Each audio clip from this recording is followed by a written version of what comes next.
The Reading Lantern presents The Murder on the Links by Agatha Christie. Chapter 1. A fellow traveller, I believe that a well-known anecdote exists to the effect that a young writer, determined to make the commencement of his story forcible and original enough to catch and rivet the attention of the most blasé of editors, pennied the following sentence. "Hell," said the Duchess.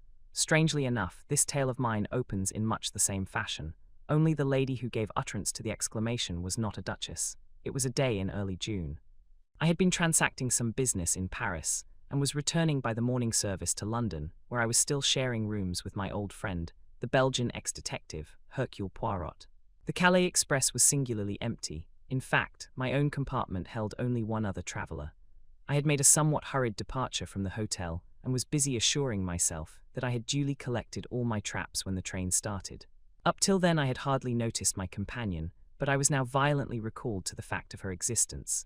Jumping up from her seat, she let down the window and stuck her head out, withdrawing it a moment later with the brief and forcible ejaculation, "Hell, now I am old-fashioned. A woman, I consider, should be womanly. I have no patience with the modern neurotic girl who jazzes from morning to night, smokes like a chimney, and uses language which would make a Billingsgate fisherman blush." I looked up now, frowning slightly, into a pretty impudent face, surmounted by a rakish little red hat. A thick cluster of black curls hid each ear. I judged that she was little more than 17, but her face was covered with powder, and her lips were quite impossibly scarlet. Nothing abashed, she returned my glance and executed an expressive grimace. "Dear me, we've shocked the kind gentleman," she observed to an imaginary audience. "I apologize for my language. Most unladylike and all that, but oh Lord, there's reason enough for it. Do you know I've lost my only sister?" "Really," I said politely. "How unfortunate." "He disapproves," remarked the lady. "He disapproves utterly of me and my sister, which last is unfair because he hasn't seen her." I opened my mouth, but she forestalled me. "Say no more, nobody loves me. I shall go into the garden and eat worms. Boo-hoo." "I am crushed." She buried herself behind a large comic French paper. In a minute or two I saw her eyes stealthily peeping at me over the top. In spite of myself, I could not help smiling, and in a minute she had tossed the paper aside, and had burst into a merry peal of laughter. "I knew you weren't such a mutt as you looked," she cried. Her laughter was so infectious that I could not help joining in, though I hardly cared for the word mutt. The girl was certainly all that I most disliked, but that was no reason why I should make myself ridiculous by my attitude. I prepared to unbend. After all, she was decidedly pretty. "There, now we're friends," declared the minx. "Say you're sorry about my sister. I am desolated. That's a good boy. Let me finish. I was going to add that, although I am desolated, I can manage to put up with her absence very well." I made a little bow, but this most unaccountable of damsels frowned and shook her head. "Cut it out. I prefer the dignified disapproval stunt." "Oh, your face, not one of us," it said. "And you were right there, though, mind you, it's pretty hard to tell nowadays. It's not everyone who can distinguish between a demi and a duchess. There now, I believe I've shocked you again. You've been dug out of the backwoods, you have. Not that I mind that. We could do with a few more of your sort. I just hate a fellow who gets fresh. It makes me mad." She shook her head vigorously. "What are you like when you're mad?" I inquired with a smile. "A regular little devil, don't care what I say or what I do either. I nearly did a chap in once. Yes, really, he'd have deserved it too. Italian blood I've got. I shall get into trouble one of these days." "Well," I begged, "don't get mad with me." "I shan't. I like you did the first moment I set eyes on you, but you looked so disapproving that I never thought we should make friends. Well, we have. Tell me something about yourself." "I'm an actress." "No, not the kind you're thinking of, lunching at the Savoy covered with jewelry, and with their photograph in every paper saying how much they love Madame So-and-so's face cream. I've been on the boards since I was a kid of 6, tumbling." "I beg your pardon," I said puzzled. "Haven't you seen Child Acrobats?" "Oh, I understand. I'm American-born, but I've spent most of my life in England. We got a new show now. My sister and I, sort of song and dance and a bit of patter and a dash of the old business thrown in. It's quite a new idea, and it hits them every time. There's to be money in it." My new acquaintance leaned forward and discoursed volubly, a great many of her terms being quite unintelligible to me, yet I found myself evincing an increasing interest in her. She seemed such a curious mixture of child and woman. Though perfectly worldly wise, and able, as she expressed it, to take care of herself, there was yet something curiously ingenuous in her single-minded attitude towards life, and her wholehearted determination to make good. This glimpse of a world unknown to me was not without its charm, and I enjoyed seeing her vivid little face light up as she talked. We passed through Amiens. The name awakened many memories. My companion seemed to have an intuitive knowledge of what was in my mind. "Thinking of the war," I nodded. "You were through it, I suppose." "Pretty well." I was wounded once, and after the Somme they invalided me out altogether. I had a half-fledged army job for a bit. I'm a sort of private secretary now to an MP. My, that's brainy. No, it isn't. There's really awfully little to do. Usually a couple of hours every day sees me through. It's dull work too. In fact, I don't know what I should do if I hadn't got something to fall back upon. Don't say you collect bugs. No. I share rooms with a very interesting man. He's a Belgian, an ex-detective. He's set up as a private detective in London, and he's doing extraordinarily well. He's really a very marvelous little man. Time and again he has proved to be right where the official police have failed. My companion listened with widening eyes. Isn't that interesting now? I just adore crime. I go to all the mysteries on the movies. And when there's a murder on, I just devour the papers. Do you remember the Styles case? I asked. Let me see, was that the old lady who was poisoned? Somewhere down in Essex, I nodded. That was Poirot's first big case. Undoubtedly, but for him, the murderer would have escaped scot-free. It was a most wonderful bit of detective work. Warming to my subject, I ran over the heads of the affair, working up to the triumphant and unexpected denouement. The girl listened spellbound. In fact, we were so absorbed that the train drew into Calais station before we realized it. My goodness gracious me, cried my companion. Where's my powder puff? She proceeded to bedaub her face liberally, and then applied a stick of lip salve to her lips, observing the effect in a small pocket glass, and betraying not the faintest sign of self-consciousness. I hesitated. I dare say it's cheek on my part, but why do all that sort of thing? The girl paused in her operations, and stared at me with undisguised surprise. It isn't as though you weren't so pretty that you can afford to do without it, I said stammeringly. My dear boy, I've got to do it. All the girls do. Think I want to look like a little frump-up from the country. She took one last look in the mirror, smiled approval, and put it and her vanity box away in her bag. That's better. Keeping up appearances is a bit of a fag, I grant, but if a girl respects herself, it's up to her not to let herself get slack. To this essentially moral sentiment, I had no reply. A point of view makes a great difference. I secured a couple of porters, and we alighted on the platform. My companion held out her hand. Goodbye, and I'll mind my language better in future. Oh, but surely you'll let me look after you on the boat. Mayn't be on the boat. I've got to see whether that sister of mine got aboard after all anywhere, but thanks all the same. Oh, but we're going to meet again, surely. I hesitated. I want to meet your sister. We both laughed. That's real nice of you. I'll tell her what you say, but I don't fancy we'll meet again. You've been very good to me on the journey, especially after I cheeked you as I did, but what your face expressed first thing is quite true. I'm not your kind. And that brings trouble, I know that well enough. Her face changed. For the moment all the light-hearted gaiety died out of it. It looked angry, revengeful. So goodbye, she finished in a lighter tone. Aren't you even going to tell me your name? I cried as she turned away. She looked over her shoulder. A dimple appeared in each cheek. She was like a lovely picture by Greuze. Cinderella, she said, and laughed. But little did I think when and how I should see Cinderella again. Chapter 2. An appeal for help. It was 5 minutes past 9 when I entered our joint sitting room for breakfast on the following morning. My friend Poirot, exact to the minute as usual, was just tapping the shell of his second egg. He beamed upon me as I entered. You have slept well, yes. You have recovered from the crossing so terrible. It is a marvel, almost you are exact this morning. Pardon, but your tie is not symmetrical. Permit that I rearrange him. Elsewhere I have described Hercule Poirot, an extraordinary little man. Height 5 feet 4 inches, egg-shaped head carried a little to one side, eyes that shone green when he was excited, stiff military moustache, air of dignity immense. He was neat and dandified in appearance. For neatness of any kind, he had an absolute passion. To see an ornament set crooked, or a speck of dust, or a slight disarray in one's attire, was torture to the little man until he could ease his feelings by remedying the matter. Order and method were his gods. He had a certain disdain for tangible evidence, such as footprints and cigarette ash, and would maintain that, taken by themselves, they would never enable a detective to solve a problem. Then he would tap his egg-shaped head with absurd complacency, and remark with great satisfaction, "The true work, it is done from within." The little grey cells, remember always the little grey cells, mon ami. I slipped into my seat, and remarked idly, in answer to Poirot's greeting, that an hour's sea passage from Calais to Dover could hardly be dignified by the epithet terrible. Poirot waved his egg spoon in vigorous refutation of my remark. Du tout, if for an hour one experiences sensations and emotions of the most terrible, one has lived many hours. Does not one of your English poets say that time is counted, not by hours but by heartbeats? I fancy Browning was referring to something more romantic than seasickness, though, because he was an Englishman, an islander to whom La Manche was nothing. Oh, you English, with nous autres it is different. Figure to yourself that a lady of my acquaintance at the beginning of the war fled to Ostend. There she had a terrible crisis of the nerves. Impossible to escape further except by crossing the sea. And she had a horror, mais une horreur, of the sea. What was she to do? Daily less Boches were drawing nearer. Imagine to yourself the terrible situation. What did she do? I inquired curiously. Fortunately, her husband was homme pratique. He was also very calm. The crises of the nerves, they affected him not. Il elle importait simplement. Naturally, when she reached England, she was prostrate, but she still breathed. Poirot shook his head seriously. I composed my face as best I could. Suddenly he stiffened and pointed a dramatic finger at the toast rack. Ah, par exemple, c'est trop fort, he cried. What is it, this piece of toast?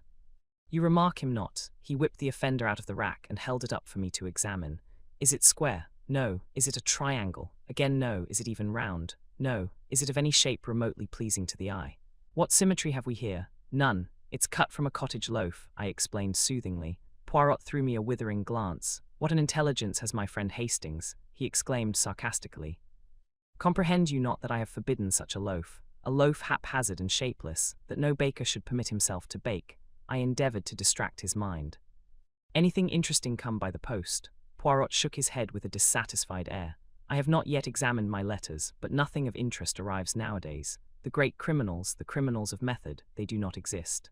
The cases I have been employed upon lately were banal to the last degree. In verity, I am reduced to recovering lost lapdogs for fashionable ladies. The last problem that presented any interest was that intricate little affair of the Yardley diamond, and that was, how many months ago, my friend? He shook his head despondently, and I roared with laughter. Cheer up, Poirot, the luck will change. Open your letters. For all you know, there may be a great case looming on the horizon. Poirot smiled, and taking up the neat little letter opener with which he opened his correspondence, he slit the tops of the several envelopes that lay by his plate. A bill, another bill. It is that I grow extravagant in my old age. Aha, a note from Jap. Yes, pricked up my ears. The Scotland Yard inspector had more than once introduced us to an interesting case. He merely thanks me in his fashion for a little point in the Aberystwyth case on which I was able to set him right. I am delighted to have been of service to him. How does he thank you? I asked curiously, for I knew my Jap. He is kind enough to say that I am a wonderful sport for my age, and that he was glad to have had the chance of letting me in on the case. This was so typical of Jap that I could not forbear a chuckle. Poirot continued to read his correspondence placidly, a suggestion that I should give a lecture to our local Boy Scouts. The Countess of Forfenock will be obliged if I will call and see her. Another lapdog without doubt. And now for the last. Ah, I looked up, quick to notice the change of tone. Poirot was reading attentively. In a minute he tossed the sheet over to me. This is out of the ordinary Mon Army. Read for yourself. The letter was written on a foreign type of paper, in a bold, characteristic hand. Villa Genevieve, Merlinville-sur-Mer, France, dear sir. I am in need of the services of a detective, and for reasons which I will give you later, do not wish to call in the official police.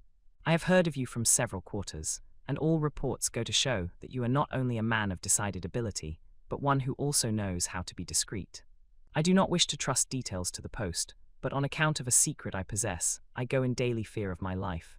I am convinced that the danger is imminent, and therefore I beg that you will lose no time in crossing to France. I will send a car to meet you at Calais, if you will wire me when you are arriving. I shall be obliged if you will drop all cases you have on hand, and devote yourself solely to my interests. I am prepared to pay any compensation necessary.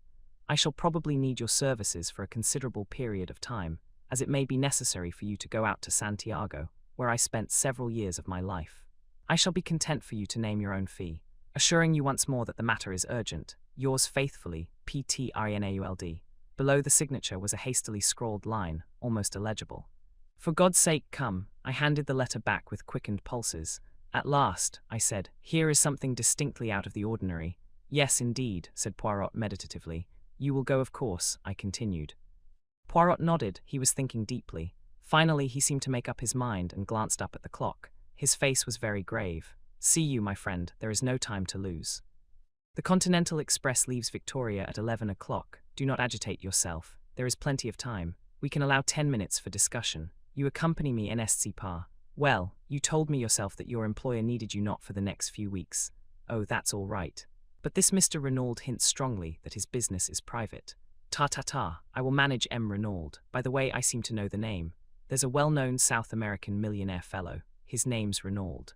I don't know whether it could be the same, but without doubt, that explains the mention of Santiago. Santiago is in Chile, and Chile it is in South America. Ah, but we progress finely. Dear me, Poirot, I said, my excitement rising, I smell some goodly shekels in this. If we succeed, we shall make our fortunes. Do not be too sure of that, my friend. A rich man and his money are not so easily parted. Me, I have seen a well-known millionaire turn out a tramful of people to seek for a dropped halfpenny. I acknowledge the wisdom of this. In any case, continued Poirot, it is not the money which attracts me here. Certainly it will be pleasant to have carte blanche in our investigations. One can be sure that way of wasting no time, but it is something a little bizarre in this problem which arouses my interest.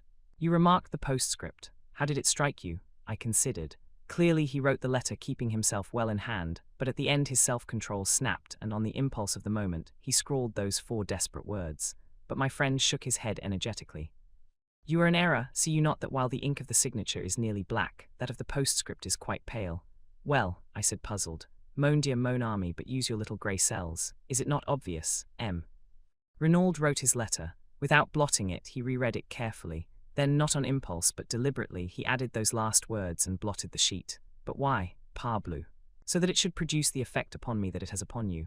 What, mize we to make sure of my coming? He reread the letter and was dissatisfied. It was not strong enough. He paused and then added softly, his eyes shining with that green light that always betokened inward excitement. And so, mon ami, since that postscript was added, not on impulse, but soberly in cold blood, the urgency is very great, and we must reach him as soon as possible. Merlinville, I murmured thoughtfully. I've heard of it, I think, Poirot nodded. It is a quiet little place, but chic. It lies about midway between Bologna and Calais. It is rapidly becoming the fashion. Rich English people who wish to be quiet are taking it up. M. Renaud has a house in England, I suppose. Yes, in Rutland Gate, as far as I remember. Also a big place in the country, somewhere in Hertfordshire. But I really know very little about him. He doesn't do much in a social way. I believe he has large South American interests in the city, and has spent most of his life out in Chile and the Argentino. Well, we shall hear all details from the man himself. Come, let us pack. A small suitcase each, and then a taxi to Victoria. And the Countess? I inquired with a smile. Ah, GMN fiche, her case was certainly not interesting. Why so sure of that? Because in that case she would have come, not written. A woman cannot wait. Always remember that, Hastings. 11 o'clock saw our departure from Victoria on our way to Dover. Before starting, Poirot had dispatched a telegram to Mr. Renaud giving the time of our arrival at Calais. I'm surprised you haven't invested in a few bottles of some seasick remedy, Poirot, I observed maliciously, as I recalled our conversation at breakfast. My friend, who was anxiously scanning the weather, turned a reproachful face upon me. Is it that you have forgotten the method most excellent of Lavagère? His system, I practice it always. One balances oneself, if you remember, turning the head from left to right, breathing in and out, counting 6 between each breath. I demurred. You'll be rather tired of balancing yourself and counting 6 by the time you get to Santiago, or Buenos Aires, or wherever it is you land. Quelle idée, you do not figure to yourself that I shall go to Santiago. Mr. Renaud suggests it in his letter. He did not know the methods of Hercule Poirot. I do not run to and fro, making journeys and agitating myself. My work is done from within here. He tapped his forehead significantly. As usual, this remark roused my argumentative faculty. It's all very well, Poirot, but I think you are falling into the habit of despising certain things too much. A fingerprint has led sometimes to the arrest and conviction of a murderer, and has, without doubt, hanged more than one innocent man, remarked Poirot dryly. But surely the study of fingerprints and footprints, cigarette ash, different kinds of mud, and other clues that comprise the minute observation of details, all these are of vital importance. But certainly, I have never said otherwise. The trained observer, the expert, without doubt he is useful. But the others, the Hercules Poirots, they are above the experts. To them the experts bring the facts, their business is the method of the crime, its logical deduction, the proper sequence and order of the facts. Above all, the true psychology of the case. You have hunted the fox, yes. I have hunted a bit now and again, I said, rather bewildered by this abrupt change of subject. Why, bien, this hunting of the fox you need the dogs, no. Hounds, I corrected gently. Yes, of course. But yet, Poirot wagged his finger at me. You did not descend from your horse and run along the ground smelling with your nose and uttering loud ow-ows. In spite of myself, I laughed immoderately. Poirot nodded in a satisfied manner. So, you leave the work of the hounds to the hounds. Yet you demand that I, Hercule Poirot, should make myself ridiculous by lying down, possibly on damp grass, to study hypothetical footprints, and should scoop up cigarette ash when I do not know one kind from the other. Remember the Plymouth Express mystery. The good Jap departed to make a survey of the railway line. When he returned, I, without having moved from my apartments, was able to tell him exactly what he had found. So you are of the opinion that Jap wasted his time? Not at all, since his evidence confirmed my theory. But I should have wasted my time if I had gone. It is the same with so-called experts. Remember the handwriting testimony in the Cavendish case. One counsel's questioning brings out testimony as to the resemblances, the defense brings evidence to show dissimilarity. All the language is very technical, and the result, what we all knew in the first place. The writing was very like that of John Cavendish, and the psychological mind is faced with the question, why? Because it was actually his. Or because someone wished us to think it was his. I answered that question, mon ami, and answered it correctly. And Poirot, having effectually silenced, if not convinced me, leaned back with a satisfied air. On the boat, I knew better than to disturb my friend's solitude. The weather was gorgeous, and the sea as smooth as the proverbial mill pond, so I was hardly surprised to hear that Lavagaille's method had once more justified itself when a smiling Poirot joined me on disembarking at Calais. A disappointment was in store for us, as no car had been sent to meet us, but Poirot put this down to his telegram having been delayed in transit. Since it is carte blanche, we will hire a car, he said cheerfully. And a few minutes later saw us creaking and jolting along, in the most ramshackle of automobiles that ever plied for hire, in the direction of Merlinville. My spirits were at their highest. What gorgeous air, I exclaimed. This promises to be a delightful trip. For you, yes. For me, I have work to do, remember, at our journey's end. Bah, I said cheerfully. You will discover all, ensure this Mr. Renaud's safety, run the would-be assassins to earth, and all will finish in a blaze of glory. You are sanguine, my friend. Yes, I feel absolutely assured of success. Are you not the one and only Hercule Poirot? But my little friend did not rise to the bait. He was observing me gravely. You are what the Scotch people call fey, Hastings. It presages disaster. Nonsense. At any rate, you do not share my feelings. No, but I am afraid. Afraid of what? I do not know, but I have a premonition, a genie size quoi. He spoke so gravely that I was impressed in spite of myself. I have a feeling, he said slowly, that this is going to be a big affair, a long, troublesome problem that will not be easy to work out.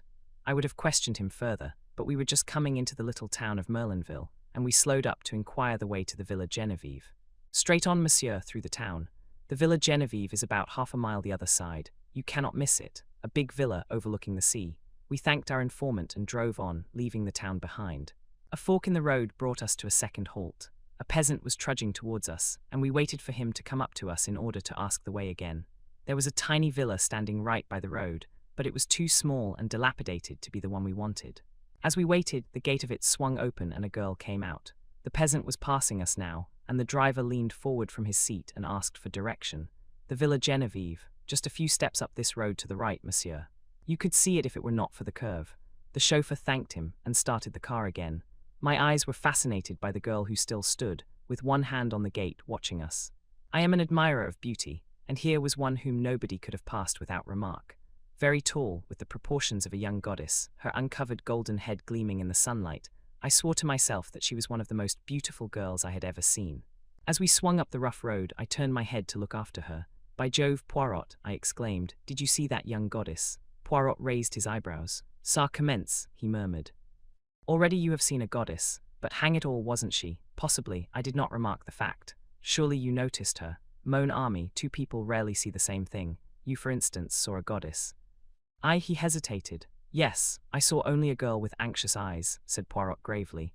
But at that moment we drew up at a big green gate, and simultaneously we both uttered an exclamation. Before it stood an imposing Sergeant de Ville. He held up his hand to bar our way. You cannot pass, messieurs. But we wish to see Mr. Renaud, I cried. We have an appointment. This is his villa, isn't it? Yes, monsieur, but... Poirot leaned forward. But what? M. Renaud was murdered this morning. Chapter 3. At the Villa Genevieve in a moment Poirot had leapt from the car, his eyes blazing with excitement.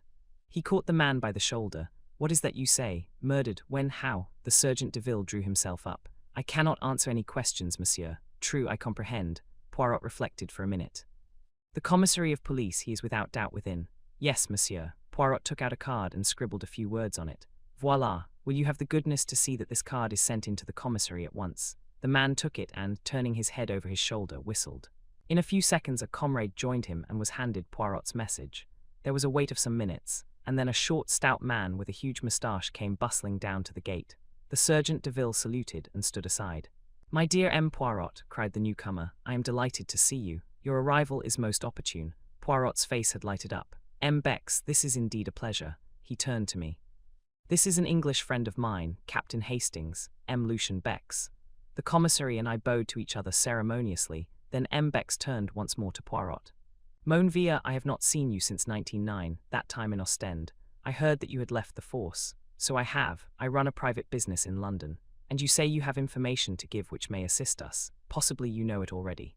You were aware that I had been sent for. No, by whom? The dead man. It seems he knew an attempt was going to be made on his life. Unfortunately, he sent for me too late. Sacré tonnerre, ejaculated the Frenchman. So he foresaw his own murder. That upsets our theories considerably, but come inside. He held the gate open, and we commenced walking towards the house. M. Bex continued to talk. The examining magistrate M. Hortet must hear of this at once. He has just finished examining the scene of the crime, and is about to begin his interrogations. A charming man. You will like him. Most sympathetic. Original in his methods, but an excellent judge. When was the crime committed? Asked Poirot. The body was discovered this morning about 9 o'clock. Madame Renaud's evidence, and that of the doctors, goes to show that the death must have occurred about 2 am. But enter, I pray of you. We had arrived at the steps which led up to the front door of the villa. In the hall another Sergeant Deville was sitting. He rose at sight of the commissary. Where is M. Hortet now? Inquired the latter. In the salon, monsieur. M. Bex opened a door to the left of the hall, and we passed in. M. Hortet and his clerk were sitting at a big round table. They looked up as we entered. The commissary introduced us and explained our presence. M. Hortet, the judged instruction, was a tall, gaunt man, with piercing dark eyes, and a neatly cut grey beard, which he had a habit of caressing as he talked. Standing by the mantelpiece was an elderly man, with slightly stooping shoulders, who was introduced to us as Dr. Durand. Most extraordinary, remarked M. Hortet as the commissary finished speaking.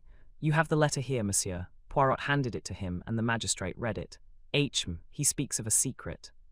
What a pity he was not more explicit. We are much indebted to you, M. Poirot. I hope you will do us the honour of assisting us in our investigations, or are you obliged to return to London? M. Le Juge, I propose to remain. I did not arrive in time to prevent my client's death, but I feel myself bound in honour to discover the assassin. The magistrate bowed. These sentiments do you honour. Also, without doubt, Madame Renaud will wish to retain your services. We are expecting M. Giraud from the Sûreté in Paris any moment, and I am sure that you and he will be able to give each other mutual assistance in your investigations. In the meantime, I hope that you will do me the honour to be present at my interrogations, and I need hardly say that if there is any assistance you require it is at your disposal. I thank you, monsieur. You will comprehend that at present I am completely in the dark. I know nothing whatever. M. Hortet nodded to the commissary, and the latter took up the tale. This morning, the old servant Francoise, on descending to start her work, found the front door ajar. Feeling a momentary alarm as to burglars, she looked into the dining room, but seeing the silver was safe she thought no more about it, concluding that her master had, without doubt, risen early and gone for a stroll. Pardon, monsieur, for interrupting, but was that a common practice of his? No, it was not, but old Francoise has the common idea as regards the English, that they are mad, and liable to do the most unaccountable things at any moment. Going to call her mistress as usual, a younger maid, Léonie, was horrified to discover her gagged and bound, and almost at the same moment news was brought that M. Renaud's body had been discovered, stone dead, stabbed in the back, where, that is one of the most extraordinary features of the case. M. Poirot, the body was lying, face downwards in an open grave. What? Yes. The pit was freshly dug, just a few yards outside the boundary of the villa grounds, and he had been dead. How long? Dr. Durand answered this. I examined the body this morning at 10 o'clock. Death must have taken place at least 7, and possibly 10 hours previously. That fixes it at between midnight and 3 am. Exactly, and Madame Renaud's evidence places it at after 2 am, which narrows the field still further. Death must have been instantaneous, and naturally could not have been self-inflicted. Poirot nodded, and the commissary resumed. Madame Renaud was hastily freed from the cords that bound her by the horrified servants. She was in a terrible condition of weakness, almost unconscious from the pain of her bonds. It appears that 2 masked men entered the bedroom, gagged and bound her, whilst forcibly abducting her husband. This we know at second hand from the servants. On hearing the tragic news, she fell at once into an alarming state of agitation. On arrival, Dr. Durand immediately prescribed a sedative, and we have not yet been able to question her. But without doubt she will awake more calm and be equal to bearing the strain of the interrogation. The commissary paused. And the inmates of the house, monsieur. There is old Francoise, the housekeeper. She lived for many years with the former owners of the Villa Genevieve. Then there are two young girls, sisters Denise and Léonie Hulard. Their home is in Merlinville, and they come of the most respectable parents. Then there is the chauffeur whom M. Renaud brought over from England with him, but he is away on a holiday. Finally, there are Madame Renaud and her son, M. Jacques Renaud. He too is away from home at present. Poirot bowed his head. M. Hortet spoke. Marchot, the Sergeant de Ville, appeared. Bring in the woman Françoise. The man saluted and disappeared. In a moment or two he returned, escorting the frightened Françoise. Your name is Françoise Richet? Yes, monsieur. You have been a long time in service at the Villa Genevieve. 11 years with Madame la Vicomtesse. Then when she sold the villa this spring, I consented to remain on with the English miler. Never did I imagine, the magistrate cut her short. Without doubt, without doubt. Now, Françoise, in this matter of the front door, whose business was it to fasten it at night? Mine, monsieur. Always I saw to it myself, and last night I fastened it as usual. You are sure of that? I swear it by the blessed saints, monsieur. What time would that be? The same time as usual, 10:30, monsieur. What about the rest of the household? Had they gone up to bed? Madame had retired some time before. Denise and Léonie went up with me. Monsieur was still in his study. Then, if anyone unfastened the door afterwards, it must have been M. Renaud himself. Françoise shrugged her broad shoulders. What should he do that for? With robbers and assassins passing every minute. A nice idea. Monsieur was not an imbecile. It is not as though he had to let Cette Dame out. The magistrate interrupted sharply. Cette Dame. What lady do you mean? Why, the lady who came to see him. Had a lady been to see him that evening? But yes, monsieur, and many other evenings as well. Who was she? Did you know her? A rather cunning look spread over the woman's face. How should I know who it was? She grumbled. I did not let her in last night. Aha, roared the examining magistrate, bringing his hand down with a bang on the table. You would trifle with the police, would you? I demand that you tell me at once the name of this woman who came to visit M. Renaud in the evenings. The police, grumbled France. Never did I think that I should be mixed up with the police, but I know well enough who she was. It was Madame d'Aubreuil. The commissary uttered an exclamation, and leaned forward as though in utter astonishment. Madame d'Aubreuil from the Villa Marguerite just down the road. That is what I said, monsieur. Oh, she is a pretty one, celle-là. The old woman tossed her head scornfully. Madame d'Aubreuil, murmured the commissary. Impossible, voilà, grumbled Françoise. That is all you get for telling the truth. Not at all, said the examining magistrate soothingly. We were surprised, that is all. Madame d'Aubreuil then, and Monsieur Renaud they were. He paused delicately. It was that without doubt. How should I know? But what will you? Monsieur, he was Myla Anglais, très rich, and Madame d'Aubreuil, she was poor, that one, and très chic for all that she lives so quietly with her daughter. Not a doubt of it, she has had her history. She is no longer young, but ma foi, I who speak to you have seen the men's heads turn after her as she goes down the street. Besides, lately she has had more money to spend, all the town knows it. The little economies, they are at an end. And Françoise shook her head with an air of unalterable certainty. M. Hortet stroked his beard reflectively. And Madame Renaud, he asked at length, how did she take this friendship? Françoise shrugged her shoulders. She was always most amiable, most polite. One would say that she suspected nothing. But all the same, is it not so the heart suffers, monsieur? Day by day I have watched Madame grow paler and thinner. She was not the same woman who arrived here a month ago. Monsieur too has changed. He also has had his worries. One could see that he was on the brink of a crisis of the nerves. And who could wonder, with an affair conducted such a fashion? No reticence, no discretion. Style Anglais, without doubt. I bounded indignantly in my seat, but the examining magistrate was continuing his questions, undistracted by side issues. You say that M. Renaud had not to let Madame d'Aubreuil out. Had she left then? Yes, monsieur. I heard them come out of the study and go to the door. Monsieur said good night and shut the door after her. What time was that? About 25 minutes after 10, monsieur. Do you know when M. Renaud went to bed? I heard him come up about 10 minutes after we did. The stair creaks so that one hears everyone who goes up and down. And that is all. You heard no sound of disturbance during the night. Nothing whatever, monsieur. Which of the servants came down the first in the morning? I did, monsieur. At once I saw the door swinging open. What about the other downstairs windows? Were they all fastened? Every one of them. There was nothing suspicious or out of place anywhere. Good Françoise, you can go. The old woman shuffled towards the door. On the threshold she looked back. I will tell you one thing, monsieur. That Madame d'Aubreuil, she is a bad one. Oh yes, one woman knows about another. She is a bad one, remember that. And shaking her head sagely, Françoise left the room. Léonie Hulard, called the magistrate. Léonie appeared dissolved in tears, and inclined to be hysterical. M. Hortet dealt with her adroitly. Her evidence was mainly concerned with the discovery of her mistress gagged and bound, of which she gave rather an exaggerated account. She, like Françoise, had heard nothing during the night. Her sister Denise succeeded her. She agreed that her master had changed greatly of late. Every day he became more and more morose. He ate less. He was always depressed. But Denise had her own theory. Without doubt, it was the mafia he had on his track. Two masked men, who else could it be? A terrible society that. It is, of course, possible, said the magistrate smoothly. Now, my girl, was it you who admitted Madame d'Aubreuil to the house last night? Not last night, monsieur, the night before. But Francois has just told us that Madame d'Aubreuil was here last night. No, monsieur. A lady did come to see M. Renaud last night, but it was not Madame d'Aubreuil. Surprised, the magistrate insisted, but the girl held firm. She knew Madame d'Aubreuil perfectly by sight. This lady was dark also, but shorter and much younger. Nothing could shake her statement. Had you ever seen this lady before? Never, monsieur. And then the girl added diffidently, but I think she was English. English, yes, monsieur. She asked for M. Renaud in quite good French, but the accent, one can always tell it n'est ce pas. Besides, when they came out of the study, they were speaking in English. Did you hear what they said? Could you understand it, I mean? Me, I speak the English very well, said Denise with pride. The lady was speaking too fast for me to catch what she said, but I heard monsieur's last words as he opened the door for her. She paused, and then repeated carefully and laboriously. Yes, yes, but for God's sake go now. Yes, yes, but for God's sake go now, repeated the magistrate. He dismissed Denise, and after a moment or two for consideration, recalled Francois.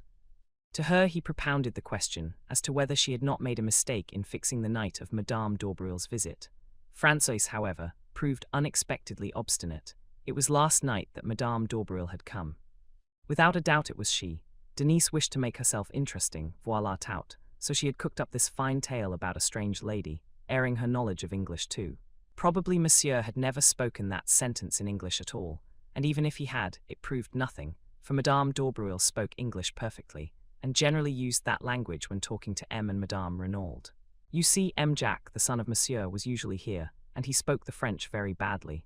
The magistrate did not insist. Instead, he inquired about the chauffeur, and learned that only yesterday M. Renaud had declared that he was not likely to use the car, and that masters might just as well take a holiday. A perplexed frown was beginning to gather between Poirot's eyes. What is it? I whispered. He shook his head impatiently and asked a question. Pardon, M. Bex, but without doubt M. Renaud could drive the car himself. The commissary looked over at Francois, and the old woman replied promptly. No, monsieur did not drive himself. Poirot's frown deepened. I wish you would tell me what is worrying you, I said impatiently. See you not, in his letter M. Renaud speaks of sending the car for me to Calais. Perhaps he meant a hired car, I suggested. Doubtless that is so, but why hire a car when you have one of your own? Why choose yesterday to send away the chauffeur on a holiday, suddenly, at a moment's notice? Was it that for some reason he wanted him out of the way before we arrived? Chapter 4.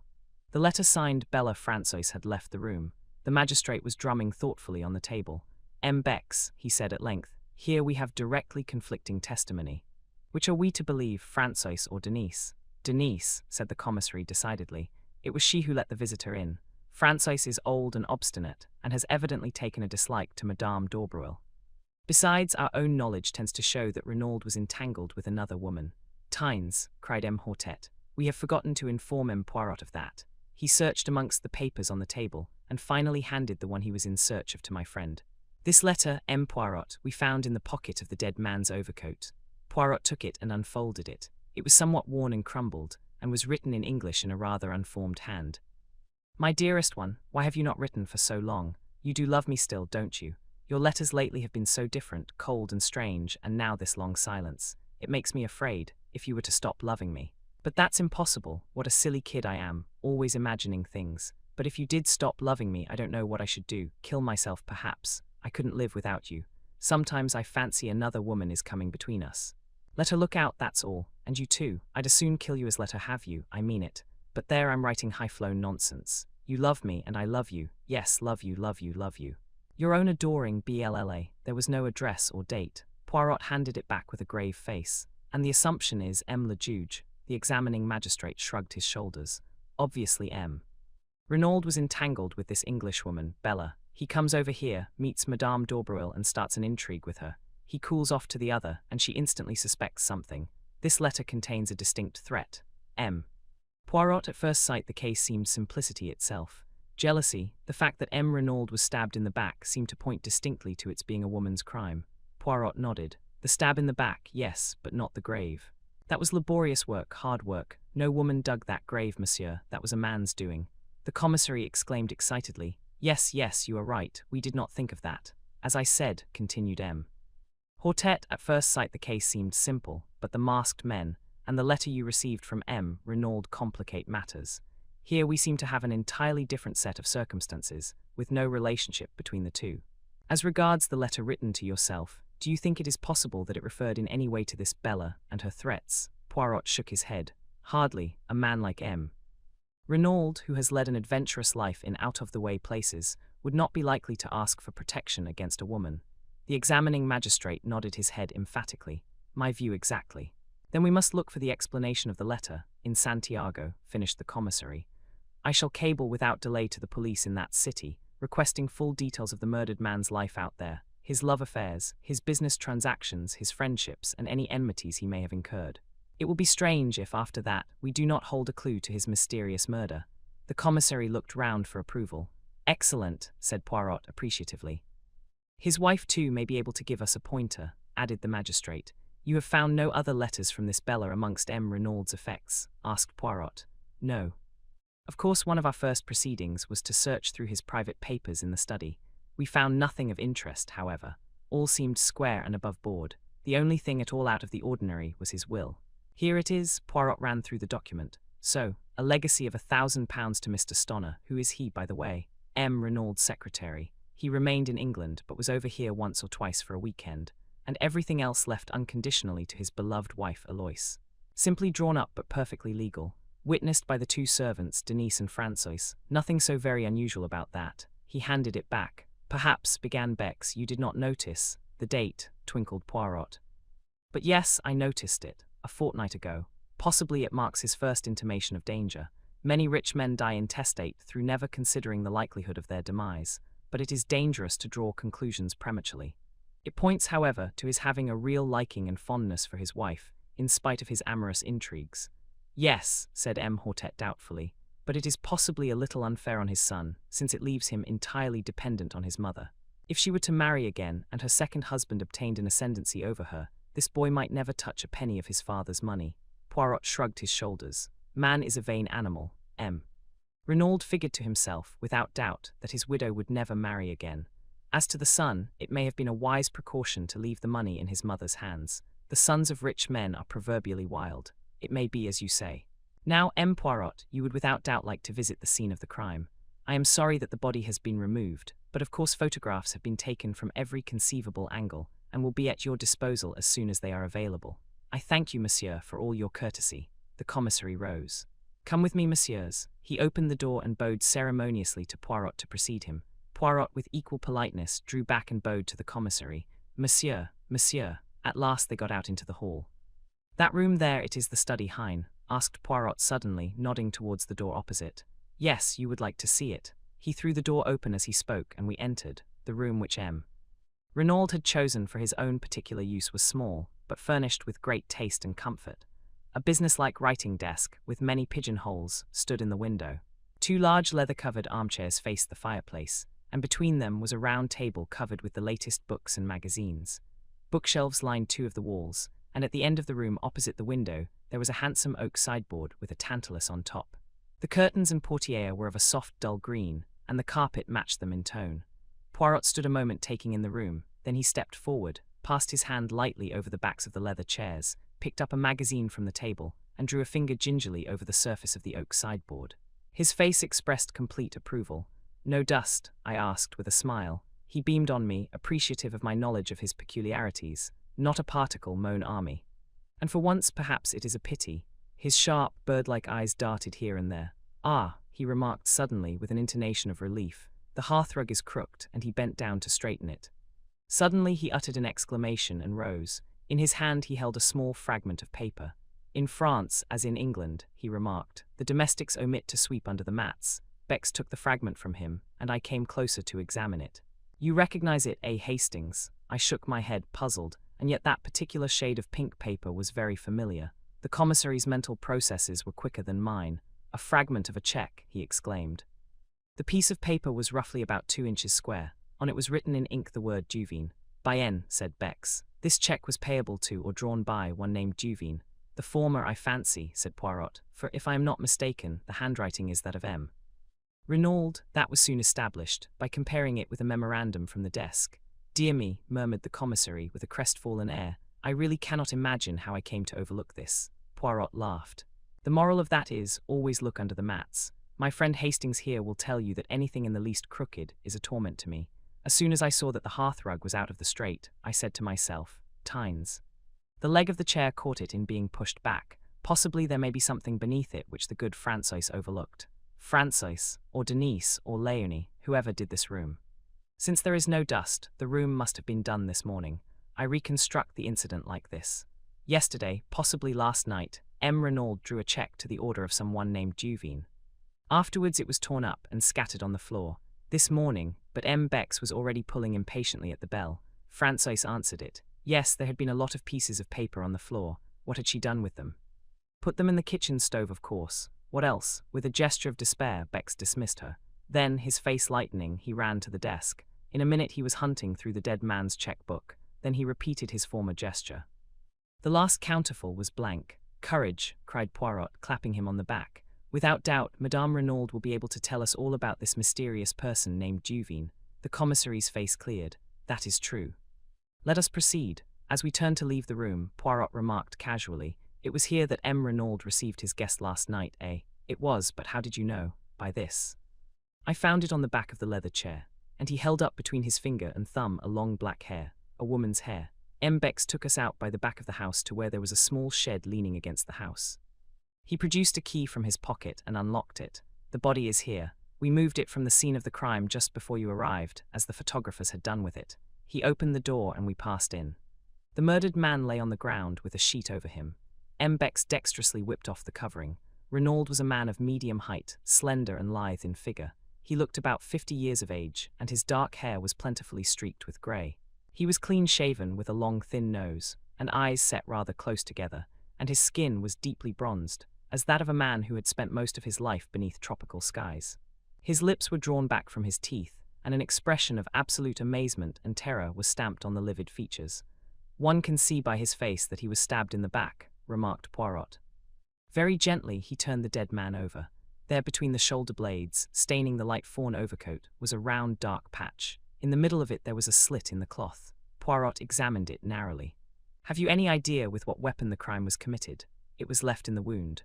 The commissary reached down a large glass jar. In it was a small object that looked to me more like a paper knife than anything else. It had a black handle and a narrow shining blade. The whole thing was not more than 10 inches long. Poirot tested the discoloured point gingerly with his fingertip. Ma foi, but it is sharp.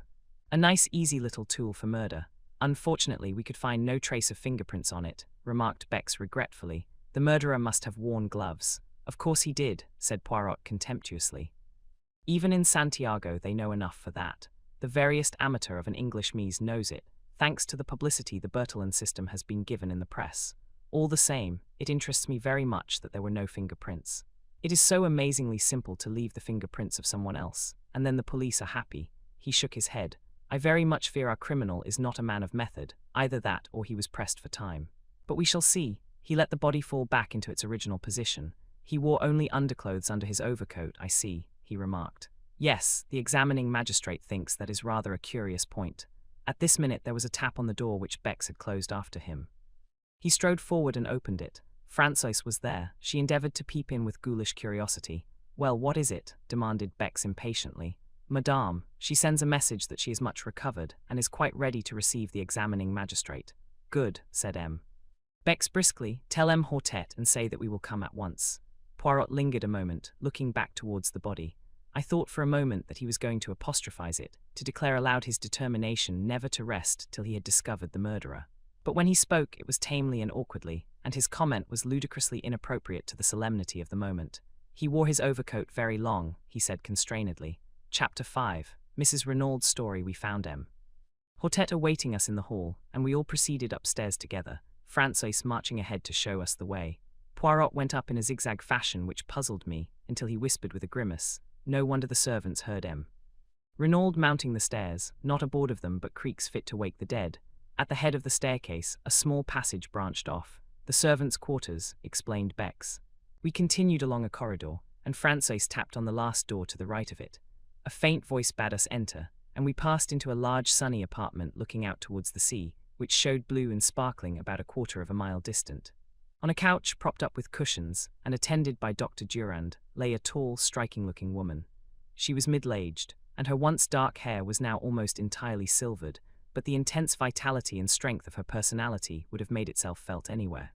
You knew at once that you were in the presence of what the French call une maîtresse femme. She greeted us with a dignified inclination of the head. "Pray be seated, messieurs." We took chairs, and the magistrate's clerk established himself at a round table.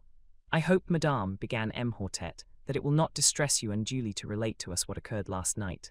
"Not at all, monsieur. I know the value of time if these scoundrelly assassins are to be caught and punished." "Very well, madame. It will fatigue you less, I think, if I ask you questions and you confine yourself to answering them. At what time did you go to bed last night?" "At 9:30, monsieur." "I was tired, and your husband?" "About an hour later, I fancy." "Did he seem disturbed, upset in any way?" "No, not more than usual." "What happened then?" "We slept. I was awakened by a hand being pressed over my mouth. I tried to scream out, but the hand prevented me. There were 2 men in the room. They were both masked." "Can you describe them at all, madame?" "One was very tall and had a long black beard. The other was short and stout. His beard was reddish. They both wore hats pulled down over their eyes." Said the magistrate thoughtfully. "Too much beard, I fear." "You mean they were false?" "Yes, madame." "But continue your story." "It was the short man who was holding me. He forced a gag into my mouth and then bound me with rope hand and foot. The other man was standing over my husband. He had caught up my little dagger paper knife from the dressing table and was holding it with the point just over his heart. When the short man had finished with me, he joined the other, and they forced my husband to get up and accompany them into the dressing room next door. I was nearly fainting with terror. Nevertheless, I listened desperately. They were speaking in too low a tone for me to hear what they said, but I recognized the language, a bastard Spanish such as is spoken in some parts of South America. They seemed to be demanding something from my husband, and presently they grew angry, and their voices rose a little. I think the tall man was speaking. "You know what we want," he said, "the secret." "Where is it?" "I do not know," what my husband answered, but the other replied fiercely. "You lie, we know you have it. Where are your keys?" Then I heard sounds of drawers being pulled out. There is a safe on the wall of my husband's dressing room in which he always keeps a fairly large amount of ready money. Leonie tells me this has been rifled and the money taken, but evidently what they were looking for was not there, for presently I heard the tall man, with an oath, command my husband to dress himself. Soon after that, I think some noise in the house must have disturbed them, for they hustled my husband out into my room only half dressed. "Pardon," interrupted Poirot, "but is there then no other egress from the dressing room?" "No, monsieur, there is only the communicating door into my room." They hurried my husband through, the short man in front, and the tall man behind him with the dagger still in his hand. Paul tried to break away to come to me. I saw his agonized eyes. He turned to his captors. "I must speak to her," he said. Then, coming to the side of the bed, "It is all right, Alois," he said. "Do not be afraid. I shall return before morning." But although he tried to make his voice confident, I could see the terror in his eyes. Then they hustled him out of the door, the tall man saying, "One sound, and you are a dead man, remember." After that, continued Mrs. Renaud, I must have fainted. The next thing I recollect is Leonie rubbing my wrists and giving me brandy. "Madame Renaud," said the magistrate, "had you any idea what it was for which the assassins were searching?" "None whatever, monsieur." "Had you any knowledge that your husband feared something?" "Yes. I had seen the change in him." "How long ago was that?" Mrs. Renaud reflected. 10 days perhaps. Not longer, possibly. I only noticed it then. Did you question your husband at all as to the cause?" "Once. He put me off evasively. Nevertheless, I was convinced that he was suffering some terrible anxiety. However, since he evidently wished to conceal the fact from me, I tried to pretend that I had noticed nothing." "Were you aware that he had called in the services of a detective?" "A detective?" exclaimed Mrs. Renaud, very much surprised. "Yes, this gentleman, M. Hercule Poirot." Poirot bowed. "He arrived today in response to a summons from your husband." And taking the letter written by M. Renaud from his pocket, he handed it to the lady. She read it with apparently genuine astonishment. I had no idea of this. Evidently he was fully cognizant of the danger. "Now, madame, I will beg of you to be frank with me. Is there any incident in your husband's past life in South America which might throw light on his murder?" Mrs. Renaud reflected deeply, but at last shook her head. "I can think of none. Certainly my husband had many enemies, people he had got the better of in some way or another, but I can think of no one distinctive case. I do not say there is no such incident, only that I am not aware of it." The examining magistrate stroked his beard disconsolately. "And you can fix the time of this outrage?" Yes, I distinctly remember hearing the clock on the mantelpiece strike 2. She nodded towards an 8-day travelling clock in a leather case which stood in the centre of the chimney-piece. Poirot rose from his seat, scrutinised the clock carefully and nodded, satisfied. "And here too," exclaimed M. Bex, "is a wrist watch, knocked off the dressing table by the assassins, without doubt, and smashed to atoms." Little did they know it would testify against them. Gently he picked away the fragments of broken glass. Suddenly his face changed to one of utter stupefaction. "Mon Dieu," he ejaculated. "What is it?" The hands of the watch point to 7 o'clock. "What?" cried the examining magistrate, astonished. But Poirot, deft as ever, took the broken trinket from the startled commissary and held it to his ear. Then he smiled. "The glass is broken, yes, but the watch itself is still going." The explanation of the mystery was greeted with a relieved smile, but the magistrate bethought him of another point. "But surely it is not 7 o'clock now." "No," said Poirot gently, "it is a few minutes after 5. Possibly the watch gains, is that so, madame?" Mrs. Renaud was frowning perplexedly. "It does gain," she admitted, "but I've never known it to gain quite so much as that." With a gesture of impatience, the magistrate left the matter of the watch and proceeded with his interrogatory. "Madame, the front door was found ajar. It seems almost certain that the murderers entered that way, yet it has not been forced at all. Can you suggest any explanation? Possibly my husband went out for a stroll the last thing and forgot to latch it when he came in. Is that a likely thing to happen? Very. My husband was the most absent-minded of men." There was a slight frown on her brow as she spoke, as though this trait in the dead man's character had at times vexed her. "There is one inference I think we might draw," remarked the commissary suddenly. "Since the men insisted on M. Renaud dressing himself, it looks as though the place they were taking him to, the place where the secret was concealed, lay some distance away." The magistrate nodded. "Yes, far and yet not too far, since he spoke of being back by morning." "What times does the last train leave the station of Merlinville?" asked Poirot. 11:50 one way and 12:17 the other, but it is more probable that they had a motor waiting." "Of course," agreed Poirot, looking somewhat crestfallen. "Indeed, that might be one way of tracing them," continued the magistrate, brightening. "A motor containing 2 foreigners is quite likely to have been noticed. That is an excellent point, M.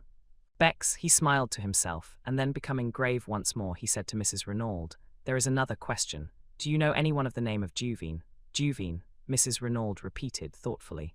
"No, for the moment I cannot say I do." "You have never heard your husband mention anyone of that name?" "Never." "Do you know anyone whose Christian name is Bella?" He watched Mrs. Renaud narrowly as he spoke, seeking to surprise any signs of anger or consciousness, but she merely shook her head in quite a natural manner. He continued his questions. "Are you aware that your husband had a visitor last night?" Now he saw the red mount slightly in her cheeks, but she replied composedly. "No, who was that?" "A lady." "Indeed," but for the moment the magistrate was content to say no more. It seemed unlikely that Madame d'Aubreuil had any connection with the crime, and he was anxious not to upset Mrs. Renaud more than necessary. He made a sign to the commissary, and the latter replied with a nod. Then rising, he went across the room, and returned with the glass jar we had seen in the outhouse in his hand. From this he took the dagger.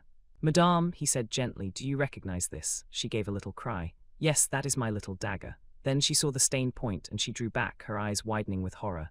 "Is that blood?" "Yes, madame."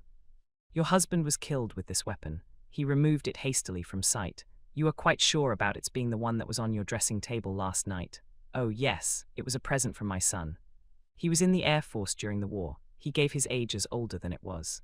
There was a touch of the proud mother in her voice. "This was made from a streamlined aeroplane wire, and was given to me by my son as a souvenir of the war." "I see, madame. That brings us to another matter. Your son, where is he now? It is necessary that he should be telegraphed to without delay." "Jack, he is on his way to Buenos Aires." "What?" "Yes, my husband telegraphed to him yesterday. He had sent him on business to Paris, but yesterday he discovered that it would be necessary for him to proceed without delay to South America. There was a boat leaving Cherbourg for Buenos Aires last night, and he wired him to catch it." "Have you any knowledge of what the business in Buenos Aires was?" "No, monsieur, I know nothing of its nature, but Buenos Aires is not my son's final destination. He was going overland from there to Santiago." And in unison, the magistrate and the commissary exclaimed, "Santiago, again Santiago." It was at this moment, when we were all stunned by the mention of that word, that Poirot approached Mrs. Renaud.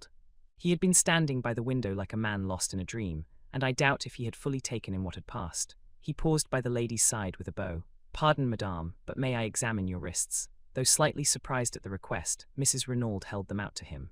Round each of them was a cruel red mark where the cords had bitten into the flesh. As he examined them, I fancied that a momentary flicker of excitement I had seen in his eyes disappeared. "They must cause you great pain," he said, and once more he looked puzzled, but the magistrate was speaking excitedly. "Young M. Renaud must be communicated with at once by wireless. It is vital that we should know anything he can tell us about this trip to Santiago." He hesitated. "I hoped he might have been near at hand, so that we could have saved you pain, madame." He paused. "You mean," she said in a low voice, "the identification of my husband's body?" The magistrate bowed his head. "I am a strong woman, monsieur. I can bear all that is required of me. I am ready now. Oh, tomorrow will be quite soon enough, I assure you. I prefer to get it over," she said in a low tone, a spasm of pain crossing her face. "If you will be so good as to give me your arm, doctor." The doctor hastened forward, a cloak was thrown over Mrs. Renaud's shoulders, and a slow procession went down the stairs. M. Bex hurried on ahead to open the door of the shed. In a minute or two Mrs. Renaud appeared in the doorway. She was very pale, but resolute. Behind her, M. Hortet was clacking commiserations and apologies like an animated hen. She raised her hand to her face. "A moment, messieurs, while I steel myself." She took her hand away and looked down at the dead man. Then the marvelous self-control which had upheld her so far deserted her. "Paul," she cried. "Husband, oh God!" And pitching forward she fell unconscious to the ground. Instantly Poirot was beside her. He raised the lid of her eye, felt her pulse. When he had satisfied himself that she had really fainted, he drew aside. He caught me by the arm. "I am an imbecile, my friend. If ever there was love and grief in a woman's voice, I heard it then. My little idea was all wrong. Eh bien, I must start again." Chapter 6. The scene of the crime between them, the doctor and M. Hortet carried the unconscious woman into the house. The commissary looked after them, shaking his head. "Pauvre femme," he murmured to himself. The shock was too much for her. Well, we can do nothing. Now, M. Poirot, shall we visit the place where the crime was committed?" "If you please, M. Bex." We passed through the house and out by the front door. Poirot had looked up at the staircase in passing, and shook his head in a dissatisfied manner. "It is to me incredible that the servants heard nothing. The creaking of that staircase, with 3 people descending it, would awaken the dead. It was the middle of the night, remember. They were sound asleep by then." But Poirot continued to shake his head, as though not fully accepting the explanation. On the sweep of the drive he paused, looking up at the house. What moved them in the first place to try if the front door were open? It was a most unlikely thing that it should be. It was far more probable that they should at once try to force a window. "But all the windows on the ground floor are barred with iron shutters," objected the commissary. Poirot pointed to a window on the first floor. "That is the window of the bedroom we have just come from, is it not? And see, there is a tree by which it would be the easiest thing in the world to mount." "Possibly," admitted the other. "But they could not have done so without leaving footprints in the flowerbed." I saw the justice of his words. There were 2 large oval flowerbeds planted with scarlet geraniums, one each side of the steps leading up to the front door. The tree in question had its roots actually at the back of the bed itself, and it would have been impossible to reach it without stepping on the bed. "You see," continued the commissary, "owing to the dry weather no prints would show on the drive or paths. But on the soft mould of the flowerbed it would have been a very different affair." Poirot went close to the bed and studied it attentively. As Bex had said, the mould was perfectly smooth. There was not an indentation on it anywhere. Poirot nodded as though convinced, and we turned away, but he suddenly darted off and began examining the other flowerbed. "M. Bex," he called, "see here are plenty of traces for you." The commissary joined him and smiled. "My dear M. Poirot, those are without doubt the footprints of the gardener's large hobnailed boots. In any case, it would have no importance, since this side we have no tree, and consequently no means of gaining access to the upper story." "True," said Poirot, evidently crestfallen. "So you think these footprints are of no importance?" "Not the least in the world." Then, to my utter astonishment, Poirot pronounced these words: "I do not agree with you. I have a little idea that these footprints are the most important things we have seen yet." M. Bex said nothing, merely shrugged his shoulders. He was far too courteous to utter his real opinion. "Shall we proceed?" he asked instead. "Certainly, I can investigate this matter of the footprints later," said Poirot cheerfully. Instead of following the drive down to the gate, M. Bex turned up a path that branched off at right angles. It led up a slight incline, round to the right of the house, and was bordered on either side by a kind of shrubbery. Suddenly it emerged into a little clearing from which one obtained a view of the sea. A seat had been placed here, and not far from it was a rather ramshackle shed.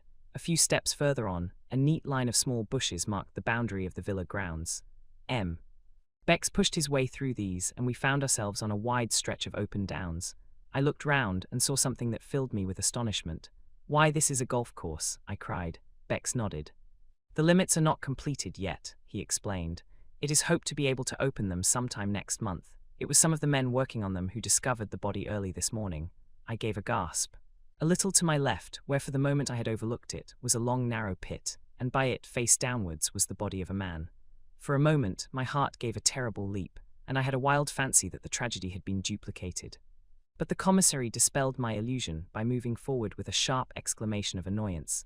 What have my police been about? They had strict orders to allow no one near the place without proper credentials.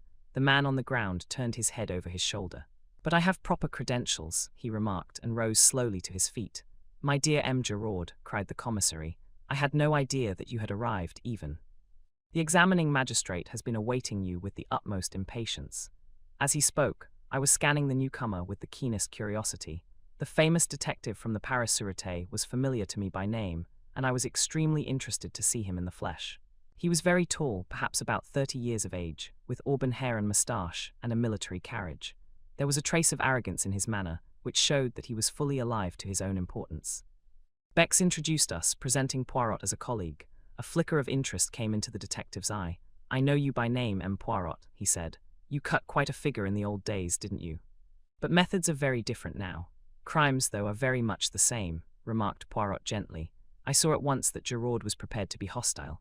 He resented the other being associated with him, and I felt that if he came across any clue of importance, he would be more than likely to keep it to himself. The examining magistrate, began Bex again, but Gerard interrupted him rudely. A fig for the examining magistrate. The light is the important thing. For all practical purposes, it will be gone in another half-hour or so. I know all about the case, and the people at the house will do very well until tomorrow, but if we're going to find a clue to the murderers, here is the spot we shall find it. Is it your police who have been trampling all over the place? I thought they knew better nowadays. Assuredly they do. The marks you complain of were made by the workmen who discovered the body. The other grunted disgustedly. I can see the tracks where the three of them came through the hedge, but they were cunning. You can just recognize the center footmarks as those of M. Renaud, but those on either side have been carefully obliterated. Not that there would really be much to see anyway on this hard ground, but they weren't taking any chances. The external sign, said Poirot. That is what you seek, eh? The other detective stared. Of course. A very faint smile came to Poirot's lips. He seemed about to speak, but checked himself. He bent down to where a spade was lying. That's what the grave was dug with, right enough, said Gerard, but you'll get nothing from it. It was Renaud's own spade, and the man who used it wore gloves. Here they are. He gesticulated with his foot to where two soiled, earth-stained gloves were lying. And they're Renaud's too, or at least his gardener's. I tell you, the men who planned out this crime were taking no chances. The man was stabbed with his own dagger, and would have been buried with his own spade. They counted on leaving no traces. But I'll beat them, there's always something, and I mean to find it. But Poirot was now apparently interested in something else, a short, discoloured piece of laid piping which lay beside the spade. He touched it delicately with his finger. And does this too belong to the murdered man? He asked, and I thought I detected a subtle flavour of irony in the question. Gerard shrugged his shoulders to indicate that he neither knew nor cared. May have been lying around here for weeks. Anyway, it doesn't interest me. I, on the contrary, find it very interesting, said Poirot sweetly. I guessed that he was merely bent on annoying the Paris detective, and if so, he succeeded. The other turned away rudely, remarking that he had no time to waste, and bending down, he resumed his minute's search of the ground. Meanwhile, Poirot, as though struck by a sudden idea, stepped back over the boundary and tried the door of the little shed.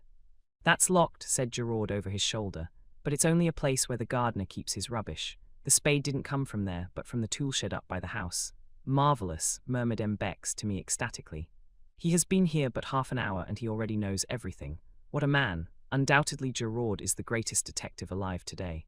Although I disliked the detective heartily, I nevertheless was secretly impressed. Efficiency seemed to radiate from the man. I could not help feeling that so far, Poirot had not greatly distinguished himself, and it vexed me. He seemed to be directing his attention to all sorts of silly, puerile points that had nothing to do with the case.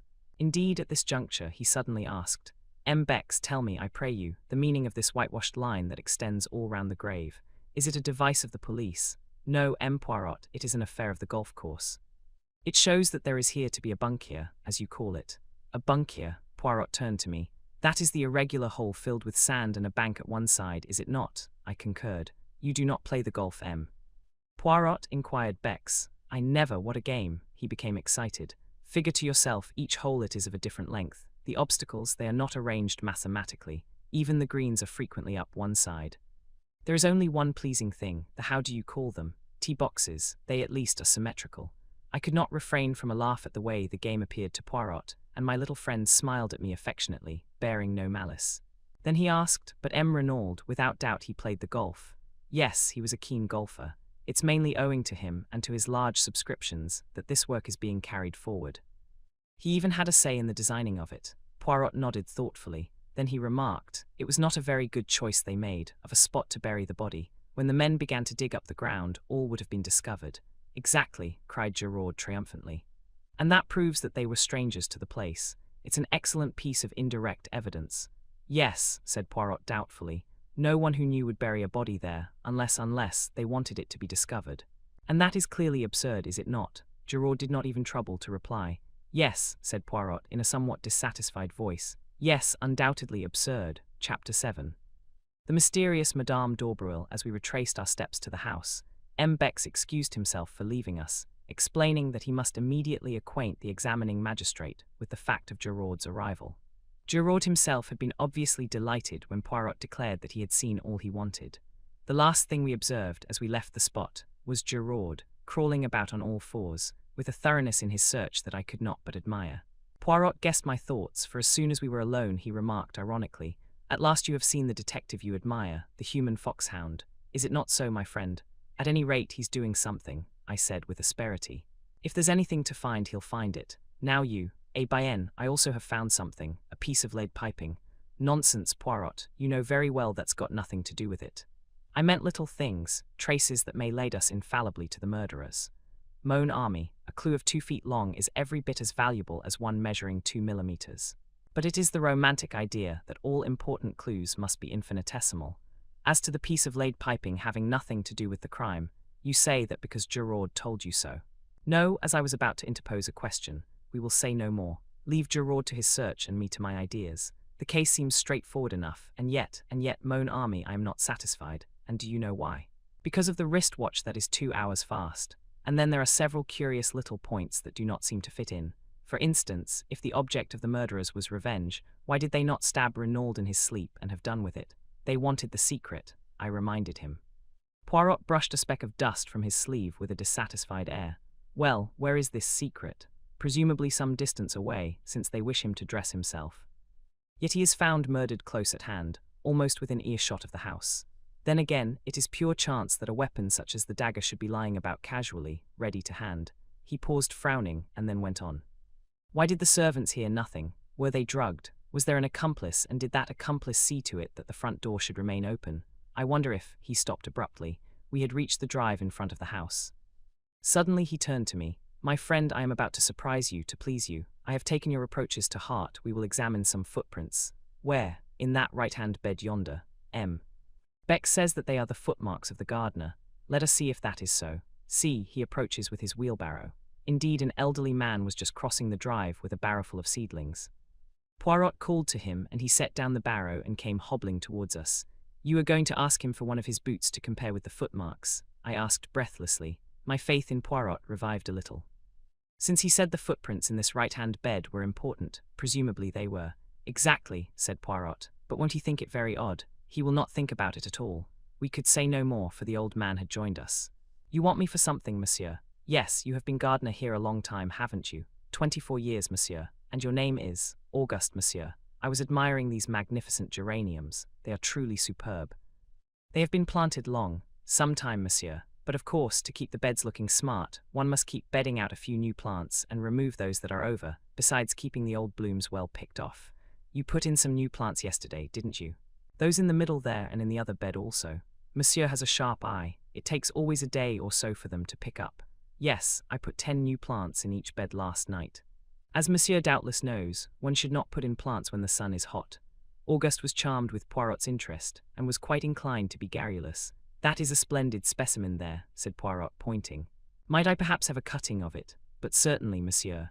The old fellow stepped into the bed, and carefully took a slip from the plant Poirot had admired. Poirot was profuse in his thanks, and Auguste departed to his barrow.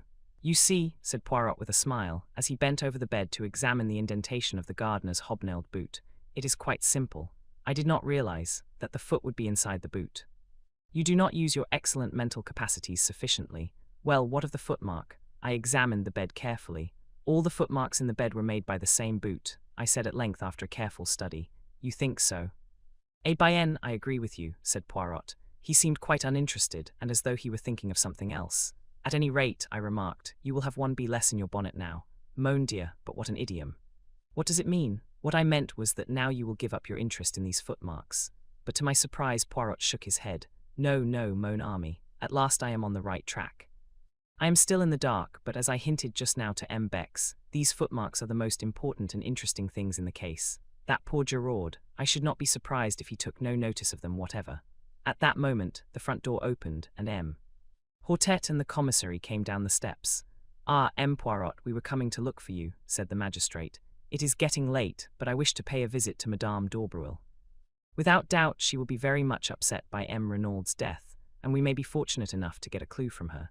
The secret that he did not confide to his wife, it is possible that he may have told it to the woman whose love held him enslaved.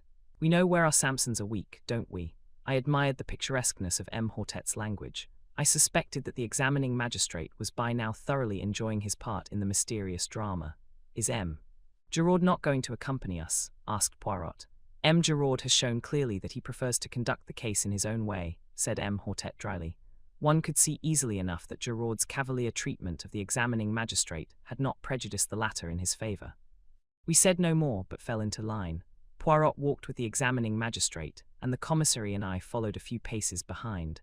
There is no doubt that Francois's story is substantially correct, he remarked to me in a confidential tone.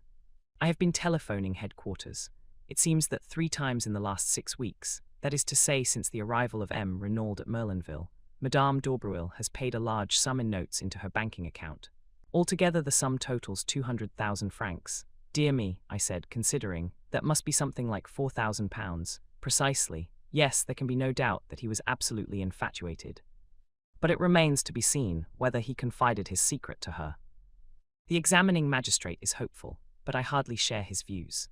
During this conversation, we were walking down the lane towards the fork in the road where our car had halted earlier in the afternoon, and in another moment I realized that the Villa Marguerite, the home of the mysterious Madame d'Aubreuil, was the small house from which the beautiful girl had emerged. She has lived here for many years, said the commissary, nodding his head towards the house. Very quietly, very unobtrusively. She seems to have no friends or relations other than the acquaintances she has made in Merlinville. She never refers to the past, nor to her husband. One does not even know if he is alive or dead. There is a mystery about her, you comprehend. I nodded, my interest growing. And the daughter, I ventured. A truly beautiful young girl, modest, devout, all that she should be. One pities her, for though she may know nothing of the past, a man who wants to ask her hand in marriage must necessarily inform himself. And then, the commissary shrugged his shoulders cynically. But it would not be her fault, I cried with rising indignation. No, but what will you? A man is particular about his wife's antecedents. I was prevented from further argument by our arrival at the door. M. Hortet rang the bell. A few minutes elapsed, and then we heard a footfall within, and the door was opened. On the threshold stood my young goddess of that afternoon. When she saw us, the colour left her cheeks, leaving her deathly white, and her eyes widened with apprehension. There was no doubt about it, she was afraid. Mademoiselle d'Aubreuil, said M. Hortet, sweeping off his hat, we regret infinitely to disturb you, but the exigencies of the law, you comprehend. My compliments to Madame your mother, and will she have the goodness to grant me a few moments' interview? For a moment the girl stood motionless. Her left hand was pressed to her side, as though to still the sudden, unconquerable agitation of her heart. But she mastered herself and said in a low voice, I will go and see. Please come inside. She entered a room on the left of the hall, and we heard the low murmur of her voice. And then another voice, much the same in timbre, but with a slightly harder inflection behind its mellow roundness, said, But certainly, ask them to enter. In another minute we were face to face with the mysterious Madame d'Aubreuil. She was not nearly so tall as her daughter, and the rounded curves of her figure had all the grace of full maturity. Her hair, again unlike her daughter's, was dark, and parted in the middle in the Madonna style. Her eyes, half hidden by the drooping lids, were blue. There was a dimple in the round chin, and the half-parted lips seemed always to hover on the verge of a mysterious smile. There was something almost exaggeratedly feminine about her, at once yielding and seductive. Though very well preserved, she was certainly no longer young, but her charm was of the quality which is independent of age. Standing there in her black dress with the fresh white collar and cuffs, her hands clasped together, she looked subtly appealing and helpless. You wish to see me, monsieur? She asked. Yes, madame. M. Hortet cleared his throat. I am investigating the death of M. Renaud. You have heard of it, no doubt. She bowed her head without speaking. Her expression did not change. We came to ask you whether you can, throw any light upon the circumstances surrounding it. The surprise of her tone was excellent. Yes, madame, it would perhaps be better if we could speak to you alone. He looked meaningly in the direction of the girl. Madame d'Aubreuil turned to her. Marthe, dear, but the girl shook her head. No, maman, I will not go. I am not a child, I am 22, I shall not go. Madame d'Aubreuil turned back to the examining magistrate. You see, monsieur, I should prefer not to speak before Mademoiselle d'Aubreuil. As my daughter says, she is not a child. For a moment the magistrate hesitated, baffled. Very well, madame, he said at last. Have it your own way. We have reason to believe that you were in the habit of visiting the dead man at his villa in the evenings. Is that so? The colour rose in the lady's pale cheeks, but she replied quietly. I deny your right to ask me such a question. Madame, we are investigating a murder. Well, what of it? I had nothing to do with the murder. Madame, we do not say that for a moment, but you knew the dead man well. Did he ever confide in you as to any danger that threatened him? Never. Did he ever mention his life in Santiago and any enemies he may have made there? No. Then you can give us no help at all. I fear not. I really do not see why you should come to me. Cannot his wife tell you what you want to know? Her voice held a slender inflection of irony. Madame Renaud has told us all she can. Ah, said Madame d'Aubreuil. You wonder what, madame? Nothing. The examining magistrate looked at her. He was aware that he was fighting a duel and that he had no mean antagonist. You persist in your statement that M.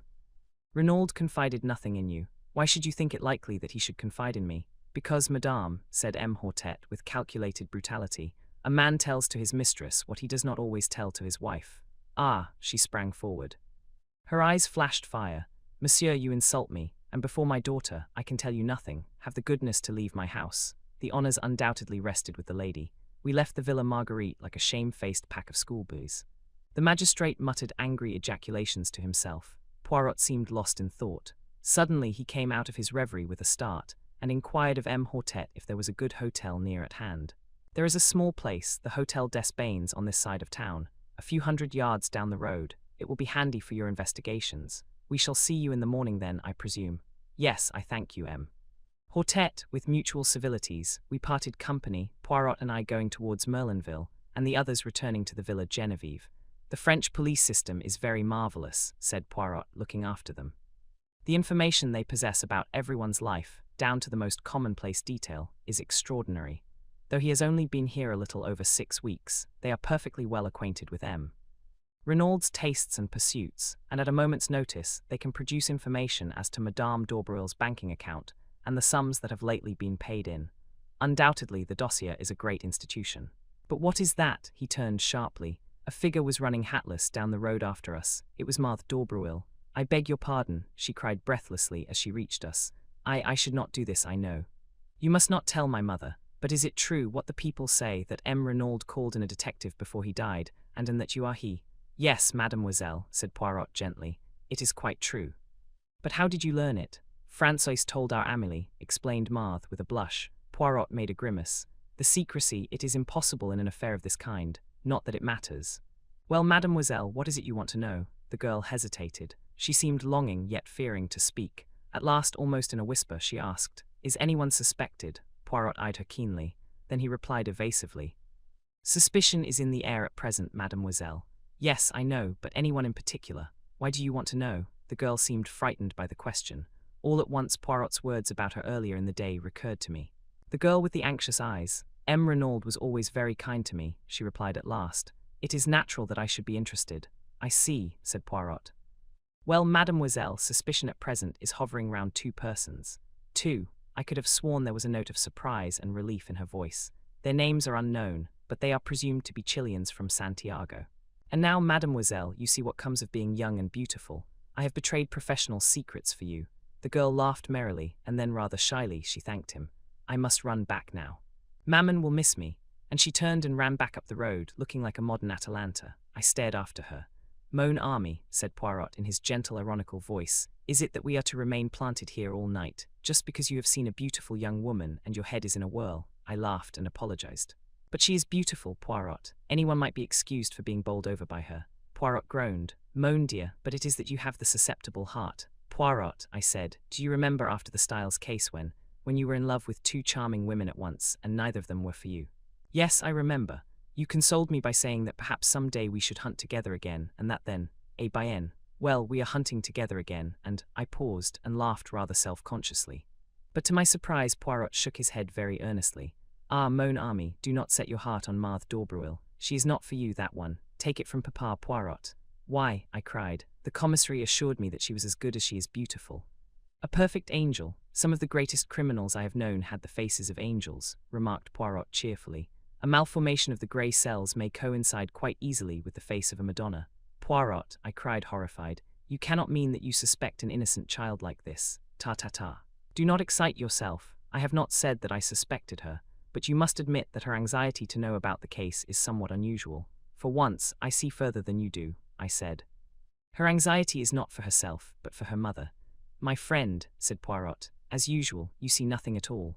Madame d'Aubervilliers is very well able to look after herself without her daughter worrying about her.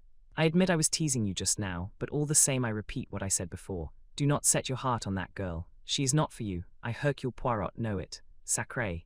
If only I could remember where I had seen that face. What face? I asked, surprised. The daughter's? No, the mother's. Noting my surprise, he nodded emphatically. But yes, it is as I tell you. It was a long time ago, when I was still with the police in Belgium. I have never actually seen the woman before, but I have seen her picture, and in connection with some case. I rather fancy, yes, I may be mistaken, but I rather fancy that it was a murder case.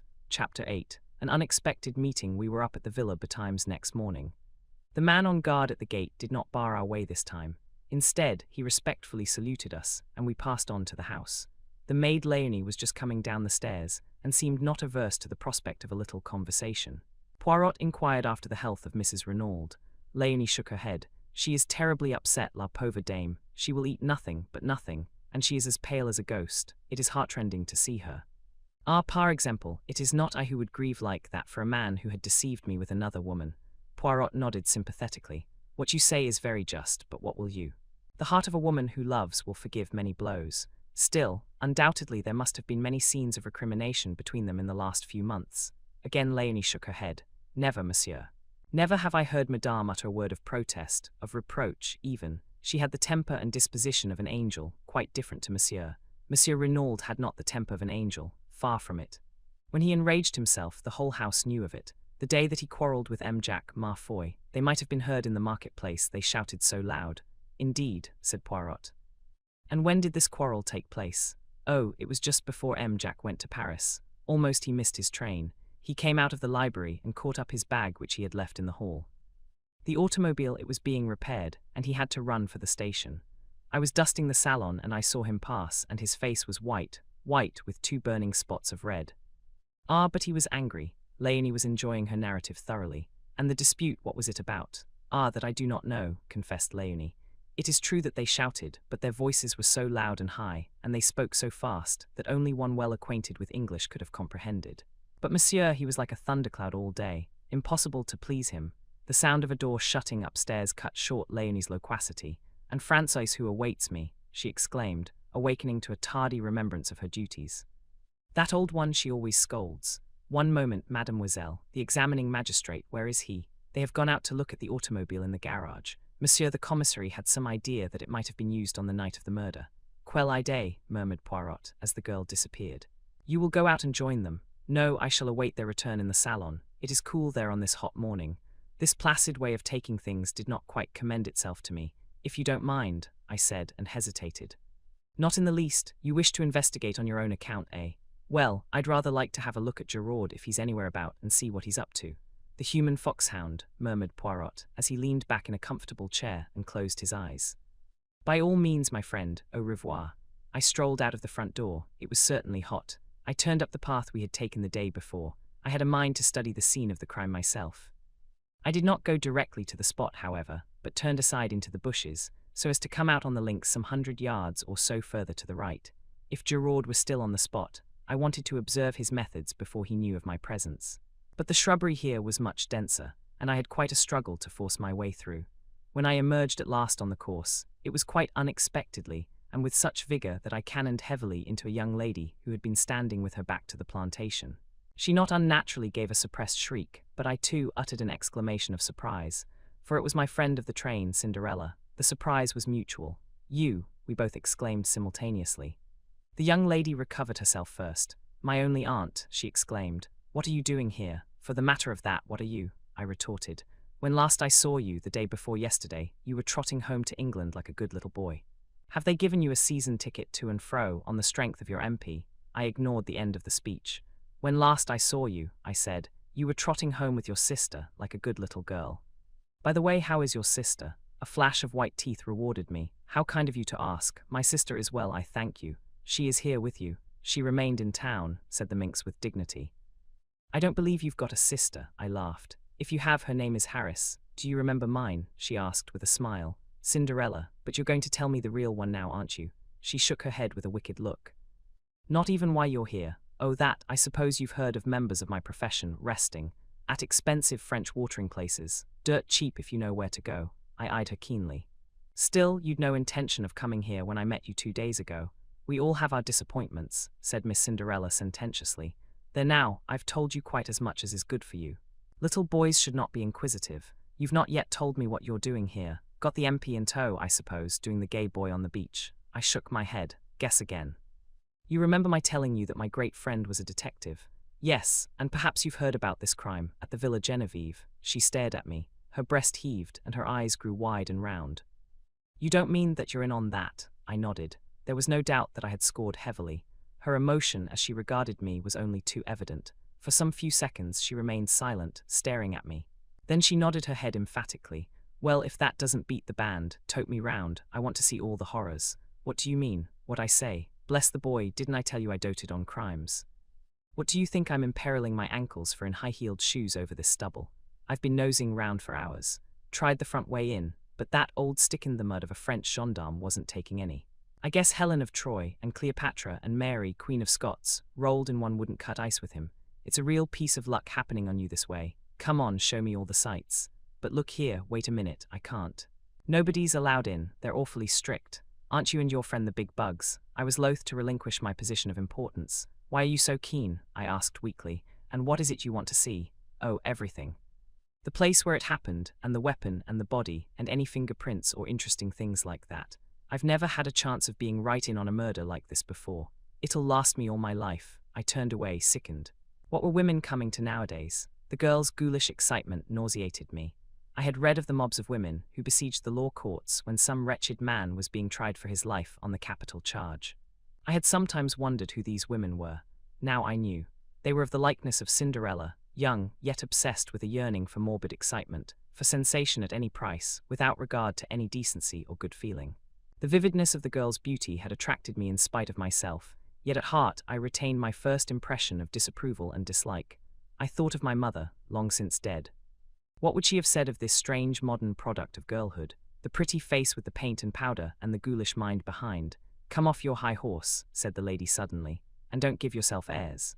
When you got called to this job, did you put your nose in the air and say it was a nasty business, and you wouldn't be mixed up in it?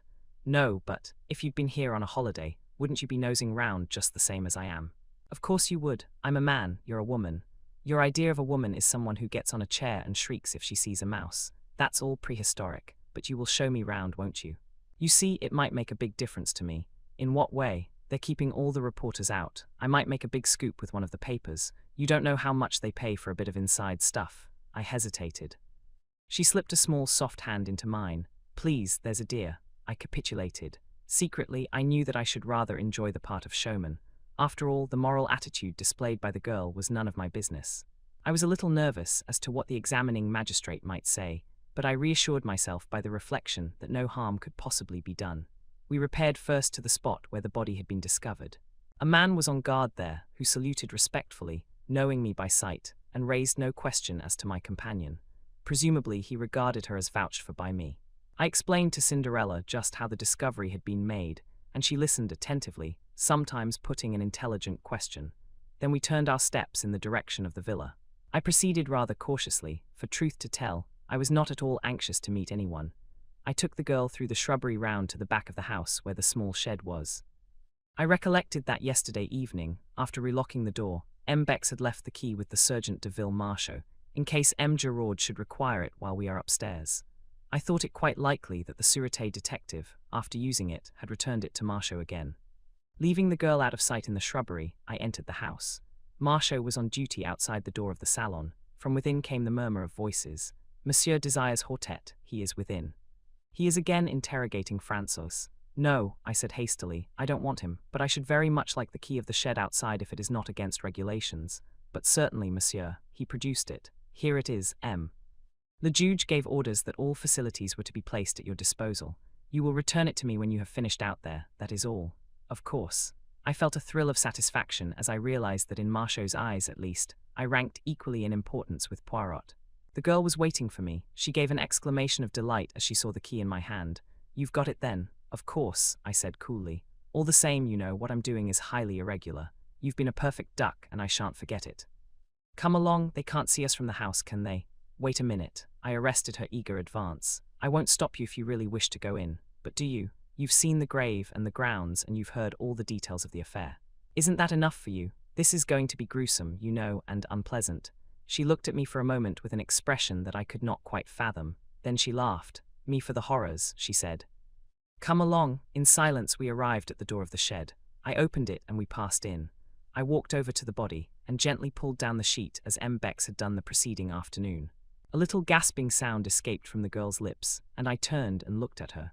There was horror on her face now, and those debonair high spirits of hers were quenched utterly. She had not chosen to listen to my advice, and she was punished now for her disregard of it. I felt singularly merciless towards her. She should go through with it now. I turned the corpse gently over.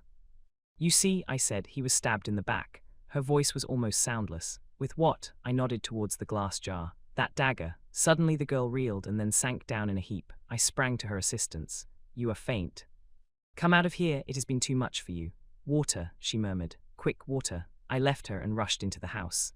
Fortunately, none of the servants were about, and I was able to secure a glass of water unobserved and add a few drops of brandy from a pocket flask. In a few minutes I was back again. The girl was lying as I had left her, but a few sips of the brandy and water revived her in a marvelous manner. Take me out of here. Oh, quickly, quickly, she cried, shuddering. Supporting her with my arm, I led her out into the air, and she pulled the door to behind her. Then she drew a deep breath. That's better. Oh, it was horrible. Why did you ever let me go in? I felt this to be so feminine that I could not forbear a smile. Secretly, I was not dissatisfied with her collapse. It proved that she was not quite so callous as I had thought her. After all, she was little more than a child, and her curiosity had probably been of the unthinking order. I did my best to stop you, you know, I said gently. I suppose you did. Well, goodbye. Look here, you can't start off like that, all alone. You're not fit for it. I insist on accompanying you back to Merlinville. Nonsense. I'm quite all right now. Supposing you felt faint again. No, I shall come with you.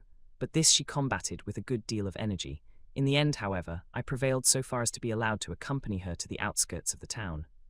We retraced our steps over our former route, passing the grave again and making a detour onto the road. Where the first straggling line of shops began, she stopped and held out her hand. Goodbye, and thank you ever so much for coming with me. Are you sure you're all right now? Quite, thanks. I hope you won't get into any trouble over showing me things. I disclaimed the idea lightly. Well, goodbye, au revoir, I corrected. If you're staying here, we shall meet again. She flashed a smile at me. That's so, au revoir then. Wait a second, you haven't told me your address. Oh, I'm staying at the Hotel du Fer. It's a little place, but quite good. Come and look me up tomorrow. I will, I said, with perhaps rather unnecessary empressement. I watched her out of sight, then turned and retraced my steps to the villa. I remembered that I had not relocked the door of the shed. Fortunately, no one had noticed the oversight, and turning the key, I removed it and returned it to the Sergeant de Ville. And as I did so, it came upon me suddenly that though Cinderella had given me her address, I still did not know her name. Chapter 9. M. Gerard finds some clues in the salon. I found the examining magistrate busily interrogating the old gardener Auguste. Poirot and the commissary, who were both present, greeted me respectively with a smile and a polite bow. I slipped quietly into a seat. M. Hortet was painstaking and meticulous in the extreme, but did not succeed in eliciting anything of importance. The gardening gloves Auguste admitted to be his. He wore them when handling a certain species of primula plant which was poisonous to some people. He could not say when he had worn them last. Certainly he had not missed them. Where were they kept? Sometimes in one place, sometimes in another. The spade was usually to be found in the small tool shed. Was it locked? Of course it was locked. Where was the key kept? Parbleu, it was in the door, of course. There was nothing of value to steal. Who would have expected a party of bandits, of assassins? Such things did not happen in Madame la Vicomtesse's time. Hortet signifying that he had finished with him, the old man withdrew, grumbling to the last. Remembering Poirot's unaccountable insistence on the footprints in the flower beds, I scrutinized him narrowly as he gave his evidence. Either he had nothing to do with the crime, or he was a consummate actor. Suddenly, just as he was going out of the door, an idea struck me. "Pardon, Hortet," I cried, "but will you permit me to ask him one question?" "But certainly, monsieur." Thus encouraged, I turned to Auguste. "Where do you keep your boots?" "Sac à papier," growled the old man. "On my feet, where else? But when you go to bed at night?" "Under my bed." "But who cleans them?" "Nobody. Why should they be cleaned?" "Is it that I promenade myself on the front like a young man? On Sunday I wear the Sunday boots, bien entendu, but otherwise—" He shrugged his shoulders. I shook my head, discouraged. "Well, well," said the magistrate. "We do not advance very much. Undoubtedly we are held up until we get the return cable from Santiago. Has anyone seen Giraud? In verity that one lacks politeness. I have a very good mind to send for him, and you will not have to send far, le juge." The quiet voice startled us. Giraud was standing outside, looking in through the open window. He leaped lightly into the room and advanced to the table. "Here I am, le juge, at your service. Accept my excuses for not presenting myself sooner." "Not at all, not at all," said the magistrate, rather confused. "Of course I am only a detective," continued the other. "I know nothing of interrogatories. Were I conducting one, I should be inclined to do so without an open window. Anyone standing outside can so easily hear all that passes." "But no matter," Hortet flushed angrily. There was evidently going to be no love lost between the examining magistrate and the detective in charge of the case. They had fallen foul of each other at the start. Perhaps in any event it would have been much the same. To Giraud, all examining magistrates were fools, and to Hortet, who took himself seriously, the casual manner of the Paris detective could not fail to give offense. "Eh bien, Giraud," said the magistrate rather sharply, "without doubt you have been employing your time to a marvel. You have the names of the assassins for us, have you not? And also the precise spot where they find themselves now." Unmoved by this irony, Giraud replied, "I know at least where they have come from." Comment: Giraud took two small objects from his pocket and laid them down on the table. We crowded round. The objects were very simple ones, the stub of a cigarette and an unlighted match. The detective wheeled round on Poirot. "What do you see there?" he asked. There was something almost brutal in his tone. It made my cheeks flush, but Poirot remained unmoved. He shrugged his shoulders. "A cigarette end and a match. And what does that tell you?" Poirot spread out his hands. "It tells me nothing." "Ah," said Giraud in a satisfied voice, "you haven't made a study of these things. That's not an ordinary match, not in this country at least. It's common enough in South America. Luckily it's unlighted. I mightn't have recognized it otherwise." Evidently one of the men threw away his cigarette end and lit another, spilling one match out of the box as he did so. "And the other match?" asked Poirot.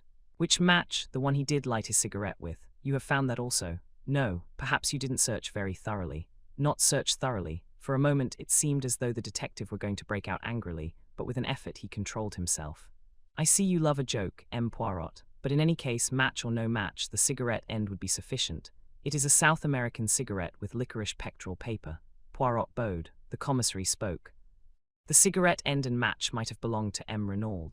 Remember, it is only 2 years since he returned from South America." "No," replied the other confidently. "I have already searched among the effects of Renaud. The cigarettes he smoked and the matches he used are quite different." "You do not think it odd," asked Poirot, "that these strangers should come unprovided with a weapon, with gloves, with a spade, and that they should so conveniently find all these things?" Giraud smiled in a rather superior manner. "Undoubtedly it is strange. Indeed, without the theory that I hold, it would be inexplicable." "Aha," said Hortet, an accomplice within the house." "Or outside it," said Giraud with a peculiar smile. "But someone must have admitted them. We cannot allow that, by an unparalleled piece of good fortune, they found the door ajar for them to walk in. D'accord, le juge." The door was opened for them, but it could just as easily be opened from outside, by someone who possessed a key. But who did possess a key? Giraud shrugged his shoulders. "As for that, no one who possesses one is going to admit the fact if they can help it. But several people might have had one. Jacques Renaud, the son, for instance. It is true that he is on his way to South America, but he might have lost the key or had it stolen from him. Then there is the gardener. He has been here many years. One of the younger servants may have a lover. It is easy to take an impression of a key and have one cut. There are many possibilities. Then there is another person who, I should judge, is exceedingly likely to have such a thing in her keeping." "Who is that?" "Madame d'Aubreuil," said the detective dryly. Said the magistrate, his face falling a little. "So you have heard about that, have you?" "I hear everything," said Giraud imperturbably. "There is one thing I could swear you have not heard," said M. Hortet, delighted to be able to show superior knowledge, and without more ado, he retold the story of the mysterious visitor the night before. He also touched on the check made out to Duveen, and finally handed Giraud the letter signed Bella. Giraud listened in silence, studied the letter attentively, and then handed it back. "All very interesting, M. le Juge. But my theory remains unaffected, and your theory is, for the moment I prefer not to say. Remember, I am only just beginning my investigations. Tell me one thing, M. Giraud," said Poirot suddenly. "Your theory allows for the door being opened. It does not explain why it was left open. When they departed, would it not have been natural for them to close it behind them? If a Sergeant de Ville had chanced to come up to the house, as is sometimes done to see that all is well, they might have been discovered and overtaken almost at once. Bah, they forgot it. A mistake, I grant you." Then, to my surprise, Poirot uttered almost the same words as he had uttered to Bex the previous evening. "I do not agree with you. The door being left open was the result of either design or necessity, and any theory that does not admit that fact is bound to prove vain." We all regarded the little man with a good deal of astonishment. The confession of ignorance drawn from him over the match end had, I thought, been bound to humiliate him, but here he was self-satisfied as ever, laying down the law to the great Giraud without a tremor. The detective twisted his moustache, eyeing my friend in a somewhat bantering fashion. "You don't agree with me, eh? Well, what strikes you particularly about the case? Let's hear your views. One thing presents itself to me as being significant. Tell me, M. Giraud, does nothing strike you as familiar about this case? Is there nothing it reminds you of?" "Familiar, reminds me of? I can't say offhand, I don't think so, though." "You are wrong," said Poirot quietly. "A crime almost precisely similar has been committed before." "When and where?" "That, unfortunately, I cannot for the moment remember, but I shall do so. I had hoped you might be able to assist me." Giraud snorted incredulously. "There have been many affairs of masked men. I cannot remember the details of them all. These crimes all resemble each other more or less. There is such a thing as the individual touch." Poirot suddenly assumed his lecturing manner and addressed us collectively. "I am speaking to you now of the psychology of crime. M. Giraud knows quite well that each criminal has his particular method, and that the police, when called in to investigate, say a case of burglary, can often make a shrewd guess at the offender, simply by the peculiar method he has employed. Jap would tell you the same, Hastings. Man is an unoriginal animal, unoriginal within the law in his daily respectable life, equally unoriginal outside the law. If a man commits a crime, any other crime he commits will resemble it closely. The English murderer who disposed of his wives in succession by drowning them in their baths was a case in point. Had he varied his methods, he might have escaped detection to this day. But he obeyed the common dictates of human nature, arguing that what had once succeeded would succeed again, and he paid the penalty of his lack of originality. And the point of all this, sneered Giraud, that when you have two crimes precisely similar in design and execution, you find the same brain behind them both. I am looking for that brain, M. Giraud, and I shall find it. Here we have a true clue, a psychological clue. You may know all about cigarettes and match ends, M. Giraud, but I, Hercule Poirot, know the mind of man." And the ridiculous little fellow tapped his forehead with emphasis. Giraud remained singularly unimpressed. "For your guidance," continued Poirot, "I will also advise you of one fact which might fail to be brought to your notice. The wrist-watch of Madame Renaud on the day following the tragedy had gained 2 hours. It might interest you to examine it." Giraud stared. "Perhaps it was in the habit of gaining. As a matter of fact, I am told it did." "Eh bien then, all the same 2 hours is a good deal," said Poirot softly. "Then there is the matter of the footprints in the flower-bed." He nodded his head towards the open window. Giraud took 2 eager strides and looked out. "This bed here?" "Yes, but I see no footprints." "No," said Poirot, straightening a little pile of books on a table. "There are none." For a moment an almost murderous rage obscured Giraud's face. He took 2 strides towards his tormentor, but at that moment the salon door was opened, and Marchot announced, "M. Stonner, the secretary, has just arrived from England. May he enter?" Chapter 10. Gabriel Stonner, the man who entered the room, was a striking figure. Very tall, with a well-knit athletic frame and a deeply bronzed face and neck, he dominated the assembly. Even Giraud seemed anemic beside him. When I knew him better, I realized that Gabriel Stonner was quite an unusual personality. English by birth, he had knocked about all over the world. He had shot big game in Africa, traveled in Korea, ranched in California, and traded in the South Sea Islands. He had been secretary to a New York railway magnate, and had spent a year encamped in the desert with a friendly tribe of Arabs. His unerring eye picked out M. Hortet, the examining magistrate in charge of the case. "Pleased to meet you, M. le Juge. This is a terrible business. How's Mrs. Renaud? Is she bearing up fairly well?" "It must have been an awful shock to her.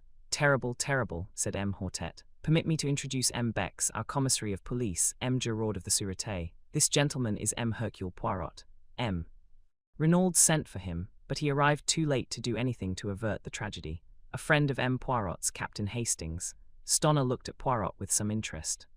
Sent for you, did he? You did not know, then, that M. Renaud contemplated calling in a detective, interposed M. Bex. No, I didn't, but it doesn't surprise me a bit. Why? Because the old man was rattled. I don't know what it was all about. He didn't confide in me. We weren't on those terms, but rattled he was, and badly. Said M. Hortet, but you have no notion of the cause. That's what I said, sir. You will pardon me, M. Stoner, but we must begin with a few formalities. Your name, Gabriel Stoner. How long ago was it that you became secretary to M. Renaud? About 2 years ago, when he first arrived from South America. I met him through a mutual friend, and he offered me the post. A thundering good boss he was too. Did he talk to you much about his life in South America? Yes, a good bit. Do you know if he was ever in Santiago? Several times. I believe he never mentioned any special incident that occurred there, anything that might have provoked some vendetta against him. Never. Did he speak of any secret that he had acquired while sojourning there? No. Did he ever say anything at all about a secret? Not that I can remember. But for all that, there was a mystery about him. I've never heard him speak of his boyhood, for instance, or of any incident prior to his arrival in South America.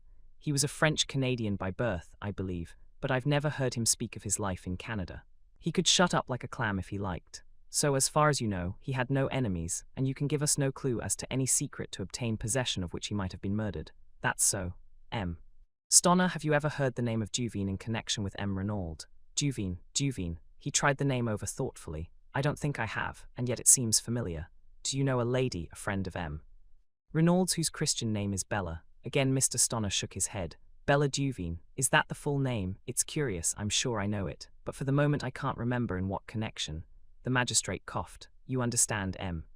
Stoner, the case is like this. There must be no reservations. You might perhaps through a feeling of consideration for Madame Renaud, for whom I gather you have a great esteem and affection, you might, enfin, said M.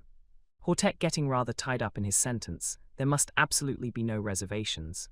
Stoner stared at him, a dawning light of comprehension in his eyes. I don't quite get you, he said gently. Where does Mrs. Renaud come in? I've an immense respect and affection for that lady. She's a very wonderful and unusual type, but I don't quite see how my reservations, or otherwise, could affect her. Not if this Bella Duveen should prove to have been something more than a friend to her husband. Ah, said Stoner. I get you now, but I'll bet my bottom dollar that you're wrong. The old man never so much as looked at a petticoat. He just adored his own wife. They were the most devoted couple I know. M. Hortet shook his head gently. M. Stoner, we hold absolute proof. A love letter written by this Bella to M. Renaud, accusing him of having tired of her.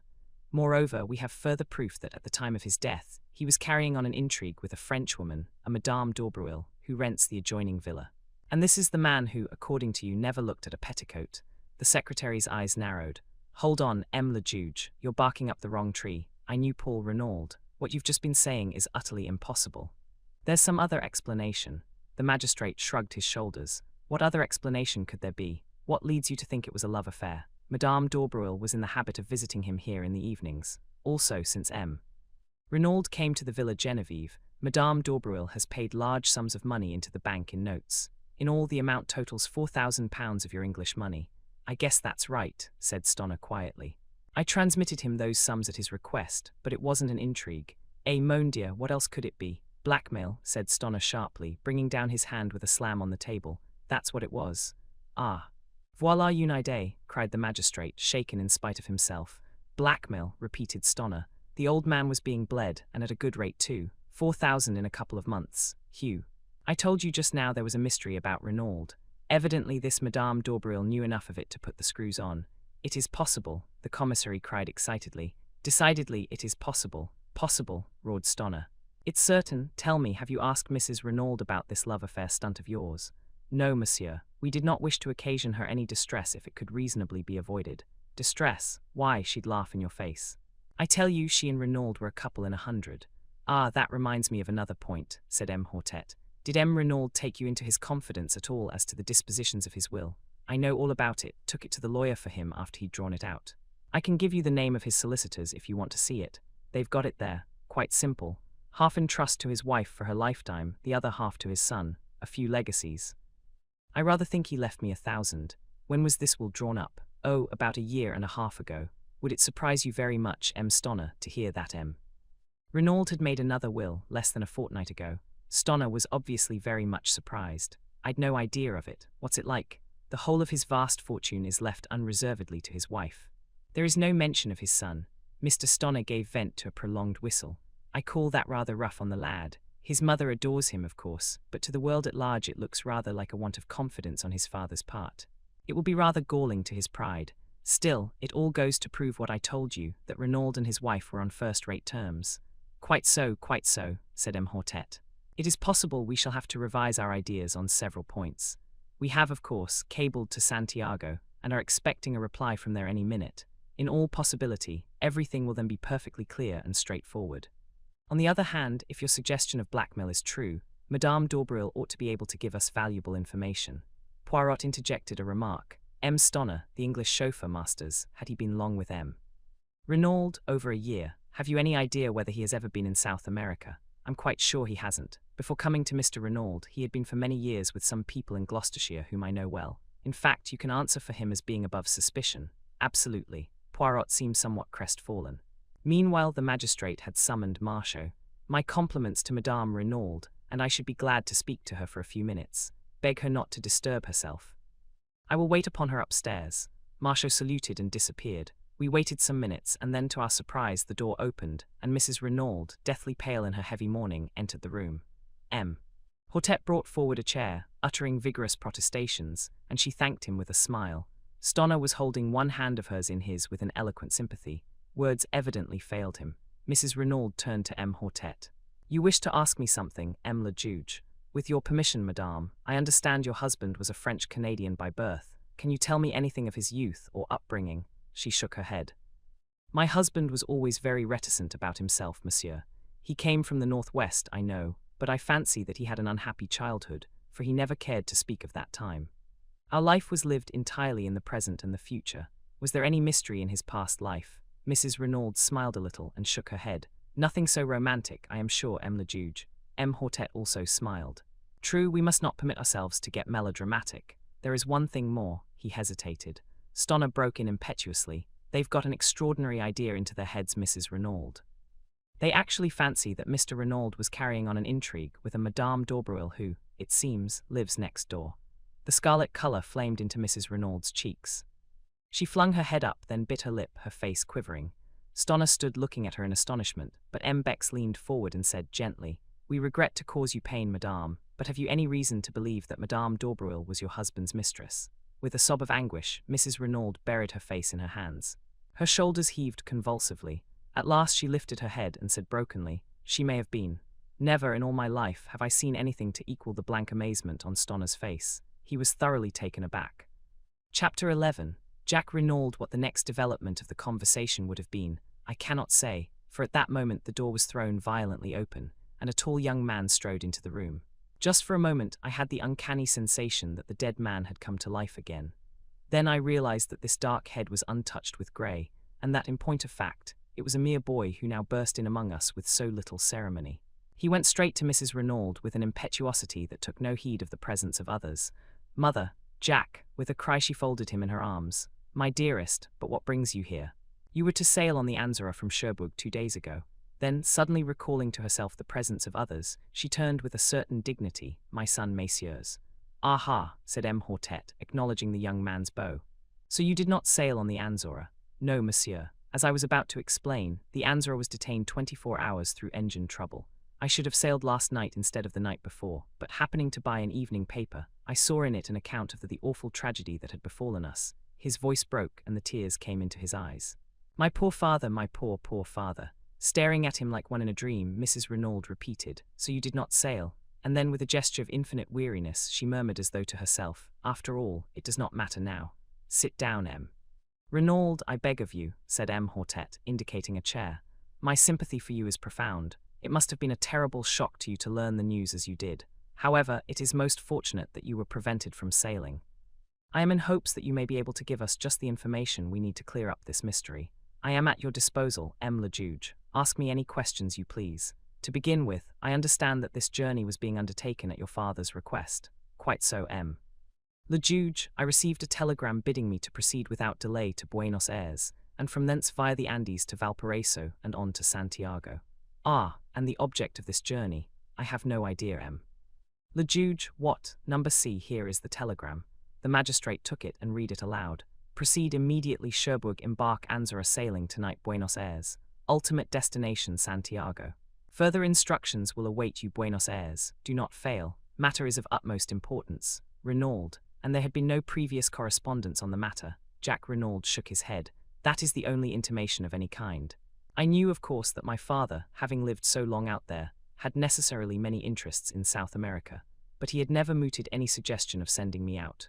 You have, of course, been a good deal in South America, M. Renaud. I was there as a child, but I was educated in England and spent most of my holidays in that country, so I really know far less of South America than might be supposed. You see, the war broke out when I was 17.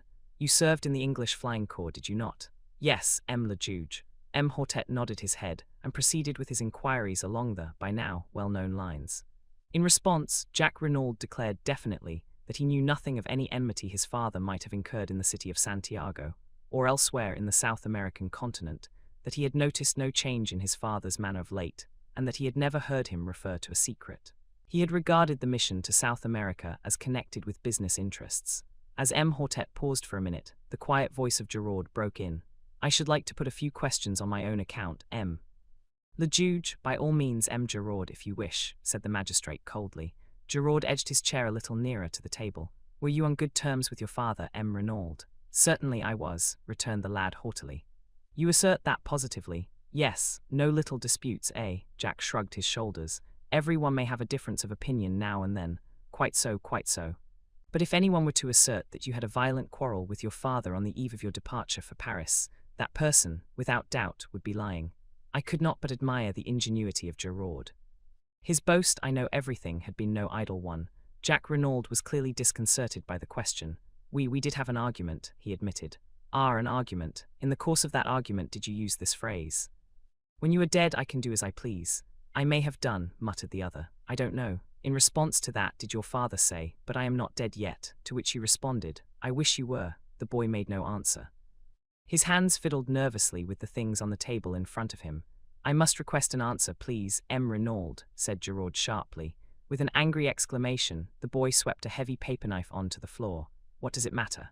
You might as well know. Yes, I did quarrel with my father. I dare say I said all those things. I was so angry I cannot even remember what I said. I was furious. I could almost have killed him at that moment. There, make the most of that. He leant back in his chair, flushed and defiant.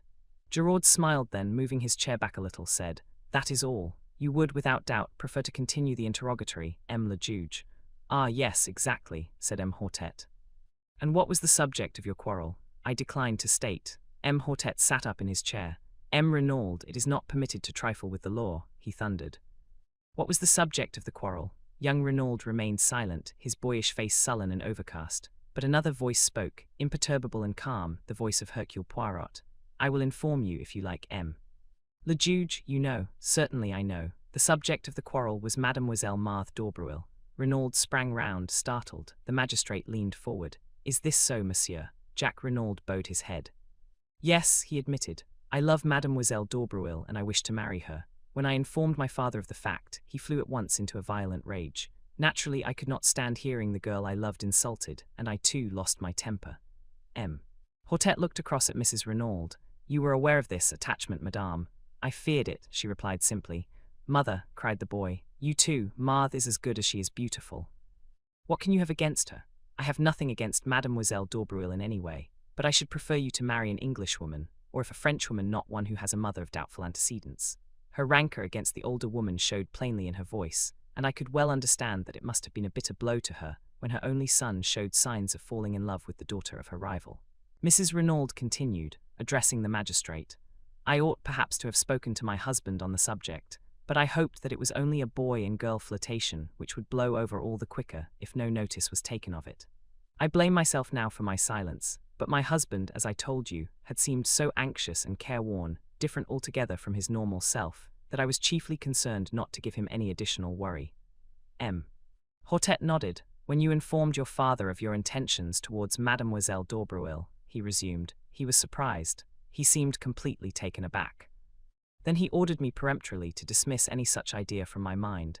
He would never give his consent to such a marriage. Nettled, I demanded what he had against Mademoiselle d'Aubreuil. To that he could give no satisfactory reply, but spoke in slighting terms of the mystery surrounding the lives of the mother and daughter. I answered that I was marrying Marthe, and not her antecedents, but he shouted me down with a peremptory refusal to discuss the matter in any way. The whole thing must be given up. The injustice and high-handedness of it all maddened me, especially since he himself always seemed to go out of his way to be attentive to the d'Aubreuils, and was always suggesting that they should be asked to the house. I lost my head and we quarrelled in earnest. My father reminded me that I was entirely dependent on him, and it must have been in answer to that I made the remark about doing as I pleased after his death. Poirot interrupted with a quick question. You were aware, then, of the terms of your father's will? I knew that he had left half his fortune to me, the other half in trust for my mother to come to me at her death, replied the lad. Proceed with your story, said the magistrate. After that we shouted at each other in sheer rage, until I suddenly realized that I was in danger of missing my train to Paris. I had to run for the station, still in a white heat of fury. However, once well away, I calmed down. I wrote to Marthe, telling her what had happened, and her reply soothed me still further. She pointed out to me that we had only to be steadfast, and any opposition was bound to give way at last. Our affection for each other must be tried and proved, and when my parents realized that it was no light infatuation on my part, they would doubtless relent towards us. Of course, to her I had not dwelt on my father's principal objection to the match. I soon saw that I should do my cause no good by violence. My father wrote me several letters to Paris, affectionate in tone, and which did not refer to our disagreement or its cause, and I replied in the same strain. You can produce those letters, said Giraud. I did not keep them. No matter, said the detective. Renaud looked at him for a moment, but the magistrate was continuing his questions. To pass to another matter, are you acquainted with the name of Duveen M? Renaud Duveen, said Jack. Duveen. He leant forward and slowly picked up the paper knife he had swept from the table. As he lifted his head, his eyes met the watching ones of Giraud. Duveen. No, I can't say I am. Will you read this letter, M. Renaud, and tell me if you have any idea as to who the person was who addressed it to your father? Jack Renaud took the letter and read it through, the colour mounting in his face as he did so. Addressed to my father, the emotion and indignation in his tones were evident. Yes, we found it in the pocket of his coat. He hesitated, throwing the merest fraction of a glance towards his mother. The magistrate understood. As yet, no. Can you give us any clue as to the writer? I have no idea whatsoever. M. Hortet sighed. A most mysterious case. Ah, well, I suppose we can now rule out the letter altogether. What do you think, M. Giraud? It does not seem to lead us anywhere. It certainly does not, agreed the detective with emphasis. And yet, sighed the magistrate, it promised at the beginning to be such a beautiful and simple case. He caught Mrs. Renaud's eye and blushed in immediate confusion. Ah, yes, he coughed, turning over the papers on the table. Let me see, where were we? Oh, the weapon. I fear this may give you pain, M. Renaud. I understand it was a present from you to your mother. Very sad, very distressing. Jack Renaud leaned forward. His face, which had flushed during the perusal of the letter, was now deadly white. Do you mean that it was with an aeroplane wire paper cutter that my father was killed? But it's impossible, a little thing like that. Alas, M. Renaud, it is only too true. An ideal little tool, I fear, sharp and easy to handle. Where is it? Can I see it? Is it still in the body? Oh no, it had been removed. You would like to see it, to make sure. It would be as well, perhaps, though Madame has already identified it. Still, M. Bex, might I trouble you? Certainly, M. le Juge, I will fetch it immediately. Would it not be better to take M. Renaud to the shed, suggested Giraud smoothly. Without doubt he would wish to see his father's body. The boy made a shivering gesture of negation, and the magistrate, always disposed to cross Giraud whenever possible, replied. But no, not at present. M. Bex will be so kind as to bring it to us here. The commissary left the room. Stoner crossed to Jack and wrung him by the hand. Poirot had risen and was adjusting a pair of candlesticks that struck his trained eye as being a shade askew. The magistrate was reading the mysterious love letter through a last time, clinging desperately to his first theory of jealousy and a stab in the back. Suddenly the door burst open and the commissary rushed in. M. le Juge, M. Le Juge, but yes, what is it? The dagger, it is gone. Comment gone, vanished, disappeared. The glass jar that contained it is empty. What? I cried. Impossible. Why, only this morning I saw, the words died on my tongue. But the attention of the entire room was diverted to me. What is that you say? Cried the commissary. This morning. I saw it there this morning, I said slowly. About an hour and a half ago, to be accurate. You went to the shed then? How did you get the key? I asked the Sergeant de Ville for it. And you went there. Why? I hesitated, but in the end I decided that the only thing to do was to make a clean breast of it. Le juge, I said. I have committed a grave fault for which I must crave your indulgence. Bien, proceed, monsieur. The fact of the matter is, I said, wishing myself anywhere else than where I was, that I met a young lady, an acquaintance of mine. She displayed a great desire to see everything that was to be seen, and in short, I took the key to show her the body. Ah, par exemple, cried the magistrate indignantly. But it is a grave fault you have committed there, Captain Hastings. It is altogether most irregular. You should not have permitted yourself this folly. I know, I said meekly. Nothing that you can say could be too severe, Le juge, you did not invite this lady to come here. Certainly not. I met her quite by accident. She is an English lady who happens to be staying in Merlinville, though I was not aware of that until my unexpected meeting with her. Well, said the magistrate, softening. It was most irregular, but the lady is without doubt young and beautiful, n'est-ce pas? What it is to be young. Oh, Juness, and he sighed sentimentally. But the commissary, less romantic and more practical, took up the tale. But did not you reclose and lock the door when you departed? That's just it, I said slowly. That's what I blame myself for so terribly. My friend was upset at the sight. She nearly fainted. I got her some brandy and water, and afterwards insisted on accompanying her back to town. In the excitement, I forgot to relock the door. I only did so when I got back to the villa. Then for 20 minutes at least, said the commissary slowly. He stopped, exactly, I said. 20 minutes, mused the commissary. It is deplorable, said Hortet, his sternness of manner returning. Without precedent, suddenly another voice spoke. You find it deplorable, Le juge, asked Giraud. Certainly I do. Bien, I find it admirable, said the other imperturbably. This unexpected ally quite bewildered me. Admirable, Giraud, asked the magistrate, studying him cautiously out of the corner of his eye. Precisely. And why? Because we know now that the assassin, or an accomplice of the assassin, has been near the villa only an hour ago. It will be strange if, with that knowledge, we do not shortly lay hands upon him.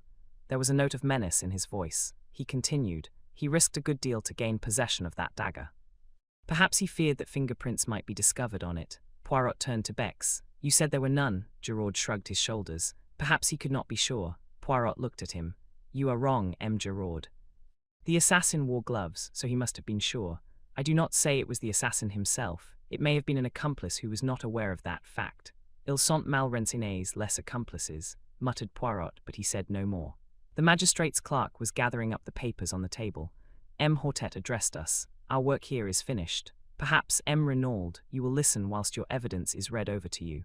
I have purposely kept all the proceedings as informal as possible. I have been called original in my methods, but I maintain that there is much to be said for originality. The case is now in the clever hands of the renowned Giraud. He will without doubt distinguish himself. Indeed, I wonder that he has not already laid his hands upon the murderers. Madame, again let me assure you of my heartfelt sympathy. Messieurs, I wish you all good day. And accompanied by his clerk and the commissary, he took his departure. Poirot tugged out that large turnip of a watch of his and observed the time. Let us return to the hotel for lunch, my friend, he said, and you shall recount to me in full the indiscretions of this morning. No one is observing us, we need make no adieus. We went quietly out of the room. The examining magistrate had just driven off in his car. I was going down the steps when Poirot's voice arrested me. One little moment, my friend. Dexterously, he whipped out his yard measure and proceeded, quite solemnly, to measure an overcoat hanging in the hall from the collar to the hem. I had not seen it hanging there before, and guessed that it belonged to either Mr. Stoner or Jack Renaud. Then, with a little satisfied grunt, Poirot returned the measure to his pocket and followed me out into the open air. Chapter 12. Poirot elucidates certain points. Why did you measure that overcoat? I asked with some curiosity as we walked down the hot white road at a leisurely pace. Parbleu. To see how long it was, replied my friend imperturbably. I was vexed. Poirot's incurable habit of making a mystery out of nothing never failed to irritate me. I relapsed into silence and followed a train of thought of my own. Although I had not noticed them specially at the time, certain words Mrs. Renaud had addressed to her son now recurred to me, fraught with a new significance. So you did not sail, she had said, and then had added. After all, it does not matter, now. What had she meant by that? The words were enigmatical, significant. Was it possible that she knew more than we supposed? She had denied all knowledge of the mysterious mission with which her husband was to have entrusted his son. But was she really less ignorant than she pretended? Could she enlighten us if she chose, and was her silence part of a carefully thought-out and preconceived plan? The more I thought about it, the more I was convinced that I was right. Mrs. Renaud knew more than she chose to tell. In her surprise at seeing her son, she had momentarily betrayed herself. I felt convinced that she knew, if not the assassins, at least the motive for the assassination. But some very powerful considerations must keep her silent. "You think profoundly, my friend," remarked Poirot, breaking in upon my reflections. "What is it that intrigues you so?" I told him, sure of my ground, though feeling expectant that he would ridicule my suspicions. But to my surprise he nodded thoughtfully. "You are quite right, Hastings. From the beginning I have been sure that she was keeping something back. At first I suspected her, if not of inspiring, at least of conniving at the crime." "You suspected her?" I cried. "But certainly, she benefits enormously. In fact, by this new will, she is the only person to benefit. So, from the start, she was singled out for attention. You may have noticed that I took an early opportunity of examining her wrists. I wished to see whether there was any possibility that she had gagged and bound herself. Bien, I saw at once that there was no fake. The cords had actually been drawn so tight as to cut into the flesh. That ruled out the possibility of her having committed the crime single-handed, but it was still possible for her to have connived at it, or to have been the instigator with an accomplice. Moreover, the story, as she told it, was singularly familiar to me. The masked men that she could not recognize, the mention of the secret, I had heard or read all these things before. Another little detail confirmed my belief that she was not speaking the truth. The wristwatch, Hastings, the wristwatch. Again that wristwatch. Poirot was eyeing me curiously. "You see mon ami." "You comprehend?" "No," I replied with some ill humor. "I neither see nor comprehend. You make all these confounded mysteries, and it's useless asking you to explain. You always like keeping everything up your sleeve to the last minute. Do not enrage yourself, my friend," said Poirot with a smile.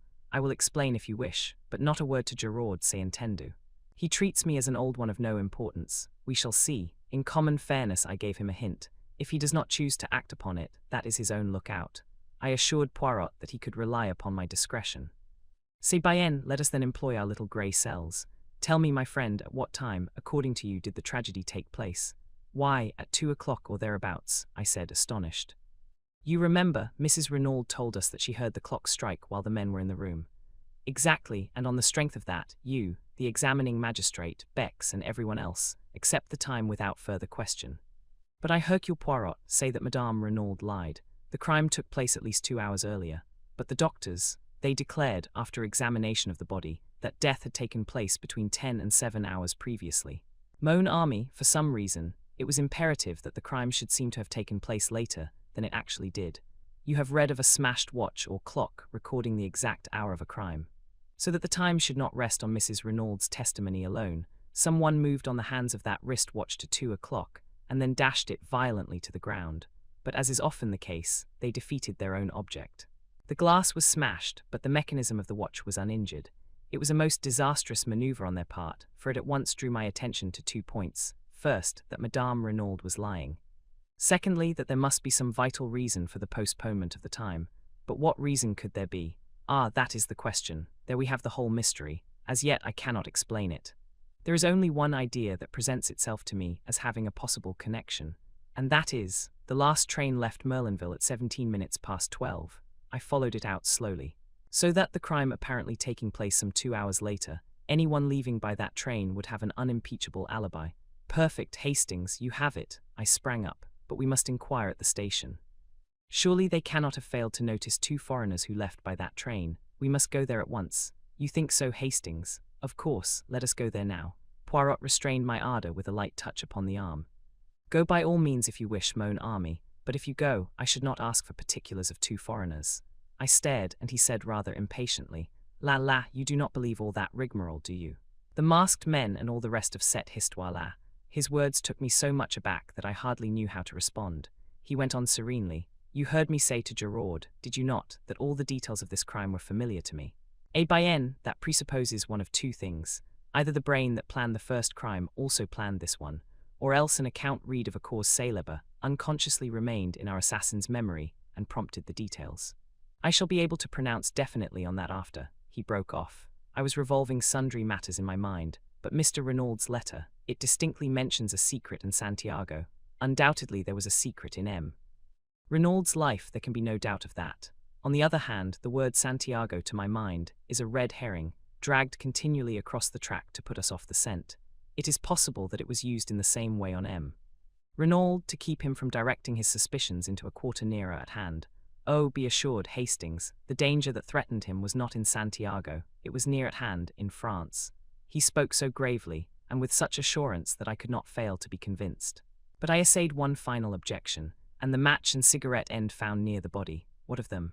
A light of pure enjoyment lit up Poirot's face. Planted, deliberately planted there for Gerard or one of his tribe to find. Ah, he is smart, Gerard, he can do his tricks. So can a good retriever dog. He comes in so pleased with himself. For hours he has crawled on his stomach. See what I have found, he says, and then again to me. What do you see here? Me, I answer, with profound and deep truth. Nothing. And Gerard, the great Gerard, he laughs, he thinks to himself, oh, that he is imbecile, this old one. But we shall see. But my mind had reverted to the main facts. Then all this story of the masked men is false. What really happened? Poirot shrugged his shoulders. One person could tell us, Madame Renaud, but she will not speak. Threats and entreaties would not move her. A remarkable woman, that Hastings. I recognized as soon as I saw her that I had to deal with a woman of unusual character. At first, as I told you, I was inclined to suspect her of being concerned in the crime. Afterwards I altered my opinion. What made you do that? Her spontaneous and genuine grief at the sight of her husband's body. I could swear that the agony in that cry of hers was genuine. Yes, I said thoughtfully, one cannot mistake these things. I beg your pardon, my friend, one can always be mistaken. Regard a great actress. Does not her acting of grief carry you away and impress you with its reality? No, however strong my own impression and belief, I needed other evidence before I allowed myself to be satisfied. The great criminal can be a great actor. I base my certainty in this case, not upon my own impression, but upon the undeniable fact that Mrs. Renaud actually fainted. I turned up her eyelids and felt her pulse. There was no deception, the swoon was genuine. Therefore I was satisfied that her anguish was real and not assumed. Besides, a small additional point not without interest, it was unnecessary for Mrs. Renaud to exhibit unrestrained grief. She had had one paroxysm on learning of her husband's death, and there would be no need for her to simulate another such a violent one on beholding his body. No, Mrs. Renaud was not her husband's murderess. But why has she lied? She lied about the wristwatch, she lied about the masked men, she lied about a third thing. Tell me, Hastings, what is your explanation of the open door? Well, I said, rather embarrassed, I suppose it was an oversight. They forgot to shut it. Poirot shook his head and sighed. That is the explanation of Gerard. It does not satisfy me. There is a meaning behind that open door which for a moment I cannot fathom. I have an idea, I cried suddenly. Et la bonne heure, let us hear it. Listen, we are agreed that Mrs. Renaud's story is a fabrication. Is it not possible, then, that Mr. Renaud left the house to keep an appointment, possibly with the murderer, leaving the front door open for his return? But he did not return, and the next morning he is found, stabbed in the back. An admirable theory, Hastings, but for two facts which you have characteristically overlooked. In the first place, who gagged and bound Madame Renaud? And why on earth should they return to the house to do so? In the second place, no man on earth would go out to keep an appointment wearing his underclothes and an overcoat. There are circumstances in which a man might wear pajamas and an overcoat, but the other never. True, I said, rather crestfallen. No, continued Poirot, we must look elsewhere for a solution of the open door mystery. One thing I am fairly sure of, they did not leave through the door, they left by the window. What, precisely? But there were no footmarks in the flower bed underneath. No, and there ought to have been. Listen, Hastings. The gardener, Auguste, as you heard him say, planted both those beds the preceding afternoon. In the one there are plentiful impressions of his big hobnailed boots, in the other none, you see. Someone had passed that way, someone who, to obliterate their footprints, smoothed over the surface of the bed with a rake. Where did they get a rake? Where they got the spade and the gardening gloves, said Poirot impatiently. There is no difficulty about that. What makes you think that they left that way, though? Surely it is more probable that they entered by the window and left by the door. That is possible, of course. Yet I have a strong idea that they left by the window. I think you are wrong. Perhaps mon ami. I mused, thinking over the new field of conjecture that Poirot's deductions had opened up to me. I recalled my wonder at his cryptic allusions to the flower bed and the wrist watch. His remarks had seemed so meaningless at the moment, and now, for the first time, I realized how remarkably, from a few slight incidents, he had unraveled much of the mystery that surrounded the case. I paid a belated homage to my friend. As though he read my thoughts, he nodded sagely. Method, you comprehend. Method, arrange your facts, arrange your ideas. And if some little fact will not fit in, do not reject it but consider it closely. Though its significance escapes you, be sure that it is significant. In the meantime, I said, considering, although we know a great deal more than we did, we are no nearer to solving the mystery of who killed Mr. Renaud. No, said Poirot cheerfully. In fact, we are a great deal further off.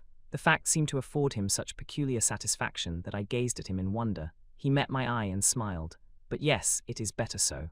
Before there was at all events a clear theory as to how and by whose hands he met his death. Now that is all gone, we are in darkness. 100 conflicting points confuse and worry us. That is well, that is excellent.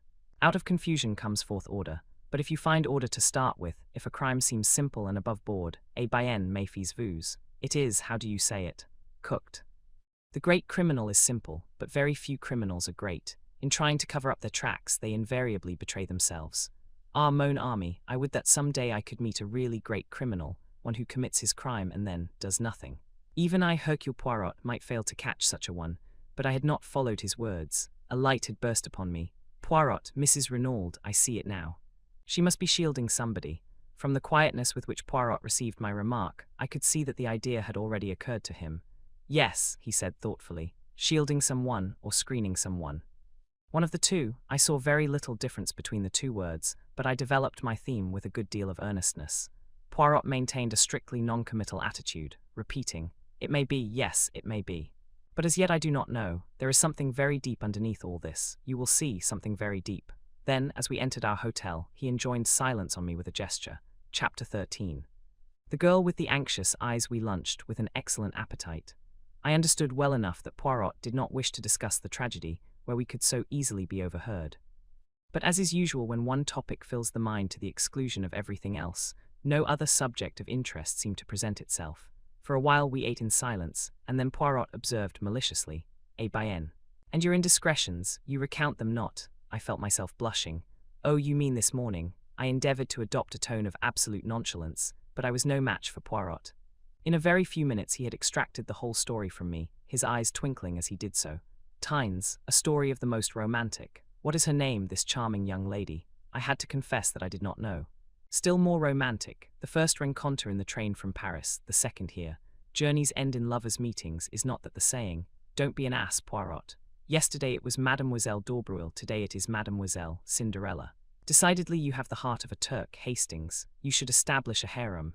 It's all very well to rag me. Mademoiselle d'Aubreuil is a very beautiful girl, and I do admire her immensely. I don't mind admitting it.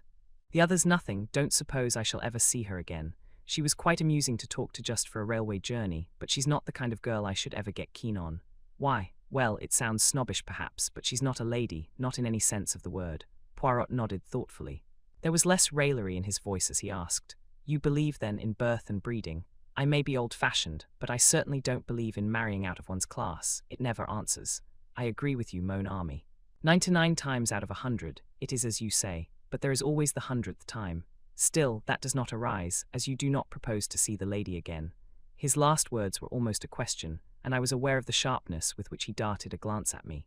And before my eyes, writ large in letters of fire, I saw the words Hôtel du Fer, and I heard again her voice saying, "Come and look me up," and my own answering with empressement, "I will." Well, what of it? I had meant to go at the time, but since then I had had time to reflect. I did not like the girl. Thinking it over in cold blood, I came definitely to the conclusion that I disliked her intensely.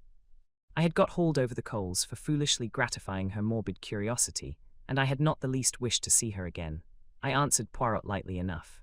"She asked me to look her up, but of course I shan't." "Why, of course?" "Well, I don't want to." "I see." He studied me attentively for some minutes. "Yes, I see very well, and you are wise.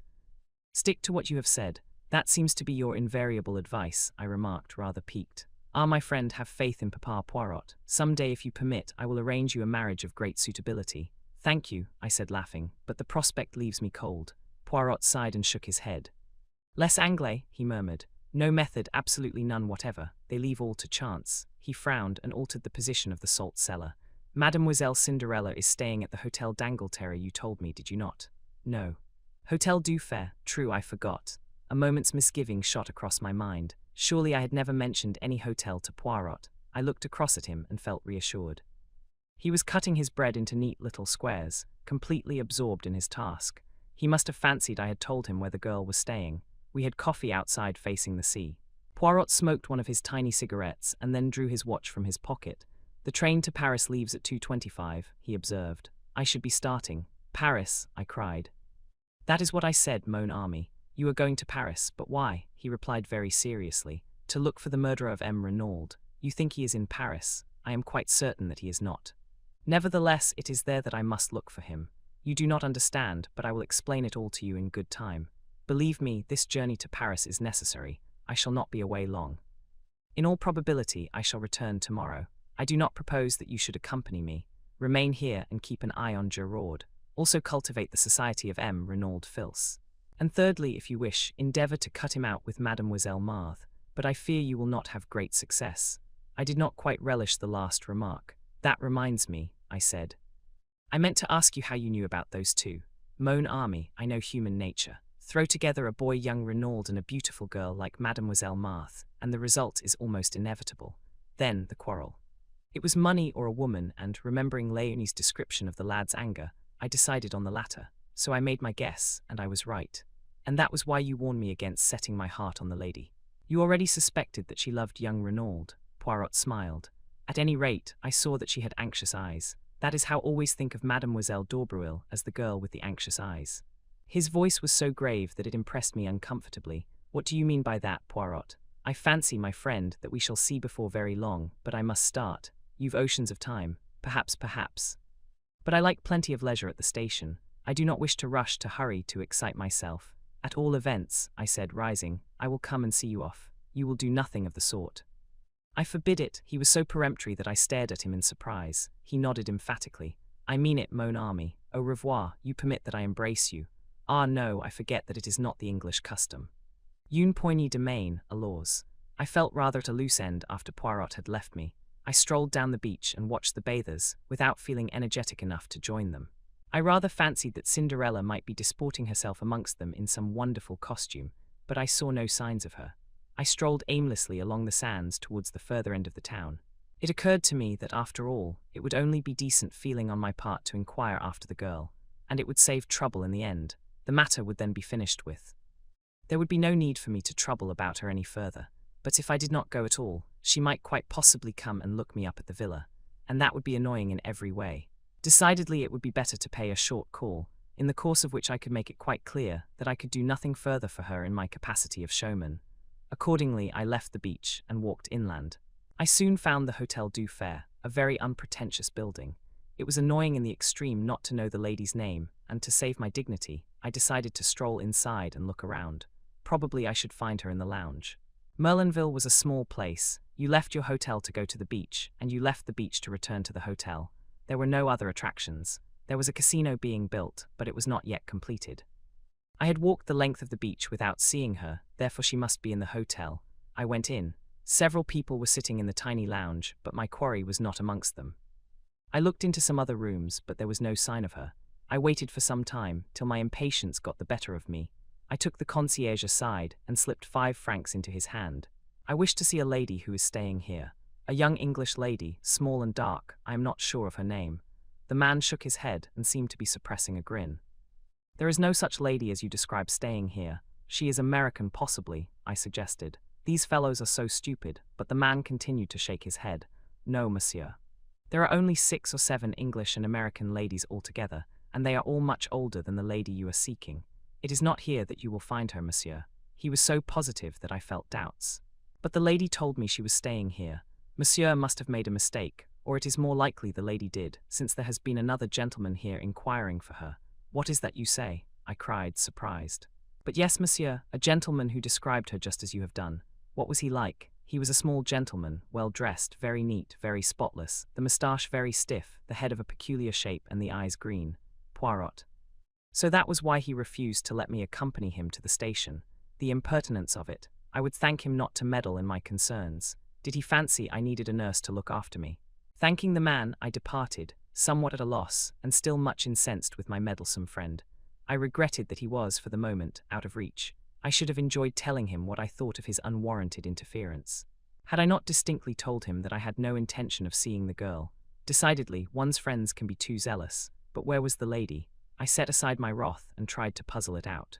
Evidently, through inadvertence, she had named the wrong hotel. Then another thought struck me. Was it inadvertence, or had she deliberately withheld her name and given me the wrong address? The more I thought about it, the more I felt convinced that this last surmise of mine was right. For some reason or other, she did not wish to let the acquaintance ripen into friendship.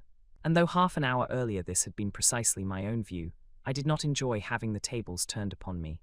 The whole affair was profoundly unsatisfactory, and I went up to the Villa Genevieve in a condition of distinct ill humor.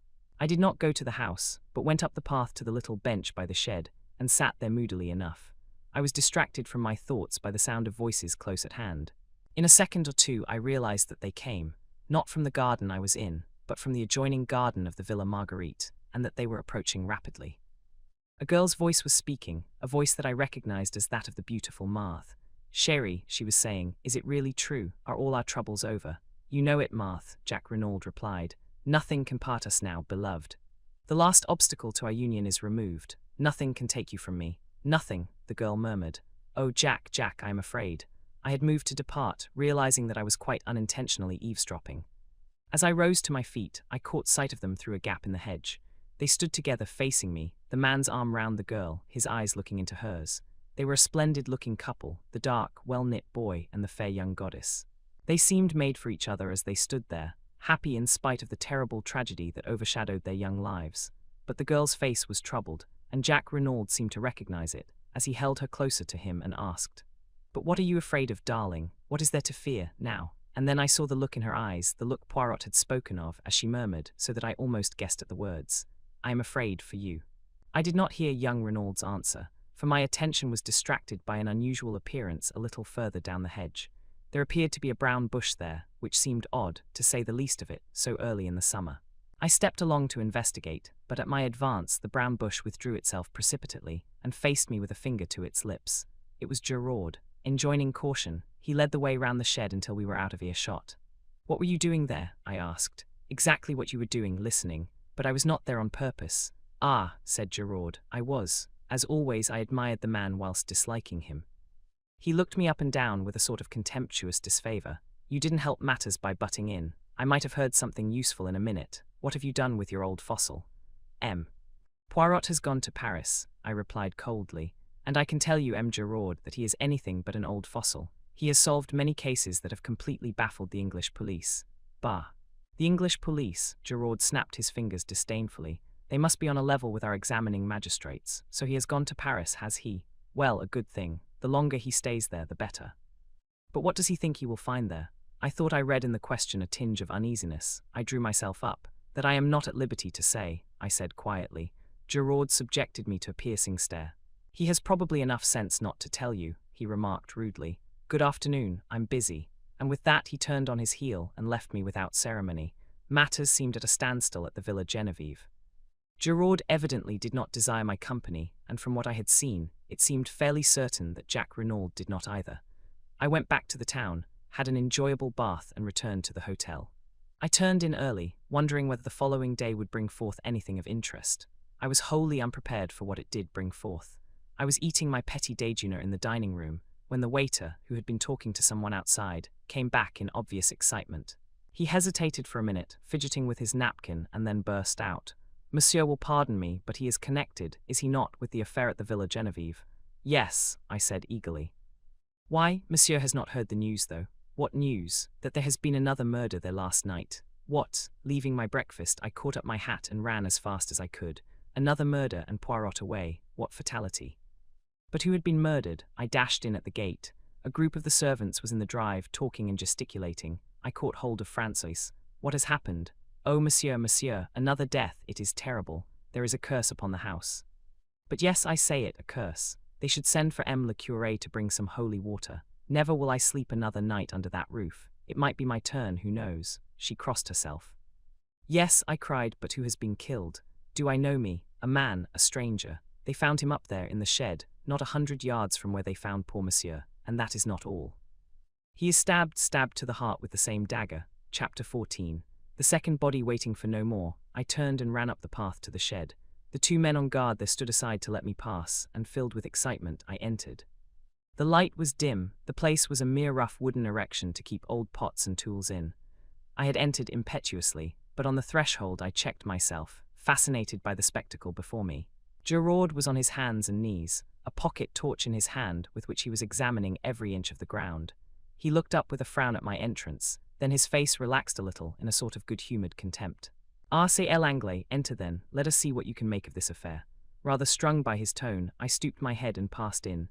There he is, said Gerard, flashing his torch to the far corner. I stepped across. The dead man lay straight upon his back. He was of medium height, swarthy of complexion, and possibly about 50 years of age. He was neatly dressed in a dark blue suit, well cut and probably made by an expensive tailor, but not new. His face was terribly convulsed, and on his left side, just over the heart, the hilt of a dagger stood up, black and shining. I recognized it. It was the same dagger I had seen reposing in the glass jar the preceding morning. I'm expecting the doctor any minute, explained Gerard, although we hardly need him. There's no doubt what the man died of. He was stabbed to the heart, and death must have been pretty well instantaneous. When was it done? Last night, Gerard shook his head. Hardly. I don't lay down the law on medical evidence, but the man's been dead well over 12 hours. When do you say you last saw that dagger? About 10 o'clock yesterday morning. Then I should be inclined to fix the crime as being done not long after that. But people were passing and repassing this shed continually. Gerard laughed disagreeably. You progressed to a marvel. Who told you he was killed in this shed? Well, I felt flustered. I assumed it. Oh, what a fine detective. Look at him, moaned Petty. Does a man stabbed to the heart fall like that, neatly with his feet together and his arms to his side? No, again does a man lie down on his back and permit himself to be stabbed without raising a hand to defend himself. It is absurd, is it not? But see here, and here, he flashed the torch along the ground. I saw curious irregular marks in the soft dirt. He was dragged here after he was dead, half dragged, half carried by two people. Their tracks do not show on the hard ground outside, and here they have been careful to obliterate them. But one of the two was a woman, my young friend. A woman, yes, but if the tracks are obliterated, how do you know? Because, blurred as they are, the prints of the woman's shoe are unmistakable. Also, by this, and leaning forward, he drew something from the handle of the dagger and held it up for me to see. It was a woman's long black hair, similar to the one Poirot had taken from the armchair in the library. With a slightly ironic smile, he wound it round the dagger again. We will leave things as they are as much as possible, he explained. It pleases the examining magistrate. Bien, do you notice anything else? I was forced to shake my head. Look at his hands. I did. The nails were broken and discolored, and the skin was hard. It hardly enlightened me as much as I should have liked it to have done. I looked up at Gerard. They are not the hands of a gentleman, he said, answering my look. On the contrary, his clothes are those of a well-to-do man. That is curious, is it not? Very curious, I agreed. And none of his clothing is marked. What do we learn from that? This man was trying to pass himself off as other than he was. He was masquerading. Why? Did he fear something? Was he trying to escape by disguising himself? As yet we do not know, but one thing we do know. He was as anxious to conceal his identity as we are to discover it. He looked down at the body again. As before, there are no fingerprints on the handle of the dagger. The murderer again wore gloves. You think, then, that the murderer was the same in both cases? I asked eagerly. Gerard became inscrutable. Never mind what I think, we shall see. Marchot, the Sergeant de Ville, appeared at the doorway. Monsieur, why is Madame Renaud not here? I sent for her a quarter of an hour ago. She is coming up the path now, Monsieur, and her son with her. Good, I only want one at a time, though. Marchot saluted and disappeared again. A moment later he reappeared with Mrs. Renaud. Here is Madame. Gerard came forward with a curt bow. This way, Madame. He led her across and then, standing suddenly aside, here is the man. Do you know him? And as he spoke, his eyes, gimlet-like, bored into her face, seeking to read her mind, noting every indication of her manner. But Mrs. Renaud remained perfectly calm, too calm, I felt. She looked down at the corpse almost without interest, certainly without any sign of agitation or recognition. No, she said, I have never seen him in my life. He is quite a stranger to me. You are sure, quite sure. You do not recognize in him one of your assailants, for instance. No, she seemed to hesitate, as though struck by the idea. No, I do not think so. Of course they wore beards, false ones the examining magistrate thought, but still no. Now she seemed to make her mind up definitely. I am sure neither of the two was this man.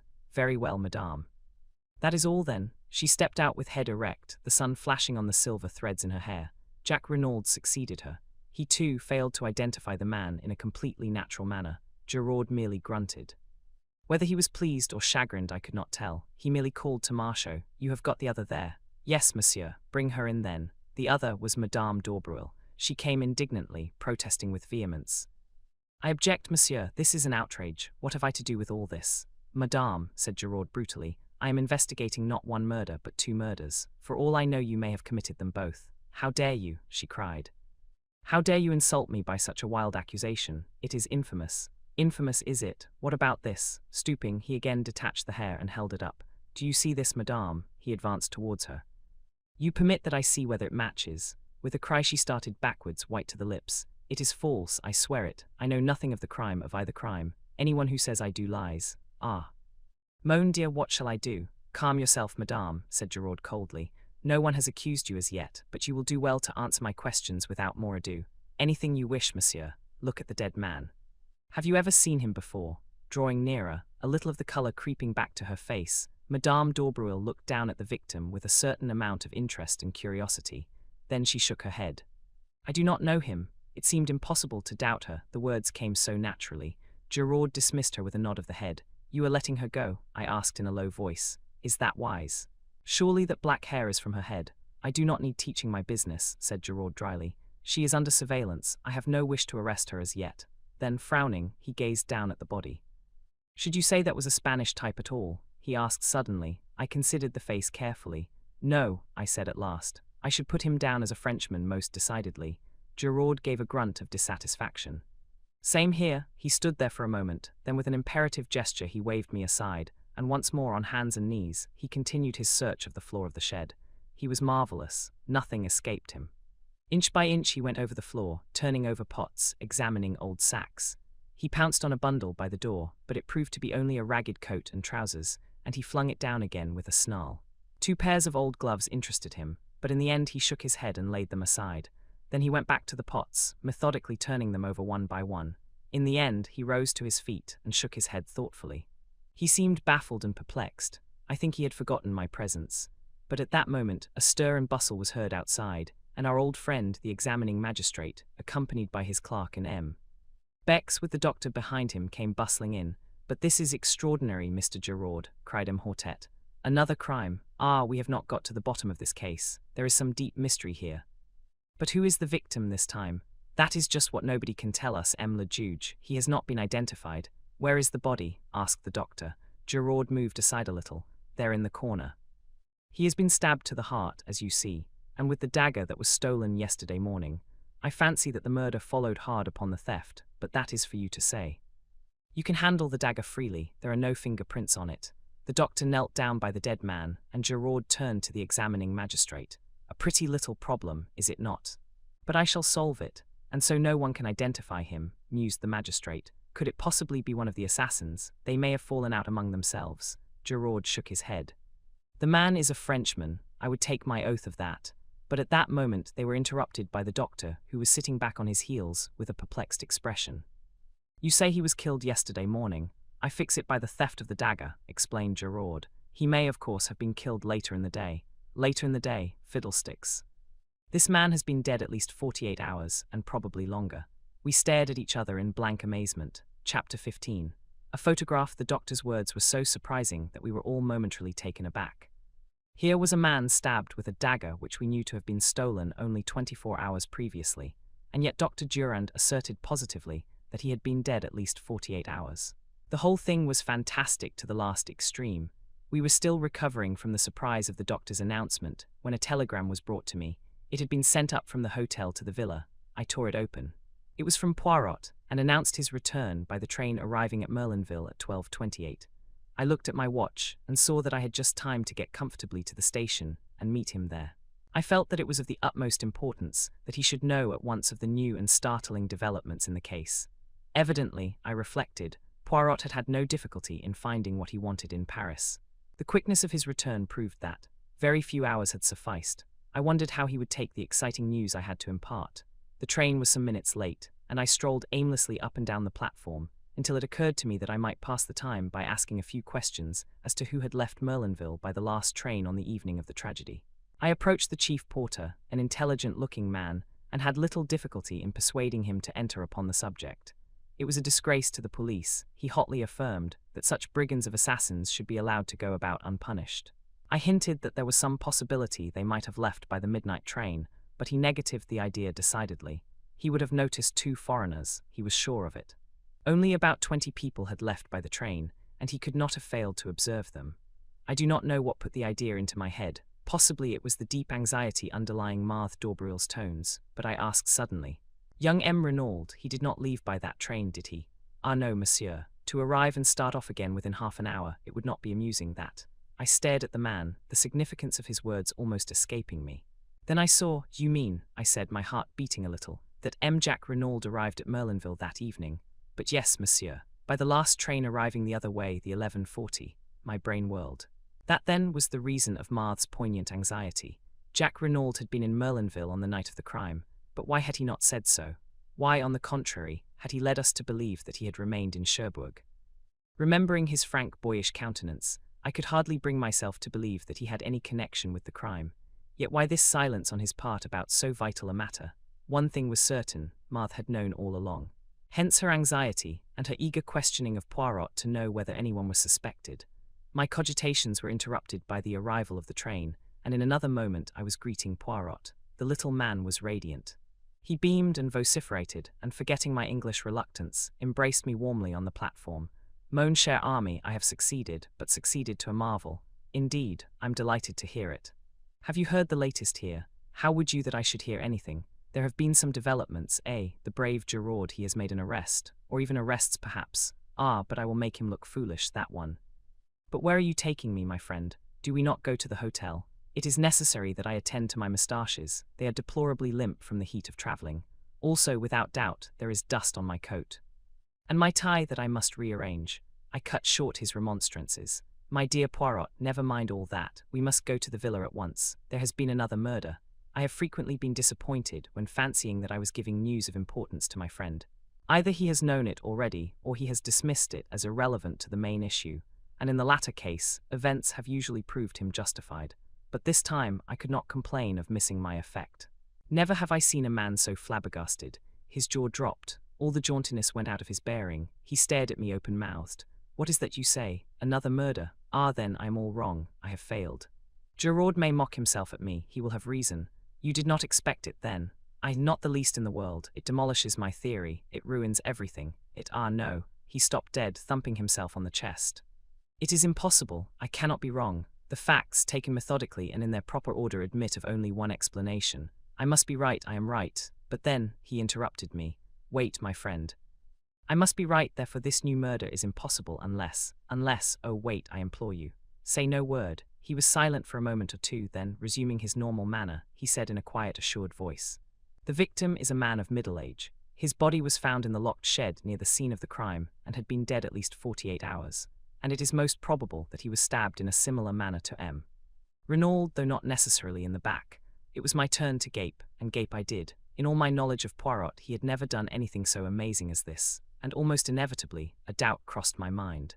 "Poirot," I cried, "you're pulling my leg. You've heard all about it already." He turned his earnest gaze upon me reproachfully. "Would I do such a thing? I assure you that I have heard nothing whatsoever." "Did you not observe the shock your news was to me? But how on earth could you know all that?" "I was right then, but I knew it. The little grey cells, my friend, the little grey cells, they told me. Thus and in no other way could there have been a second death. Now tell me all. If we go round to the left here, we can take a short cut across the golf links which will bring us to the back of the Villa Genevieve much more quickly." As we walked, taking the way he had indicated, I recounted all I knew. Poirot listened attentively. "The dagger was in the wound, you say? That is curious. You are sure it was the same one?" "Absolutely certain. That's what makes it so impossible. Nothing is impossible." "There may have been two daggers." I raised my eyebrows. "Surely that is in the highest degree unlikely. It would be a most extraordinary coincidence. You speak as usual, without reflection, Hastings. In some cases, two identical weapons would be highly improbable, but not here. This particular weapon was a war souvenir which was made to Jacques Renaud's orders. It is really highly unlikely, when you come to think of it, that he should have had only one made. Very probably he would have another for his own use. But nobody has mentioned such a thing," I objected. A hint of the lecturer crept into Poirot's tone. "My friend, in working upon a case, one does not take into account only the things that are mentioned. There is no reason to mention many things which may be important. Equally, there is often an excellent reason for not mentioning them. You can take your choice of the two motives." I was silent, impressed in spite of myself. Another few minutes brought us to the famous shed. We found all our friends there, and after an interchange of polite amenities, Poirot began his task. Having watched Giraud at work, I was keenly interested. Poirot bestowed but a cursory glance on the surroundings. The only thing he examined was the ragged coat and trousers by the door. A disdainful smile rose to Giraud's lips, and as though noting it, Poirot flung the bundle down again. "Old clothes of the gardeners?" he queried. "Exactly," said Giraud. Poirot knelt down by the body. His fingers were rapid but methodical. He examined the texture of the clothes and satisfied himself that there were no marks on them. The boots he subjected to special care, also the dirty and broken fingernails. Whilst examining the latter, he threw a quick question at Gerard.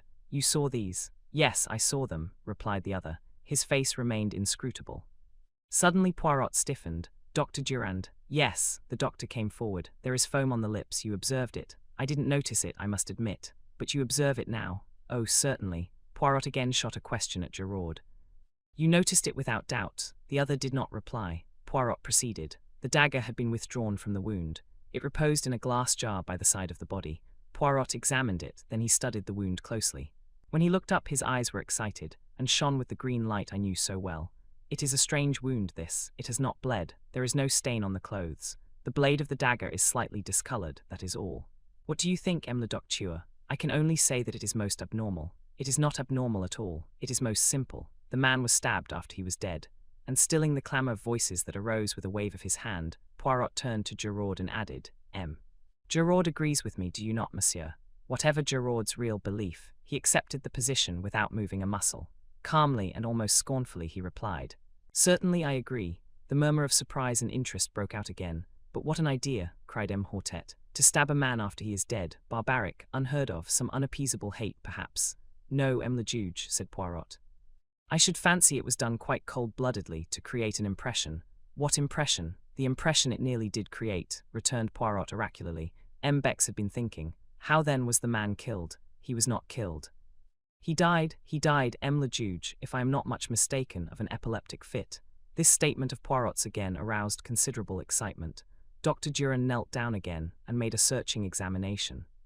At last he rose to his feet. "Well, M. le Docteur, M. Poirot, I am inclined to believe that you are correct in your assertion. I was misled to begin with. The incontrovertible fact that the man had been stabbed distracted my attention from any other indications. Poirot was the hero of the hour." The examining magistrate was profuse in compliments.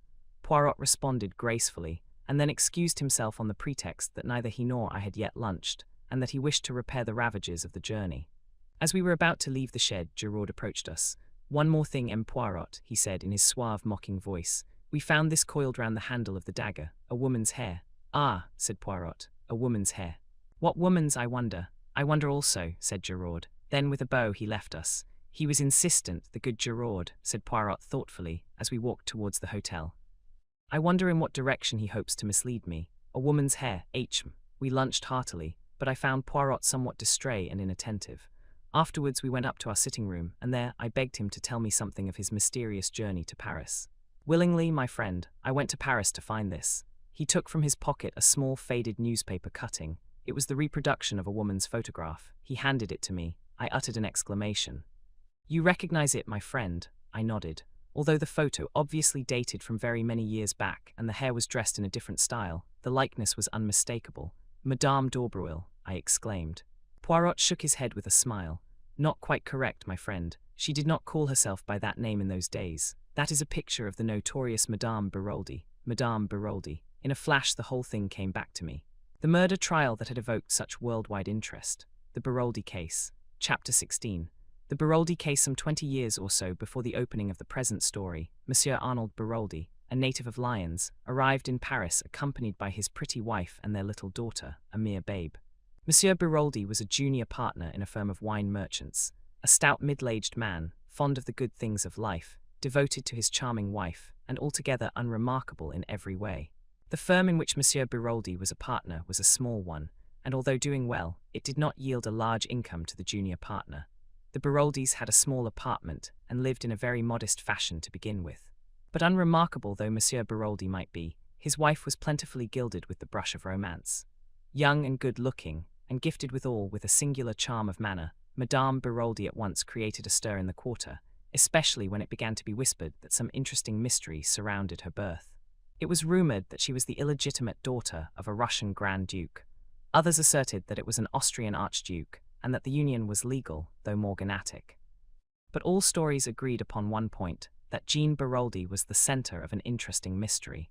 Questioned by the curious, Madame Beroldi did not deny these rumors. On the other hand, she let it be clearly understood that, though her lips were sealed, all these stories had a foundation in fact. To intimate friends, she unburdened herself further, spoke of political intrigues, of papers, of obscure dangers that threatened her. There was also much talk of crown jewels that were to be sold secretly, with herself acting as the go-between. Amongst the friends and acquaintances of the Baroldis was a young lawyer, Georges Queneau.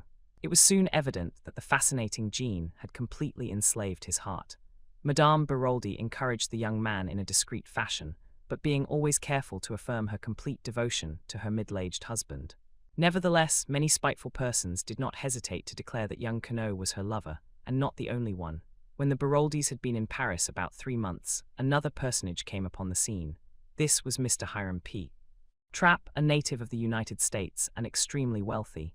Introduced to the charming and mysterious Madame Baroldi, he fell a prompt victim to her fascinations. His admiration was obvious, though strictly respectful. About this time, Madame Baroldi became more outspoken in her confidences. To several friends, she declared herself greatly worried on her husband's behalf. She explained that he had been drawn into several schemes of a political nature, and also referred to some important papers that had been entrusted to him for safekeeping and which concerned a secret of far-reaching European importance. They had been entrusted to his custody to throw pursuers off the track, but Madame Baroldi was nervous, having recognized several important members of the revolutionary circle in Paris. On the 28th day of November, the blow fell. The woman who came daily to clean and cook for the Baroldis was surprised to find the door of the apartment standing wide open. Hearing faint moans issuing from the bedroom, she went in. A terrible sight met her eyes. Madame Baroldi lay on the floor, bound hand and foot, uttering feeble moans, having managed to free her mouth from a gag. On the bed was Monsieur Baroldi, lying in a pool of blood, with a knife driven through his heart. Madame Baroldi's story was clear enough. Suddenly awakened from sleep, she had discerned 2 masked men bending over her. Stifling her cries, they had bound and gagged her. They had then demanded of Monsieur Baroldi the famous secret, but the intrepid wine merchant refused point-blank to accede to their request. Angered by his refusal, one of the men incontinently stabbed him through the heart. With the dead man's keys, they had opened the safe in the corner and had carried away with them a mass of papers. Both men were heavily bearded and had worn masks, but Madame Baroldi declared positively that they were Russians.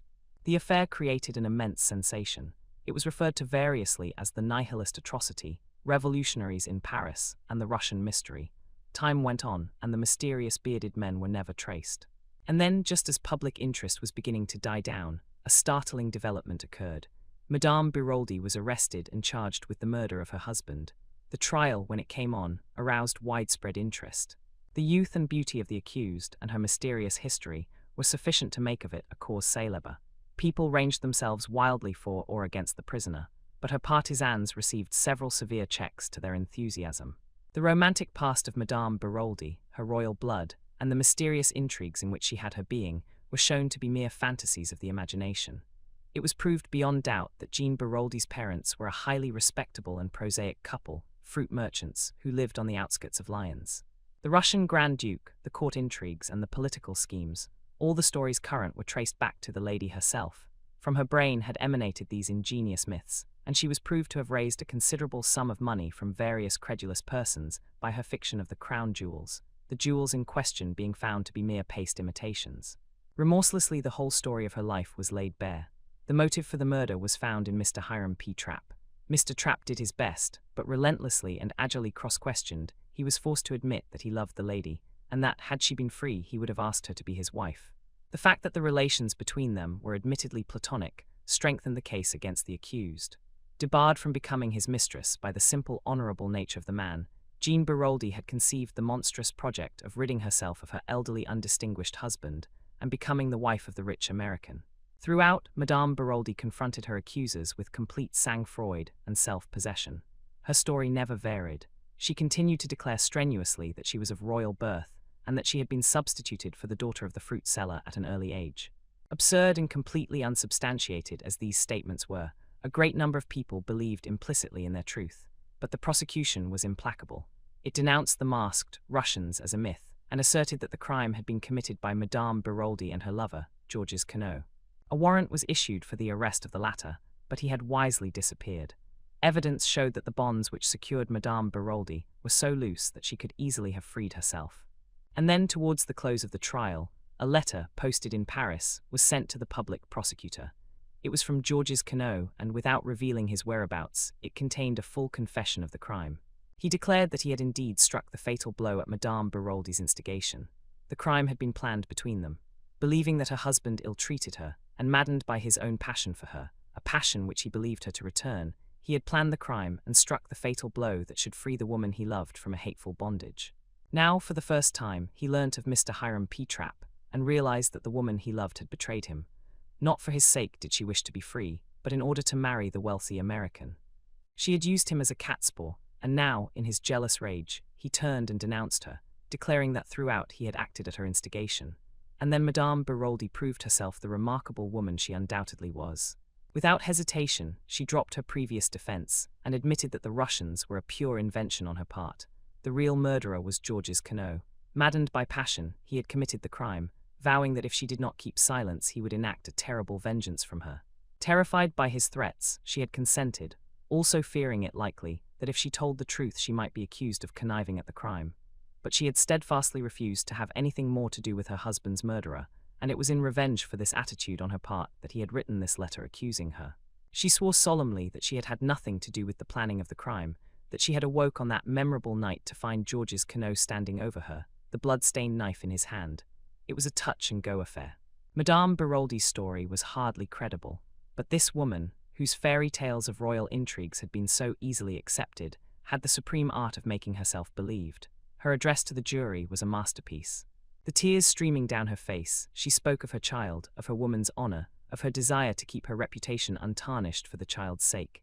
She admitted that, Georges Queneau having been her lover, she might perhaps be held morally responsible for the crime, but before God, nothing more. She knew that she had committed a grave fault in not denouncing Queneau to the law, but she declared in a broken voice that that was a thing no woman could have done. She had loved him. Could she let her hand be the one to send him to the guillotine? She had been guilty of much, but she was innocent of the terrible crime imputed to her. However that may have been, her eloquence and personality won the day. Madame Baroldi, amidst a scene of unparalleled excitement, was acquitted. Despite the utmost endeavors of the police, Georges Queneau was never traced. As for Madame Baroldi, nothing more was heard of her. Taking the child with her, she left Paris to begin a new life. Chapter 17. We make further investigations. I have set down the Baroldi case in full. Of course, all the details did not present themselves to my memory, as I have recounted them here. Nevertheless, I recalled the case fairly accurately. It had attracted a great deal of interest at the time, and had been fully reported by the English papers, so that it did not need much effort of memory on my part to recollect the salient details. Just for the moment, in my excitement, it seemed to clear up the whole matter. I admit that I am impulsive, and Poirot deplores my custom of jumping to conclusions, but I think I had some excuse in this instance. The remarkable way in which this discovery justified Poirot's point of view struck me at once. "Poirot," I said, "I congratulate you. I see everything now. If that is indeed the truth, I congratulate you, mon ami. For as a rule you are not famous for seeing, is it not so?" I felt a little annoyed. "Come now, don't rub it in. You've been so confoundedly mysterious all along with your hints and your insignificant details that anyone might fail to see what you were driving at." Poirot lit one of his little cigarettes with his usual precision. Then he looked up, "And since you see everything now, mon ami, what exactly is it that you see?" "Why, that it was Madame Baroldi who murdered Mr. Renaud. The similarity of the two cases proves that beyond a doubt. Then you consider that Madame Baroldi was wrongly acquitted, that in actual fact she was guilty of connivance in her husband's murder. I opened my eyes wide, but of course. "Don't you?" Poirot walked to the end of the room, absent-mindedly straightened a chair, and then said thoughtfully, "Yes, that is my opinion, but there is no of course about it, my friend. Technically speaking, Madame Baroldi is innocent. Of that crime perhaps, but not of this." Poirot sat down again and regarded me, his thoughtful air more marked than ever. "So it is definitely your opinion, Hastings, that Madame Baroldi murdered M. Renaud?" "Yes." "Why?" He shot the question at me with such suddenness that I was taken aback. "Why?" I stammered. "Why, oh, because—" I came to a stop. Poirot nodded his head at me. "You see, you come to a stumbling block at once. Why should Madame Baroldi, I shall call her that for clearness' sake, murder M. Renaud? We can find no shadow of a motive. She does not benefit by his death. Considered as either mistress or blackmailer, she stands to lose. You cannot have a murder without a motive. The first crime was different. There we had a rich lover waiting to step into her husband's shoes.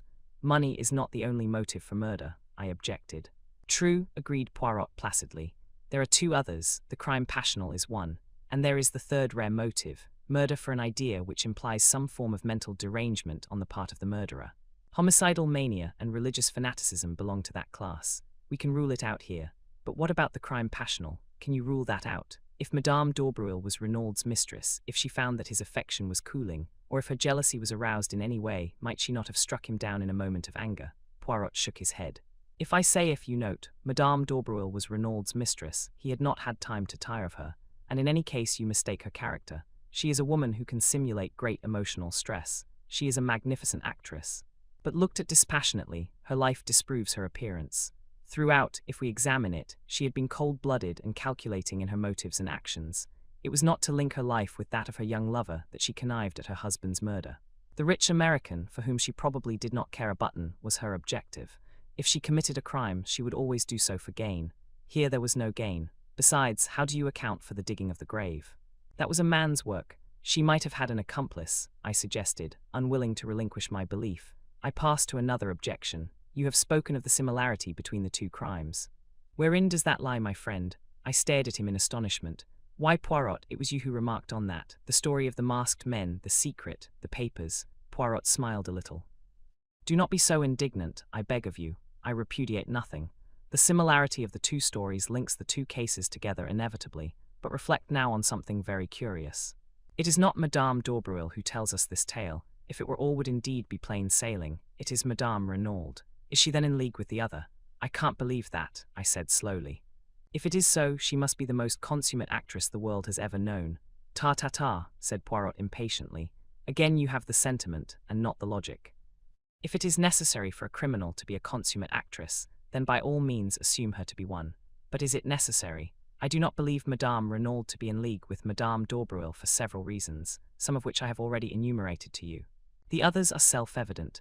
Therefore, that possibility eliminated, we draw very near to the truth, which is, as always, very curious and interesting. Poirot, I cried, what more do you know? Mon ami, you must make your own deductions. You have access to the facts. Concentrate your grey cells. Reason not like Giraud, but like Hercule Poirot. But are you sure? My friend, in many ways I have been an imbecile. But at last I see clearly. You know everything. I have discovered what M. Renaud sent for me to discover. And you know the murderer. I know one murderer. What do you mean? We talk a little at cross purposes. There are here not one crime, but two. The first I have solved, the second, A by N, I will confess I am not sure. But Poirot, I thought you said the man in the shed had died a natural death. Ta. Poirot made his favourite ejaculation of impatience. Still you do not understand. One may have a crime without a murderer, but for two crimes it is essential to have two bodies. His remark struck me as so peculiarly lacking in lucidity that I looked at him in some anxiety. But he appeared perfectly normal. Suddenly he rose and strolled to the window. Here he is, he observed. Who? M. Jack Renaud. I sent a note up to the villa to ask him to come here. That changed the course of my ideas, and I asked Poirot if he knew that Jack Renaud had been in Merlinville on the night of the crime.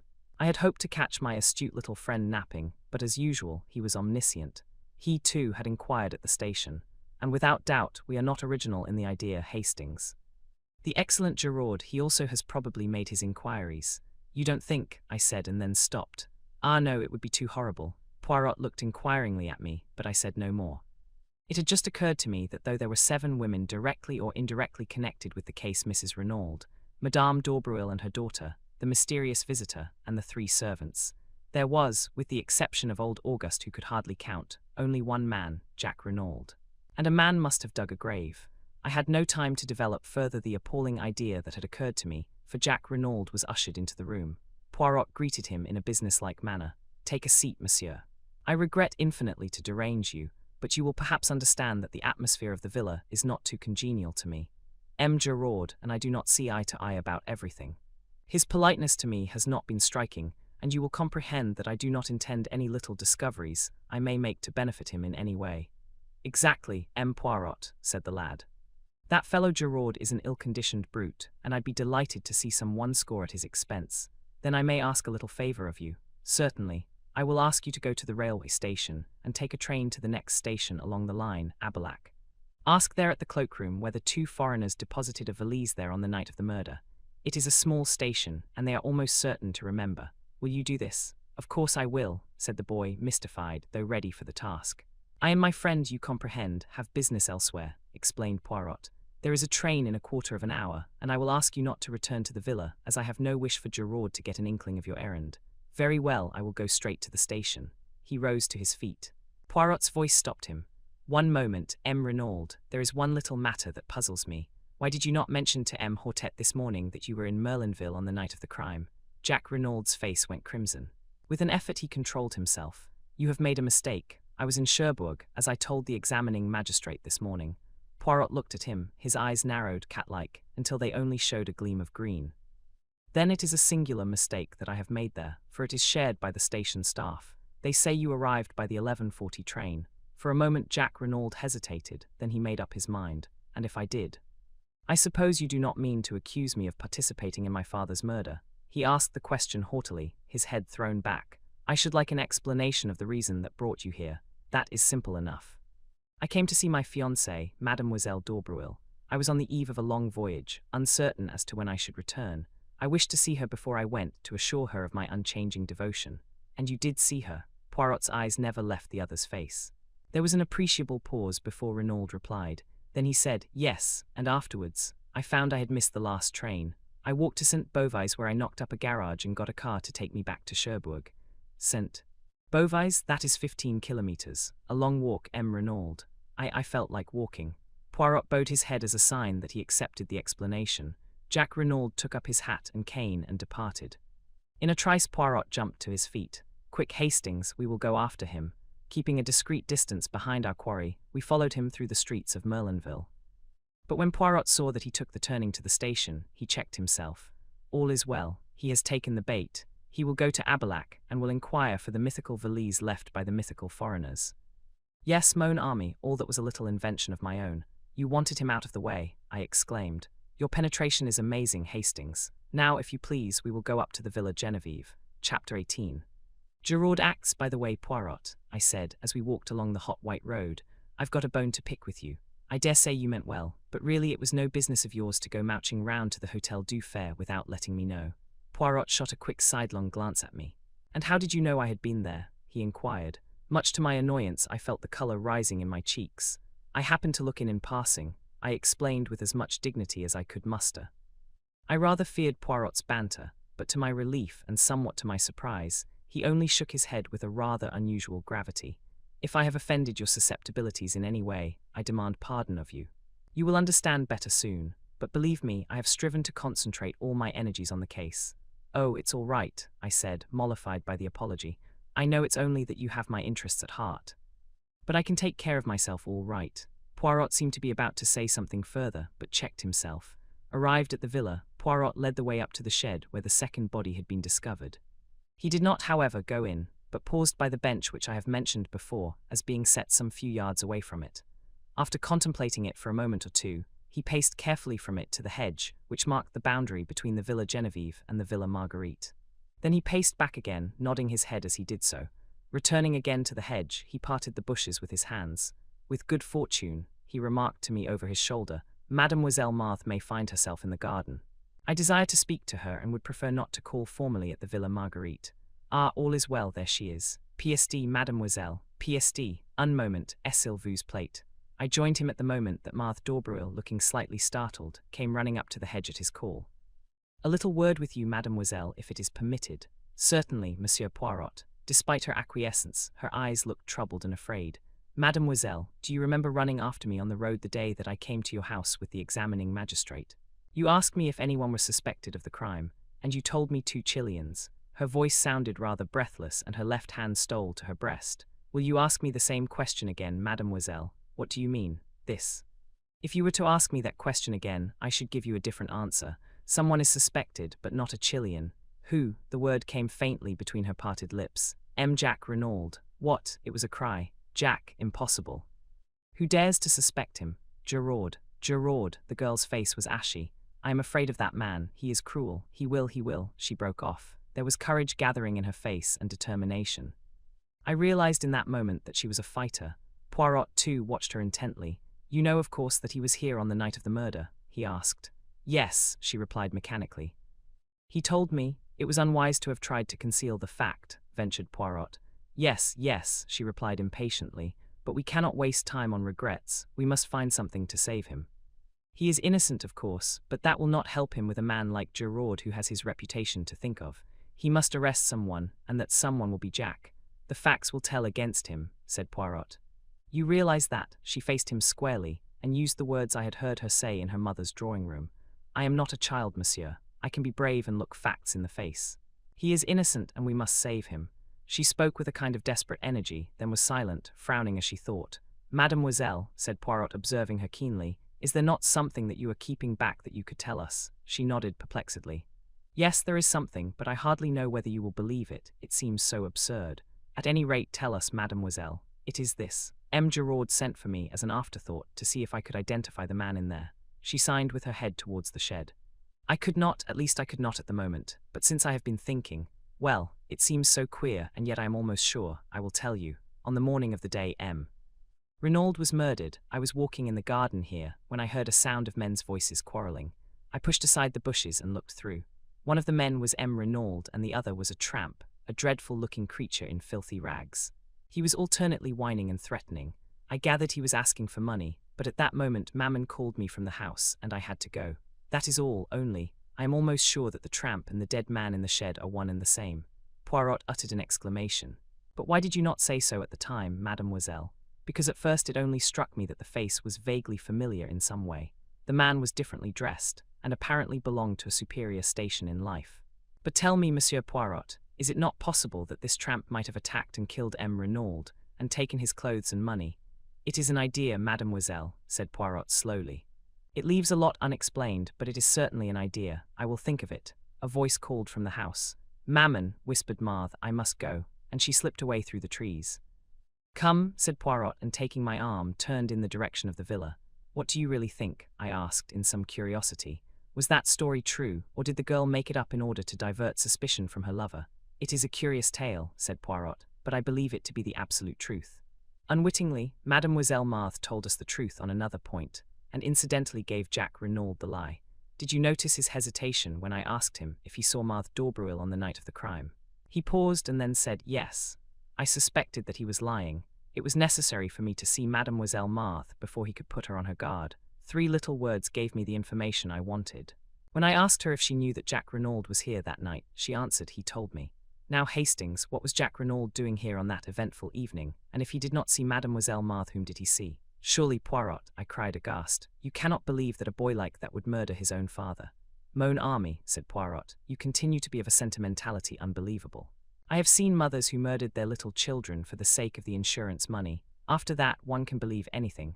And the motive? Money, of course. Remember that Jack Renaud thought that he would come in to half his father's fortune at the latter's death. But the tramp? Where does he come in? Poirot shrugged his shoulders. Gerard would say that he was an accomplice, an Apache who helped young Renaud to commit the crime, and who was conveniently put out of the way afterwards. But the hair round the dagger. The woman's hair? Ah, said Poirot, smiling broadly. That is the cream of Gerard's little jest. According to him, it is not a woman's hair at all. Remember that the youths of today wear their hair brushed straight back from the forehead with pomade or hair wash to make it lie flat. Consequently, some of the hairs are of considerable length. And you believe that too? No, said Poirot with a curious smile, for I know it to be the hair of a woman, and more which woman. Madame d'Aubreuil, I announced positively. Perhaps, said Poirot, regarding me quizzically, but I refused to allow myself to get annoyed. What are we going to do now? I asked, as we entered the hall of the Villa Genevieve. I wished to make a search amongst the effects of M. Jack Renaud, that is why I had to get him out of the way for a few hours. But will not Gerard have searched already? I asked doubtfully. Of course, he builds a case as a beaver builds a dam with a fatiguing industry. But he will not have looked for the things that I am seeking. In all probability he would not have seen their importance if they stared him in the face. Let us begin. Neatly and methodically, Poirot opened each drawer in turn, examined the contents, and returned them exactly to their places. It was a singularly dull and uninteresting proceeding. Poirot waded on through collars, pyjamas, and socks. A purring noise outside drew me to the window. Instantly I became galvanized into life. Poirot, I cried. A car has just driven up. Gerard is in it, and Jack Renaud and 2 gendarmes. Sacré tonnerre, growled Poirot. That animal of a Gerard, could he not wait? I shall not be able to replace the things in this last drawer with the proper method. Let us be quick. Unceremoniously, he tumbled out the things on the floor, mostly ties and handkerchiefs. Suddenly, with a cry of triumph, Poirot pounced on something, a small square cardboard, evidently a photograph. Thrusting it into his pocket, he returned the things pell-mell to the drawer, and seizing me by the arm dragged me out of the room and down the stairs. In the hall stood Gerard, contemplating his prisoner. "Good afternoon, M. Gerard," said Poirot. "What have we here?" Gerard nodded his head towards Jack. "He was trying to make a getaway, but I was too sharp for him. He is under arrest for the murder of his father, M. Paul Renaud." Poirot wheeled to confront the boy who leaned limply against the door, his face ashy pale. "What do you say to that, June Hom?" Jack Renaud stared at him stonily. "Nothing," he said. Chapter 19. I used my grey cells. I was dumbfounded. Up to the last, I had not been able to bring myself to believe Jack Renaud guilty. I had expected a ringing proclamation of his innocence when Poirot challenged him. But now, watching him as he stood, white and limp against the wall, and hearing the damning admission fall from his lips, I doubted no longer. But Poirot had turned to Gerard. "What are your grounds for arresting him? Do you expect me to give them to you?" "As a matter of courtesy, yes." Gerard looked at him doubtfully. He was torn between a desire to refuse rudely and the pleasure of triumphing over his adversary. "You think I have made a mistake, I suppose?" he sneered. "It would not surprise me," replied Poirot with a soupçon of malice. Gerard's face took on a deeper tinge of red. "Eh bien, come in here. You shall judge for yourself." He flung open the door of the salon and we passed in, leaving Jack Renaud in the care of the two other men. "Now, M. Poirot," said Gerard, laying his hat on the table, and speaking with the utmost sarcasm, "I will treat you to a little lecture on detective work. I will show you how we moderns work." "Bien," said Poirot, composing himself to listen.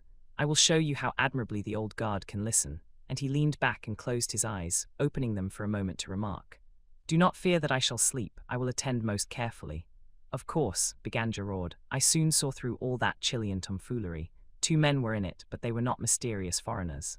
All that was a blind." "Very creditable so far, my dear Gerard," murmured Poirot. "Especially after that clever trick of theirs with the match and cigarette end."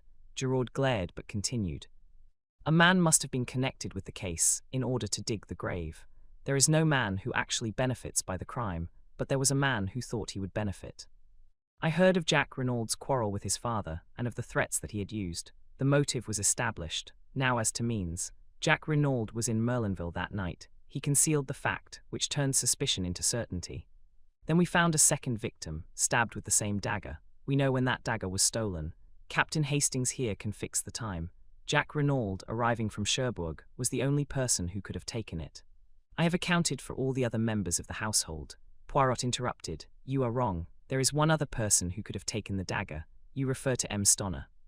He arrived at the front door, in an automobile which had brought him straight from Calais. Ah, believe me, I have looked into everything.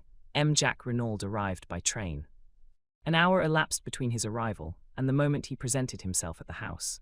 Without doubt, he saw Captain Hastings and his companion leave the shed, slipped in himself and took the dagger, stabbed his accomplice in the shed, who was already dead." Gerard shrugged his shoulders.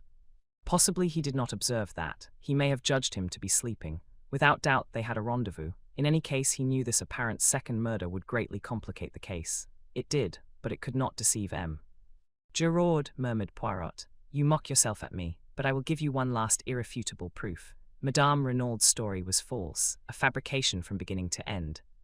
We believe Madame Renaud to have loved her husband, yet she lied to shield his murderer. For whom will a woman lie? Sometimes for herself, usually for the man she loves, always for her children. That is the last, the irrefutable proof. You cannot get round it." Gerard paused, flushed and triumphant. Poirot regarded him steadily. "That is my case," said Gerard. "What have you to say to it?" "Only that there is one thing you have failed to take into account." "What is that?" Jack Renaud was presumably acquainted with the planning out of the golf course. He knew that the body would be discovered almost at once when they started to dig the bunker. Gerard laughed out loud. "But it is idiotic what you say there. He wanted the body to be found. Until it was found, he could not presume death, and would have been unable to enter into his inheritance." I saw a quick flash of green in Poirot's eyes as he rose to his feet. "Then why bury it?" he asked softly. "Reflect, Gerard. Since it was to Jack Renaud's advantage that the body should be found without delay, why dig a grave at all?" Gerard did not reply. The question found him unprepared. He shrugged his shoulders as though to intimate that it was of no importance. Poirot moved towards the door. I followed him. "There is one more thing that you have failed to take into account," he said over his shoulder. "What is that?" "The piece of lead piping," said Poirot, and left the room. Jack Renaud still stood in the hall with a white, dumb face, but as we came out of the salon, he looked up sharply. At the same moment there was the sound of a footfall on the staircase.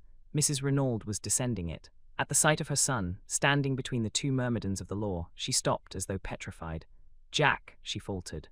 "Jack, what is this?" He looked up at her, his face set. "They have arrested me, mother." "What?" She uttered a piercing cry, and before anyone could get to her swayed and fell heavily. We both ran to her and lifted her up. In a minute Poirot stood up again. "She has cut her head badly on the corner of the stairs. I fancy there is a slight concussion also. If Gerard wants a statement from her, he will have to wait. She will probably be unconscious for at least a week." Denise and Francois had run to their mistress, and leaving her in their charge, Poirot left the house. He walked with his head bent down, frowning thoughtfully at the ground. For some time I did not speak, but at last I ventured to put a question to him. "Do you believe, then, in spite of all appearances to the contrary, that Jack Renaud may not be guilty?" Poirot did not answer at once, but after a long wait he said gravely, "I do not know, Hastings. There is just a chance of it. Of course Gerard is all wrong, wrong from beginning to end. If Jack Renaud is guilty, it is in spite of Gerard's arguments, not because of them. And the gravest indictment against him is known only to me." "What is that?" I asked, impressed. "If you would use your grey cells, and see the whole case clearly as I do, you too would perceive it, my friend." This was what I called one of Poirot's irritating answers. He went on, without waiting for me to speak. "Let us walk this way to the sea. We will sit on that little mound there, overlooking the beach, and review the case. You shall know all that I know, but I would prefer that you should come at the truth by your own efforts, not by my leading you by the hand." We established ourselves on the grassy knoll as Poirot had suggested, looking out to sea. From farther along the sand, the cries of the bathers reached us faintly. The sea was of the palest blue, and the halcyon calm reminded me of the day we had arrived at Merlinville, my own good spirits, and Poirot's suggestion that I was fey. What a long time seemed to have elapsed since then. And in reality it was only 3 days. "Think, my friend," said Poirot's voice encouragingly. "Arrange your ideas, be methodical, be orderly. There is the secret of success." I endeavored to obey him, casting my mind back over all the details of the case. And reluctantly it seemed to me that the only clear and possible solution was that of Gerard, which Poirot despised. I reflected anew. If there was daylight anywhere, it was in the direction of Madame d'Aubreuil. Gerard was ignorant of her connection with the Baroldi case. Poirot had declared the Baroldi case to be all-important. It was there I must seek. I was on the right track now. And suddenly I started as an idea of bewildering luminosity shot into my brain. Trembling, I built up my hypothesis. "You have a little idea, I see, Mon Army. Capital, we progress." I sat up and lit a pipe. "Poirot," I said, "it seems to me we have been strangely remiss. I say we, although I dare say I would be nearer the mark, but you must pay the penalty of your determined secrecy. So I say again we have been strangely remiss. There is someone we have forgotten." "And who is that?" inquired Poirot with twinkling eyes. "Georges Queneau, Chapter 20. An amazing statement. The next moment Poirot embraced me warmly. "Enfin, you have arrived. And all by yourself. It is superb. Continue your reasoning. You are right. Decidedly we have done wrong to forget Georges Queneau." I was so flattered by the little man's approval that I could hardly continue. But at last I collected my thoughts and went on. "Georges Queneau disappeared 20 years ago, but we have no reason to believe that he is dead." "Aucunment," agreed Poirot. "Proceed, therefore we will assume that he is alive." "Exactly, or that he was alive until recently. De mere and mere. We will presume," I continued, my enthusiasm rising, "that he has fallen on evil days.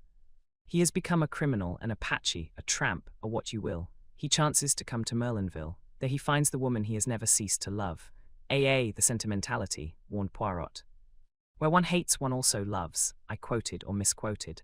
"At any rate he finds her there, living under an assumed name, but she has a new lover, the Englishman, Renaud. Georges Queneau, the memory of old wrongs rising in him, quarrels with this Renaud. He lies in wait for him as he comes to visit his mistress, and stabs him in the back. Then, terrified at what he has done, he starts to dig a grave. I imagine it likely that Madame d'Aubreuil comes out to look for her lover. She and Queneau have a terrible scene. He drags her into the shed, and there suddenly falls down in an epileptic fit. Now supposing Jack Renaud to appear. Madame d'Aubreuil tells him all, points out to him the dreadful consequences to her daughter if this scandal of the past is revived. His father's murderer is dead. Let them do their best to hush it up. Jack Renaud consents, goes to the house and has an interview with his mother, winning her over to his point of view. Primed with the story that Madame d'Aubreuil has suggested to him, she permits herself to be gagged and bound. There, Poirot, what do you think of that? I leaned back, flushed with the pride of successful reconstruction. Poirot looked at me thoughtfully. "I think that you should write for the Kindmer Mon Army," he remarked at last. "You mean, it would make a good film, the story that you have recounted to me there, but it bears no sort of resemblance to everyday life." I admit that I haven't gone into all the details, but you have gone further. You have ignored them magnificently. What about the way the two men were dressed? Do you suggest that after stabbing his victim, Queneau removed his suit of clothes, donned it himself, and replaced the dagger? I don't see that matters, I objected rather huffily. He may have obtained clothes and money from Madame d'Aubervilliers by threats earlier in the day. By threats, eh? You seriously advance that supposition? Certainly. He could have threatened to reveal her identity to the Renaulds, which would probably have put an end to all hopes of her daughter's marriage. You are wrong, Hastings. He could not blackmail her, for she had the whip hand. Georges Queneau, remember, is still wanted for murder. A word from her and he is in danger of the guillotine. I was forced, rather reluctantly, to admit the truth of this. Your theory, I remarked acidly, is doubtless correct as to all the details. My theory is the truth, said Poirot quietly, and the truth is necessarily correct. In your theory you made a fundamental error. You permitted your imagination to lead you astray with midnight assignations and passionate love scenes. But in investigating crime, we must take our stand upon the commonplace. Shall I demonstrate my methods to you? Oh, by all means let us have a demonstration. Poirot sat very upright and began, wagging his forefinger emphatically to emphasize his points. I will start as you started, from the basic fact of Georges Queneau. Now the story told by Madame Beroldy in court as to the Russians was admittedly a fabrication. If she was innocent of connivance in the crime, it was concocted by her, and by her only, as she stated. If, on the other hand, she was not innocent, it might have been invented by either her or Georges Queneau. Now in this case we are investigating, we meet the same tale. As I pointed out to you, the facts render it very unlikely that Madame d'Aubervilliers inspired it. So we turn to the hypothesis that the story had its origin in the brain of Georges Queneau. Very good. Georges Queneau, therefore, planned the crime with Madame Renaud as his accomplice. She is in the limelight, and behind her is a shadowy figure whose alias is unknown to us. Now let us go carefully over the Renaud case from the beginning, setting down each significant point in its chronological order. You have a notebook and pencil. Good. Now what is the earliest point to note down? The letter to you. That was the first we knew of it, but it is not the proper beginning of the case. The first point of any significance, I should say, is the change that came over M. Renaud shortly after arriving in Merlinville, and which is attested to by several witnesses. We have also to consider his friendship with Madame d'Aubervilliers and the large sums of money paid over to her. From thence we can come directly to the 23rd May. Poirot paused, cleared his throat, and signed to me to write. 23rd May. M. Renaud quarrels with his son over latter's wish to marry Marthe d'Aubervilliers. Son leaves for Paris. 24th May. M. Renaud alters his will, leaving entire control of his fortune in his wife's hands. 7th June. Quarrel with tramp in garden, witnessed by Marthe d'Aubervilliers. Letter written to M. Hercule Poirot, imploring assistance. Telegram sent to Jacques Renaud, bidding him proceed by the Anzara to Buenos Aires. Chauffeur masters sent off on a holiday. Visit of a lady that evening. As he is seeing her out, his words are yes, yes, but for God's sake go now. Poirot paused. There, Hastings, take each of those facts one by one, consider them carefully by themselves and in relation to the whole, and see if you do not get new light on the matter. I endeavored conscientiously to do as he had said. After a moment or two, I said rather doubtfully, as to the first points, the question seems to be whether we adopt the theory of blackmail, or of an infatuation for this woman. Blackmail, decidedly. You heard what Stoner said as to his character and habits. Mrs. Renaud did not confirm his view, I argued. We have already seen that Madame Renaud's testimony cannot be relied upon in any way. We must trust to Stoner on that point. Still, if Renaud had an affair with a woman called Bella, there seems no inherent improbability in his having another with Madame d'Aubervilliers. None whatever, I grant you, Hastings. But did he? The letter, Poirot, you forget the letter. No, I do not forget, but what makes you think that letter was written to M. Renaud? Why, it was found in his pocket and that is all, cut in Poirot. There was no mention of any name to show to whom the letter was addressed. We assumed it was to the dead man, because it was in the pocket of his overcoat. Now, mon ami, something about that overcoat struck me as unusual. I measured it and made the remark that he wore his overcoat very long. That remark should have given you to think. I thought you were just saying it for the sake of saying something, I confessed. Ah, quelle idée. Later you observed me measuring the overcoat of M. Jacques Renaud. By N. M. Jacques Renaud wears his overcoat very short. Put those two facts together with a third, namely that M. Jacques Renaud flung out of the house in a hurry on his departure for Paris, and tell me what you make of it. I see, I said slowly, as the meaning of Poirot's remarks bore in upon me. That letter was written to Jacques Renaud, not to his father. He caught up the wrong overcoat in his haste and agitation. Poirot nodded. Précisement, we can return to this point later. For the moment, let us content ourselves with accepting the letter as having nothing to do with M. Renaud Peer, and pass to the next chronological event. May 23rd, I read M. Renaud quarrels with his son over latter's wish to marry Marthe d'Aubreuil. Son leaves for Paris. I don't see anything much to remark upon there, and the altering of the will the following day seems straightforward enough. It was the direct result of the quarrel. We agree, mon ami, at least as to the cause, but what exact motive underlay this procedure of M. Renaud's? I opened my eyes in surprise. Anger against his son, of course, yet he wrote him affectionate letters to Paris, so Jacques Renaud says, but he cannot produce them. Well, let us pass from that. Now we come to the day of the tragedy. You have placed the events of the morning in a certain order. Have you any justification for that? I have ascertained that the letter to me was posted at the same time as the telegram was dispatched.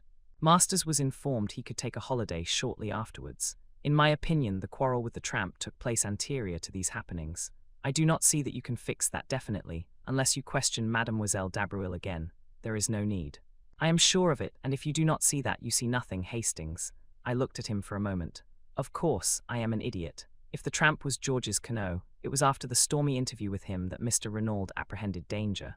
He sent away the chauffeur, Masters, whom he suspected of being in the other's pay. He wired to his son, and sent for you. A faint smile crossed Poirot's lips. You do not think it strange that he should use exactly the same expressions in his letter as Madame Renaud used later in her story? If the mention of Santiago was a blind, why should Renaud speak of it, and, what is more, send his son there? It is puzzling, I admit, but perhaps we shall find some explanation later. We come now to the evening and the visit of the mysterious lady.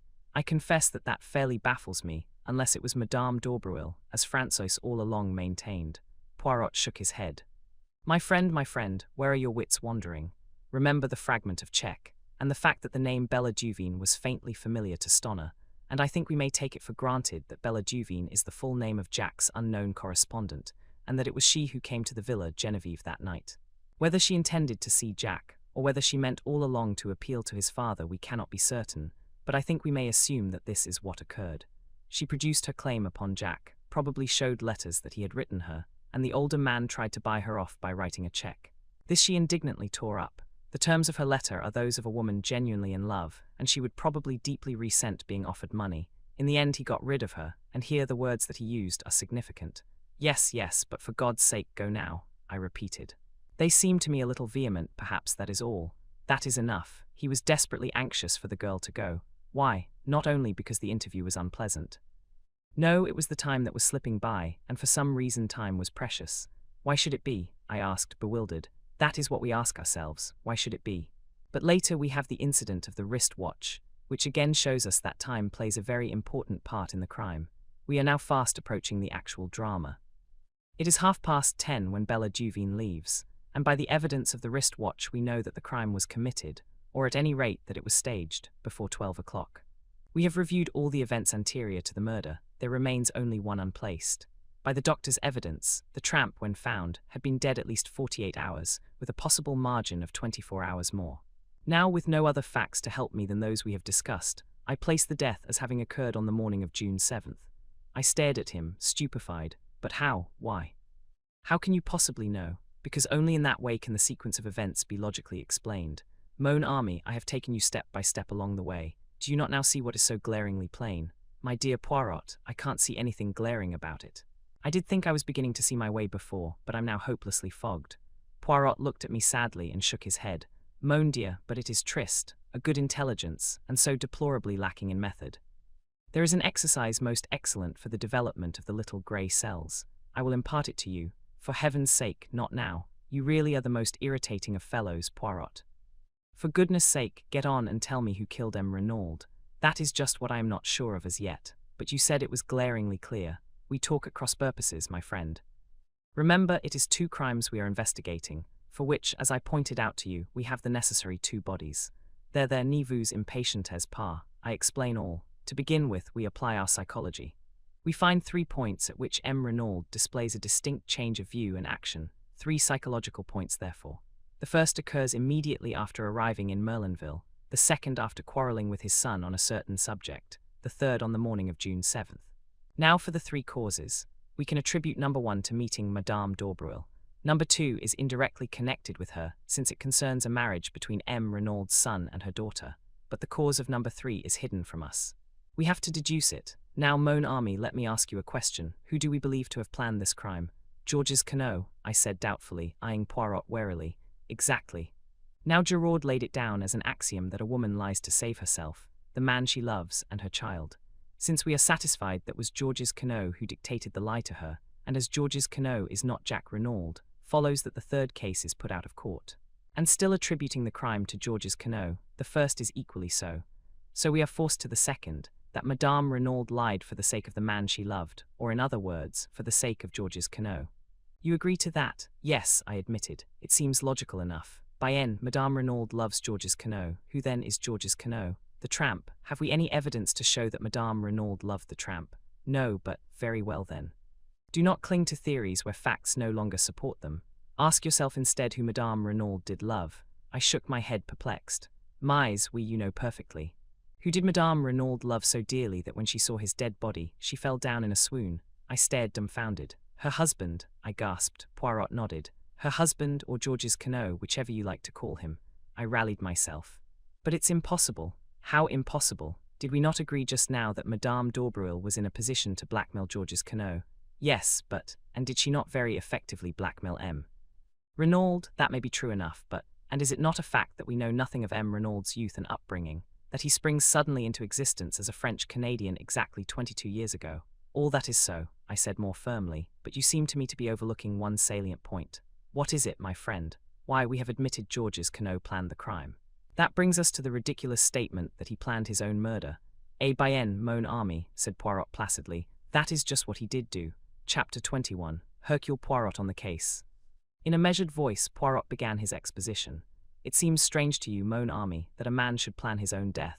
So strange that you prefer to reject the truth as fantastic, and to revert to a story that is in reality 10 times more impossible. Yes, M. Renaud planned his own death, but there is one detail that perhaps escapes you. He did not intend to die. I shook my head bewildered. But no, it is almost simple really, said Poirot kindly. For the crime that M. Renaud proposed, a murderer was not necessary, as I told you, but a body was. Let us reconstruct, seeing events this time from a different angle. Georges Quenouille flies from justice to Canada. There, under an assumed name, he marries, and finally acquires a vast fortune in South America. But there is a nostalgia upon him for his own country. 20 years have elapsed. He is considerably changed in appearance, besides being a man of such eminence that no one is likely to connect him with a fugitive from justice many years ago. He deems it quite safe to return. He takes up his headquarters in England, but intends to spend the summers in France. And ill fortune, that obscure justice which shapes men's ends, and will not allow them to evade the consequences of their acts, takes him to Merlinville. There in the whole of France is the one person who is capable of recognizing him. It is, of course, a gold mine to Madame d'Aubreuil, and a gold mine of which she is not slow to take advantage. He is helpless, absolutely in her power, and she bleeds him heavily. And then the inevitable happens. Jack Renaud falls in love with the beautiful girl he sees almost daily and wishes to marry her. That rouses his father. At all costs he will prevent his son marrying the daughter of this evil woman. Jack Renaud knows nothing of his father's past, but Madame Renaud knows everything. She is a woman of great force of character, and passionately devoted to her husband. They take counsel together. Renaud sees only one way of escape, death. He must appear to die, in reality escaping to another country where he will start again under an assumed name, and where Madame Renaud, having played the widow's part for a while, can join him. It is essential that she should have control of the money, so he alters his will. How they meant to manage the body business originally, I do not know, possibly an art student's skeleton, and a fire or something of the kind, but long before their plans have matured an event occurs which plays into their hands. A rough tramp, violent and abusive, finds his way into the garden. There is a struggle, M. Renaud seeks to eject him, and suddenly the tramp, an epileptic, falls down in a fit. He is dead. M. Renaud calls his wife. Together they drag him into the shed. As we know, the event had occurred just outside, and they realize the marvelous opportunity that has been vouchsafed them. The man bears no resemblance to M. Renaud, but he is middle-aged, of a usual French type. That is sufficient. I rather fancy that they sat on the bench up there, out of earshot from the house, discussing matters. Their plan was quickly made. The identification must rest solely on Madame Renaud's evidence. Jack Renaud and the chauffeur, who had been with his master 2 years, must be got out of the way. It was unlikely that the French women's servants would go near the body, and in any case, Renaud intended to take measures to deceive anyone not likely to appreciate details. Masters was sent off, a telegram dispatched to Jack, Buenos Aires being selected to give credence to the story that Renaud had decided upon. Having heard of me as a rather obscure elderly detective, he wrote his appeal for help, knowing that, when I arrived, the production of the letter would have a profound effect upon the examining magistrate, which of course it did. They dressed the body of the tramp in a suit of M. Renaud's, and left his ragged coat and trousers by the door of the shed, not daring to take them into the house. And then, to give credence to the tale Madame Renaud was to tell, they drove the aeroplane dagger through his heart. That night M. Renaud will first bind and gag his wife, and then, taking a spade, will dig a grave in that particular spot of ground where he knows a bunker is to be made. It is essential that the body should be found. Madame d'Aubreuil must have no suspicions. On the other hand, if a little time elapses, any dangers as to identity will be greatly lessened. Then M. Renaud will don the tramp's rags and shuffle off to the station, where he will leave unnoticed by the 12:10 train.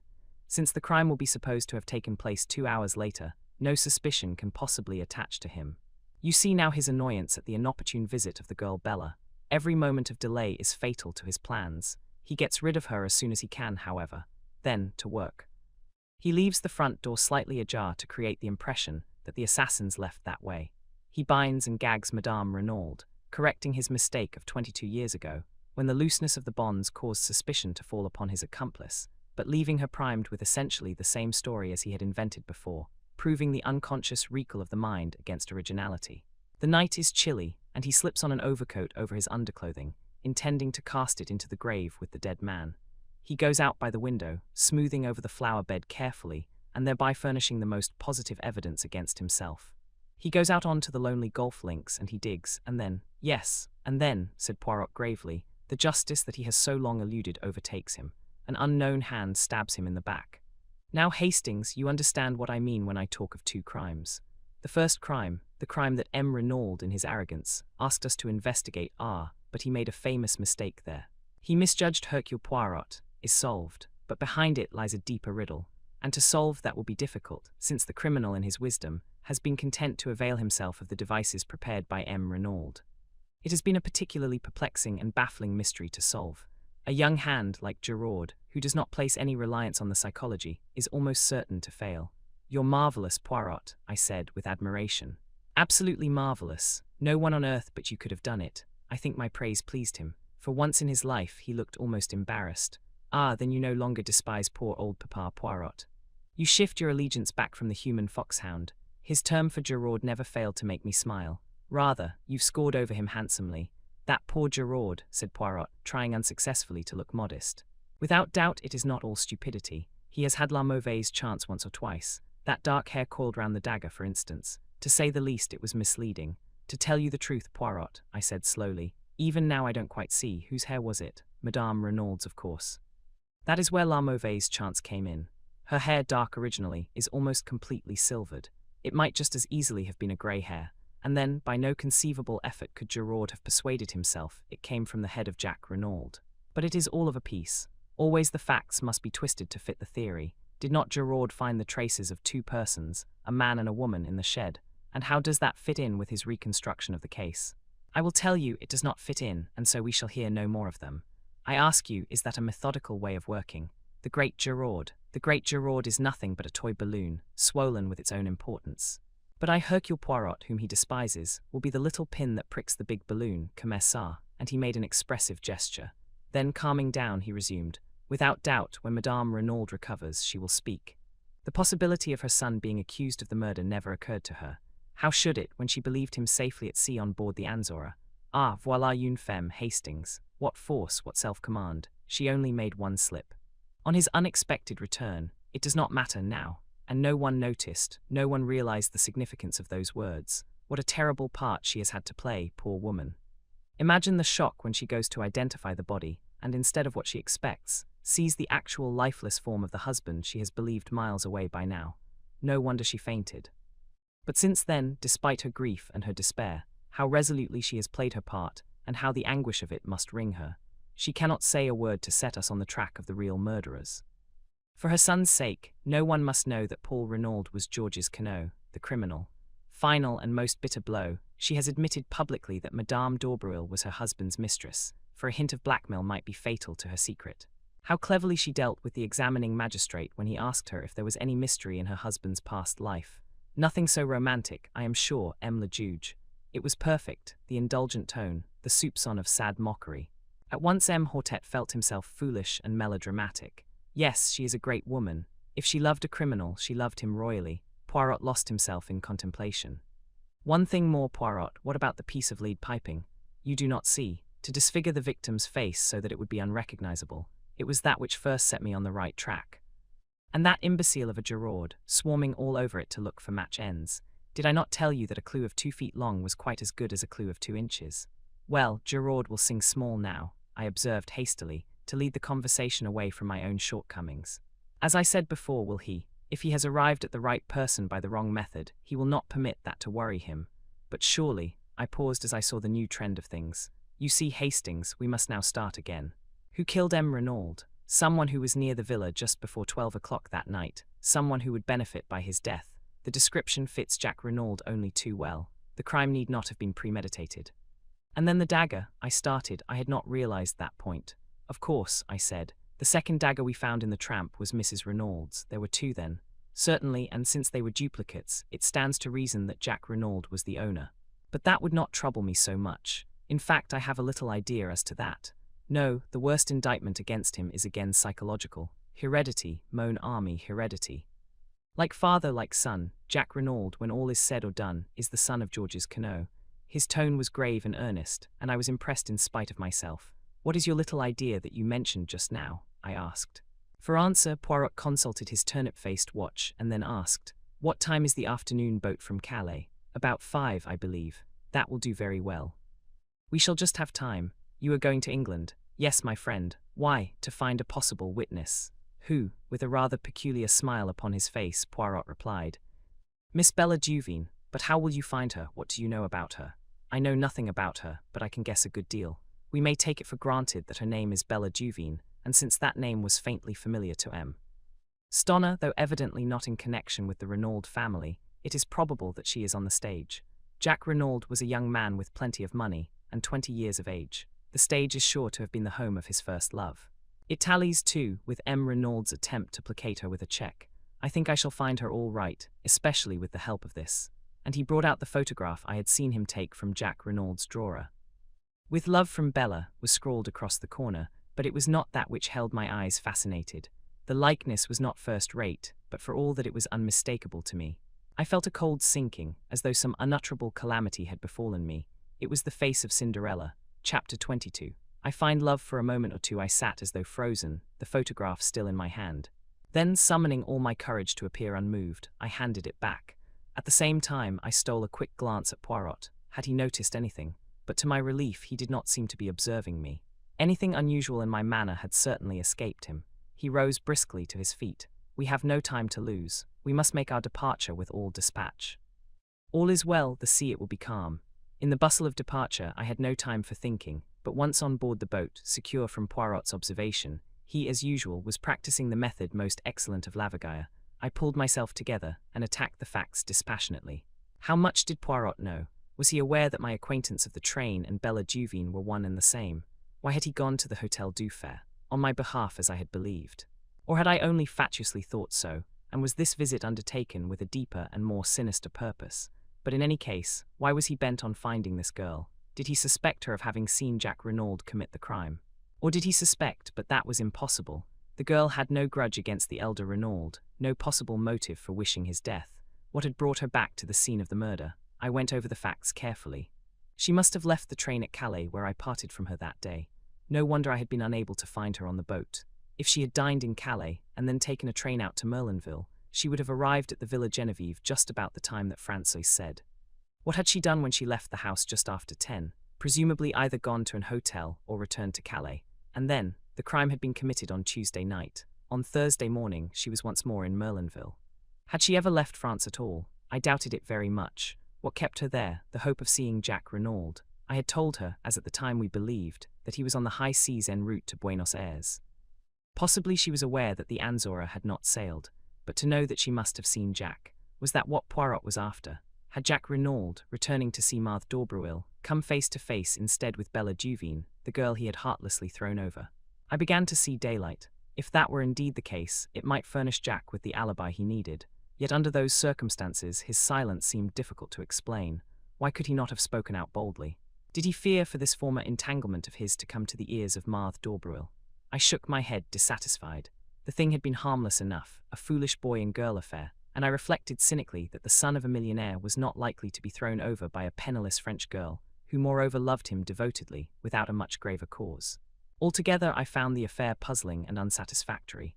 I disliked intensely being associated with Poirot in hunting this girl down, but I could not see any way of avoiding it without revealing everything to him, and this, for some reason, I was loath to do. Poirot reappeared brisk and smiling at Dover, and our journey to London was uneventful. It was past 9 o'clock when we arrived, and I supposed that we should return straight away to our rooms and do nothing till the morning. But Poirot had other plans. We must lose no time, mon ami. The news of the arrest will not be in the English papers until the day after tomorrow, but still we must lose no time. I did not quite follow his reasoning, but I merely asked how he proposed to find the girl. You remember Joseph Aarons, the theatrical agent? No, I assisted him in a little matter of a Japanese wrestler. A pretty little problem, I must recount it to you one day. He, without doubt, will be able to put us in the way of finding out what we want to know. It took us some time to run Mr. Aarons to earth, and it was after midnight when we finally managed it. He greeted Poirot with every evidence of warmth, and professed himself ready to be of service to us in any way. There's not much about the profession I don't know, he said, beaming genially. Bien, M. Aarons, I desire to find a young girl called Bella Duveen. Bella Duveen, I know the name, but for the moment I can't place it. What's her line? That I do not know, but here is her photograph. Mr. Aarons studied it for a moment, then his face lighted.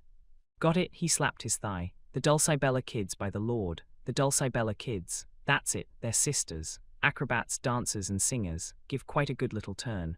They're in the provinces somewhere, I believe, if they're not resting. They've been on in Paris for the last 2 or 3 weeks. Can you find out for me exactly where they are? Easy as a bird. You go home, and I'll send you round the dope in the morning. With this promise, we took leave of him. He was as good as his word. About 11 o'clock the following day, a scribbled note reached us. The Dulcibella sisters are on at the palace in Coventry. Good luck to you. Without more ado, we started for Coventry. Poirot made no inquiries at the theatre, but contented himself with booking stalls for the variety performance that evening. The show was wearisome beyond words, or perhaps it was only my mood that made it seem so. Japanese families balanced themselves precariously. Would-be fashionable men, in greenish evening dress and exquisitely slicked hair, reeled off society patter and danced marvellously. Stout prima donnas sang at the top of the human register. A comic comedian endeavoured to be Mr. George Robey and failed signally. At last the number went up which announced the Dulcibella kids. My heart beat sickeningly.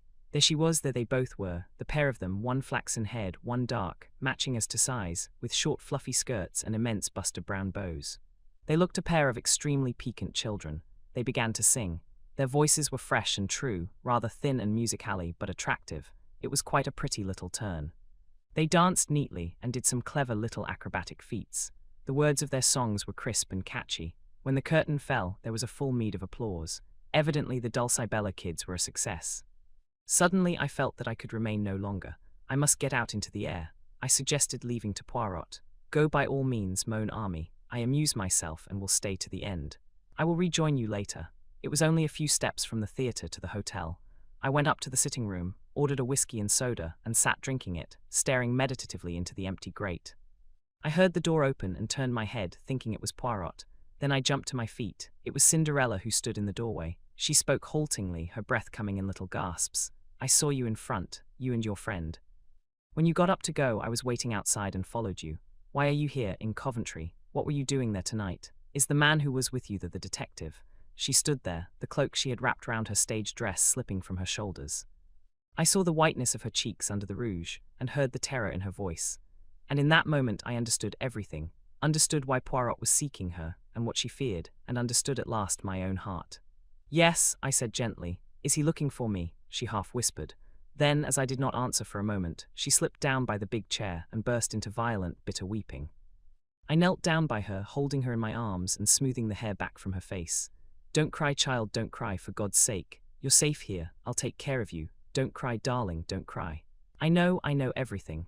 Oh, but you don't. I think I do. and after a moment, as her sobs grew quieter, I asked, "It was you who took the dagger, wasn't it?" "Yes, that was why you wanted me to show you round."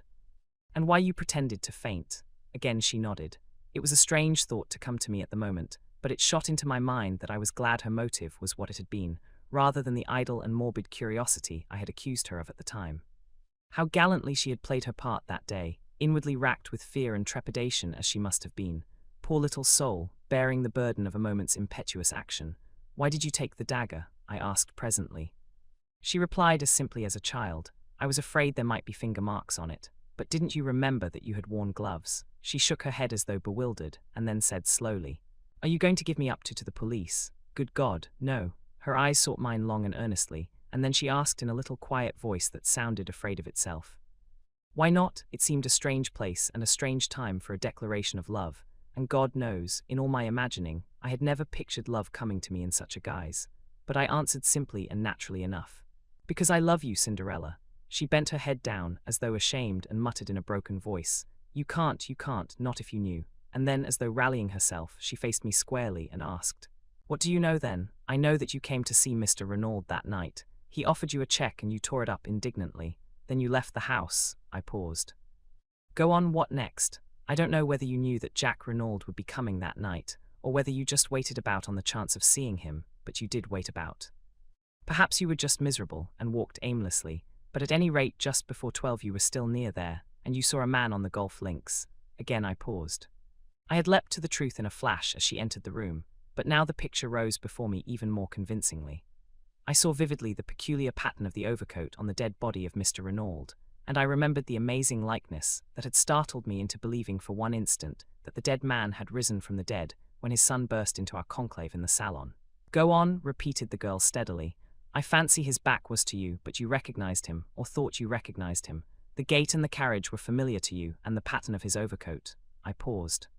"You told me in the train on the way from Paris that you had Italian blood in your veins, and that you had nearly got into trouble once with it. You used a threat in one of your letters to Jack Renaud.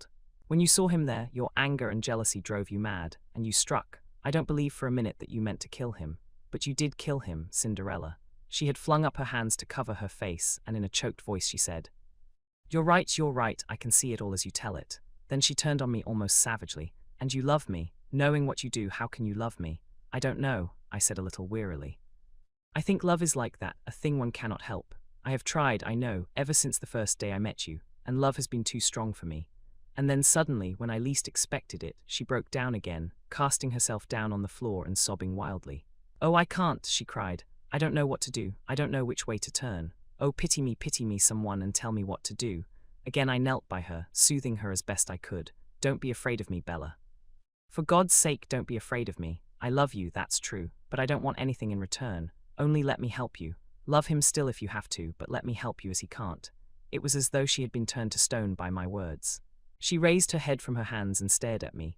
"You think that," she whispered. "You think that I love Jack Renaud?"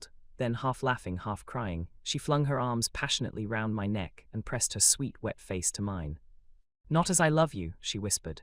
"Never as I love you." Her lips brushed my cheek and then, seeking my mouth, kissed me again and again with a sweetness and fire beyond belief. The wildness of it and the wonder I shall not forget, no, not as long as I live. It was a sound in the doorway that made us look up. Poirot was standing there looking at us. I did not hesitate. With a bound I reached him and pinioned his arms to his sides. "Quick," I said to the girl, "get out of here, as fast as you can. I'll hold him." With one look at me, she fled out of the room past us. I held Poirot in a grip of iron. "Mon ami," observed the latter mildly, "you do this sort of thing very well. The strong man holds me in his grasp, and I am helpless as a child. But all this is uncomfortable and slightly ridiculous. Let us sit down and be calm. You won't pursue her?" "Mon Dieu, no, am I Gerard? Release me, my friend." Keeping a suspicious eye upon him, for I paid Poirot the compliment of knowing that I was no match for him in astuteness, I relaxed my grip, and he sank into an armchair, feeling his arms tenderly.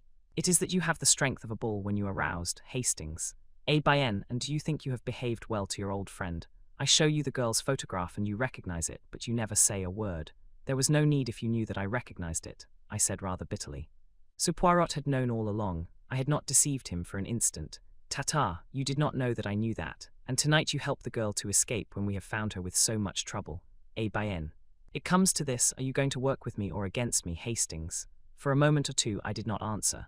To break with my old friend gave me great pain, yet I must definitely range myself against him. Would he ever forgive me, I wondered. He had been strangely calm so far, but I knew him to possess marvelous self-command. Poirot, I said, I'm sorry. I admit I've behaved badly to you over this, but sometimes one has no choice. And in future I must take my own line. Poirot nodded his head several times. I understand, he said. The mocking light had quite died out of his eyes, and he spoke with a sincerity and kindness that surprised me. It is that, my friend, is it not? It is love that has come, not as you imagined it, all cock-a-hoop with fine feathers, but sadly with bleeding feet. Well, well, I warned you. When I realized that this girl must have taken the dagger, I warned you. Perhaps you remember, but already it was too late. But tell me, how much do you know? I met his eyes squarely. Nothing that you could tell me would be any surprise to me, Poirot. Understand that. But in case you think of resuming your search for Miss Duveen, I should like you to know one thing clearly. If you have any idea that she was concerned in the crime, or was the mysterious lady who called upon Mr. Renaud that night, you are wrong. I travelled home from France with her that day, and parted from her at Victoria that evening, so that it is clearly impossible for her to have been in Merlinville. Ah, Poirot looked at me thoughtfully. And you would swear to that in a court of law? Most certainly I would. Poirot rose and bowed. Mon ami, vive l'âme, it can perform miracles. It is decidedly ingenious what you have thought of there. It defeats even Hercule Poirot. Chapter 23. Difficulties ahead. After a moment of stress, such as I have just described, reaction is bound to set in. I retired to rest that night on a note of triumph, but I awoke to realize that I was by no means out of the wood. True, I could see no flaw in the alibi I had so suddenly conceived. I had but to stick to my story, and I failed to see how Bella could be convicted in face of it. It was not as though there was any old friendship between us that could be raked up, and which might lead them to suspect that I was committing perjury. It could be proved that in actual fact I had only seen the girl on 3 occasions. No, I was still satisfied with my idea, had not even Poirot admitted that it defeated him. But there I felt the need of treading warily. All very well for my little friend to admit himself momentarily nonplussed. I had far too much respect for his abilities to conceive of him as being content to remain in that position. I had a very humble opinion of my wits when it came to matching them against his. Poirot would not take defeat lying down. Somehow or other, he would endeavour to turn the tables on me, and that in the way, and at the moment when I least expected it. We met at breakfast the following morning, as though nothing had happened. Poirot's good temper was imperturbable, yet I thought I detected a film of reserve in his manner which was new. After breakfast, I announced my intention of going out for a stroll. A malicious gleam shot through Poirot's eyes. If it is information you seek, you need not be at the pains of deranging yourself. I can tell you all you wish to know. The Dulcibella sisters have cancelled their contract, and have left Coventry for an unknown destination. Is that really so, Poirot? You can take it from me, Hastings. I made inquiries the first thing this morning. After all, what else did you expect? True enough, nothing else could be expected under the circumstances. Cinderella had profited by the slight start I had been able to assure her, and would certainly not lose a moment in removing herself from the reach of the pursuer. It was what I had intended and planned. Nevertheless, I was aware of being plunged into a network of fresh difficulties. I had absolutely no means of communicating with the girl, and it was vital that she should know the line of defense that had occurred to me, and which I was prepared to carry out. Of course, it was possible that she might try to send word to me in some way or another, but I hardly thought it likely. She would know the risk she ran of a message being intercepted by Poirot, thus setting him on her track once more. Clearly her only course was to disappear utterly for the time being. But in the meantime, what was Poirot doing? I studied him attentively. He was wearing his most innocent air, and staring meditatively into the far distance. He looked altogether too placid and supine to give me reassurance. I had learned with Poirot that the less dangerous he looked, the more dangerous he was. His quiescence alarmed me. Observing a troubled quality in my glance, he smiled benignantly.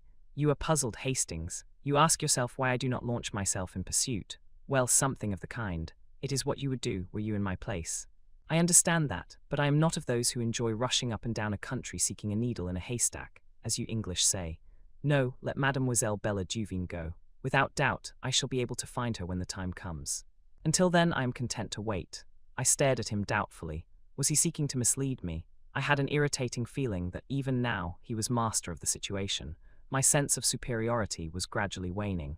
I had contrived the girl's escape, and evolved a brilliant scheme for saving her from the consequences of her rash act, but I could not rest easy in my mind. Poirot's perfect calm awakened 1,000 apprehensions. I suppose, Poirot, I said rather diffidently, I mustn't ask what your plans are. I've forfeited the right. But not at all, there is no secret about them. We return to France without delay. We, precisely, we. You know very well that you cannot afford to let Papa Poirot out of your sight. Is it not so, my friend? But remain in England by all means if you wish. I shook my head. He had hit the nail on the head. I could not afford to let him out of my sight. Although I could not expect his confidence after what had happened, I could still check his actions. The only danger to Bella lay with him. Giraud and the French police were indifferent to her existence. At all costs I must keep near Poirot. Poirot observed me attentively as these reflections passed through my mind, and gave a nod of satisfaction. I am right, am I not? And as you are quite capable of trying to follow me, disguised with some absurdity such as a false beard, which everyone would perceive, bien entendu, I much prefer that we should voyage together. It would annoy me greatly that anyone should mock themselves at you. Very well then, but it's only fair to warn you. I know all. You are my enemy. Be my enemy then. It does not worry me at all. So long as it's all fair and above board, I don't mind. You have to the full the English passion for fair play. Now your scruples are satisfied, let us depart immediately. There is no time to be lost. Our stay in England has been short but sufficient. I know what I wanted to know. The tone was light, but I read a veiled menace into the words. Still, I began and stopped. Still, as you say. Without doubt you are satisfied with the part you are playing. Me, I preoccupy myself with Jack Renaud. Jack Renaud. The words gave me a start. I had completely forgotten that aspect of the case. Jack Renaud in prison, with the shadow of the guillotine looming over him. I saw the part I was playing in a more sinister light. I could save Bella, yes, but in doing so I ran the risk of sending an innocent man to his death. I pushed the thought from me with horror. It could not be, he would be acquitted. Certainly he would be acquitted, but the cold fear came back. Suppose he were not, what then? Could I have it on my conscience? Horrible thought. Would it come to that in the end? A decision, Bella or Jack Renaud. The promptings of my heart were to save the girl I loved at any cost to myself, but if the cost were to another, the problem was altered. What would the girl herself say? I remembered that no word of Jack Renaud's arrest had passed my lips. As yet she was in total ignorance of the fact that her former lover was in prison charged with a hideous crime which he had not committed. When she knew, how would she act? Would she permit her life to be saved at the expense of his? Certainly she must do nothing rash. Jack Renaud might, and probably would, be acquitted without any intervention on her part, if so good. But if he was not, that was the terrible, the unanswerable problem. I fancied that she ran no risk of the extreme penalty. The circumstances of the crime were quite different in her case. She could plead jealousy and extreme provocation, and her youth and beauty would go for much. The fact that by a tragic mistake it was old Mr. Renaud, and not his son, who paid the penalty would not alter the motive of the crime. But in any case, however lenient the sentence of the court, it must mean a long term of imprisonment. No, Bella must be protected, and at the same time, Jack Renaud must be saved. How this was to be accomplished, I did not see clearly, but I pinned my faith to Poirot. He knew, come what might, he would manage to save an innocent man. He must find some pretext other than the real one. It might be difficult, but he would manage it somehow. And with Bella unsuspected and Jack Renaud acquitted, all would end satisfactorily. So I told myself repeatedly, but at the bottom of my heart there still remained a cold fear. Chapter 24. Save him. We crossed from England by the evening boat, and the following morning saw us in Saint-Omer, whither Jack Renaud had been taken. Poirot lost no time in visiting M. Hortet. As he did not seem disposed to make any objections to my accompanying him, I bore him company. After various formalities and preliminaries, we were conducted to the examining magistrate's room. He greeted us cordially. I was told that you had returned to England, M. Poirot. I am glad to find that such is not the case. It is true that I went there, M. le Juge, but it was only for a flying visit. A side issue, but one that I fancied might repay investigation. And it did, Poirot shrugged his shoulders. M. Hortet nodded, sighing. We must resign ourselves, I fear. That animal Giraud, his manners are abominable, but he is undoubtedly clever. Not much chance of that one making a mistake. You think not, M. le Juge? It was the examining magistrate's turn to shrug his shoulders. Bien, speaking frankly in confidence, say entendu, can you come to any other conclusion? Frankly, M. le Juge, there seem to me to be many points that are obscure, such as, but Poirot was not to be drawn. I have not yet tabulated them, he remarked. It was a general reflection that I was making. I liked the young man, and should be sorry to believe him guilty of such a hideous crime. By the way, what has he to say for himself on the matter? The magistrate frowned. I cannot understand him. He seems incapable of putting up any sort of defense. It has been most difficult to get him to answer questions. He contents himself with a general denial, and beyond that takes refuge in a most obstinate silence. I am interrogating him again tomorrow. Perhaps you would like to be present." We accepted the invitation with empressement. "A distressing case," said the magistrate with a sigh. "My sympathy for Madame Renaud is profound." "How is Madame Renaud?" "She has not yet recovered consciousness. It is merciful in a way, poor woman, she is being spared much. The doctors say that there is no danger, but that when she comes to herself she must be kept as quiet as possible. It was, I understand, quite as much the shock as the fall which caused her present state. It would be terrible if her brain became unhinged, but I should not wonder at all. No, really, not at all." Hortet leaned back, shaking his head, with a sort of mournful enjoyment, as he envisaged the gloomy prospect. He roused himself at length and observed with a start, "That reminds me, I have here a letter for you, M. Poirot. Let me see, where did I put it?" He proceeded to rummage amongst his papers. At last he found the missive, and handed it to Poirot. "It was sent under cover to me in order that I might forward it to you," he explained, "but as you left no address, I could not do so." Poirot studied the letter curiously. It was addressed in a long, sloping, foreign hand, and the writing was decidedly a woman's. Poirot did not open it. Instead, he put it in his pocket and rose to his feet. "A domain, then, M. le Juge. Many thanks for your courtesy and amiability. But not at all, I am always at your service. These young detectives of the school of Giraud, they are all alike, rude, sneering fellows. They do not realize that an examining magistrate of my experience is bound to have a certain discernment, a certain flair. Enfin, the politeness of the old school is infinitely more to my taste. Therefore, my dear friend, command me in any way you will. We know a thing or two, you and I, And laughing heartily, enchanted with himself and with us, M. Hortet bade us adieu. I am sorry to have to record that Poirot's first remark to me as we traversed the corridor was, "A famous old imbecile, that one, of a stupidity to make pity." We were just leaving the building when we came face to face with Giraud, looking more dandified than ever, and thoroughly pleased with himself. "Aha, M. Poirot," he cried airily, "you have returned from England then." "As you see," said Poirot, "the end of the case is not far off now, I fancy." "I agree with you, M. Giraud." Poirot spoke in a subdued tone. His crestfallen manner seemed to delight the other. "Of all the milk and water criminals, not an idea of defending himself. It is extraordinary. So extraordinary that it gives one to think, does it not?" suggested Poirot mildly. But Giraud was not even listening. He twirled his cane amicably. "Well, good day, M. Poirot. I am glad you're satisfied of young Renaud's guilt at last." "Pardon, but I am not in the least satisfied. Jacques Renaud is innocent." Giraud stared for a moment, then burst out laughing, tapping his head significantly with the brief remark. "Tiquet." Poirot drew himself up. A dangerous light showed in his eyes. "M. Giraud, throughout the case your manner to me has been deliberately insulting. You need teaching a lesson. I am prepared to wager you 500 francs that I find the murderer of M. Renaud before you do." "Is it agreed?" Giraud stared helplessly at him and murmured again. "Tiquet, come now," urged Poirot. "Is it agreed? I have no wish to take your money from you. Make your mind easy, you will not." "Oh, well then, I agree. You speak of my manner to you being insulting. Bien, once or twice your manner has annoyed me. I am enchanted to hear it," said Poirot. "Good morning, M. Giraud. Come, Hastings." I said no word as we walked along the street. My heart was heavy. Poirot had displayed his intentions only too plainly. I doubted more than ever my powers of saving Bella from the consequences of her act. This unlucky encounter with Giraud had roused Poirot and put him on his mettle. Suddenly I felt a hand laid on my shoulder and turned to face Gabriel Stonner. We stopped and greeted him, and he proposed strolling with us back to our hotel. "And what are you doing here, M. Stonner?" inquired Poirot. "One must stand by one's friends," replied the other dryly, "especially when they are unjustly accused." "Then you do not believe that Jacques Renaud committed the crime?" I asked eagerly. "Certainly I don't. I know the lad. I admit that there have been one or two things in this business that have staggered me completely, but nonetheless, in spite of his fool way of taking it, I'll never believe that Jacques Renaud is a murderer." My heart warmed to the secretary. His words seemed to lift a secret weight from my heart. "I have no doubt that many people feel as you do," I exclaimed. "There is really absurdly little evidence against him." I should say that there was no doubt of his acquittal, no doubt whatever, but Stonner hardly responded as I could have wished. "I'd give a lot to think as you do," he said gravely. He turned to Poirot. "What's your opinion, monsieur?" "I think that things look very black against him," said Poirot quietly. "You believe him guilty?" said Stonner sharply.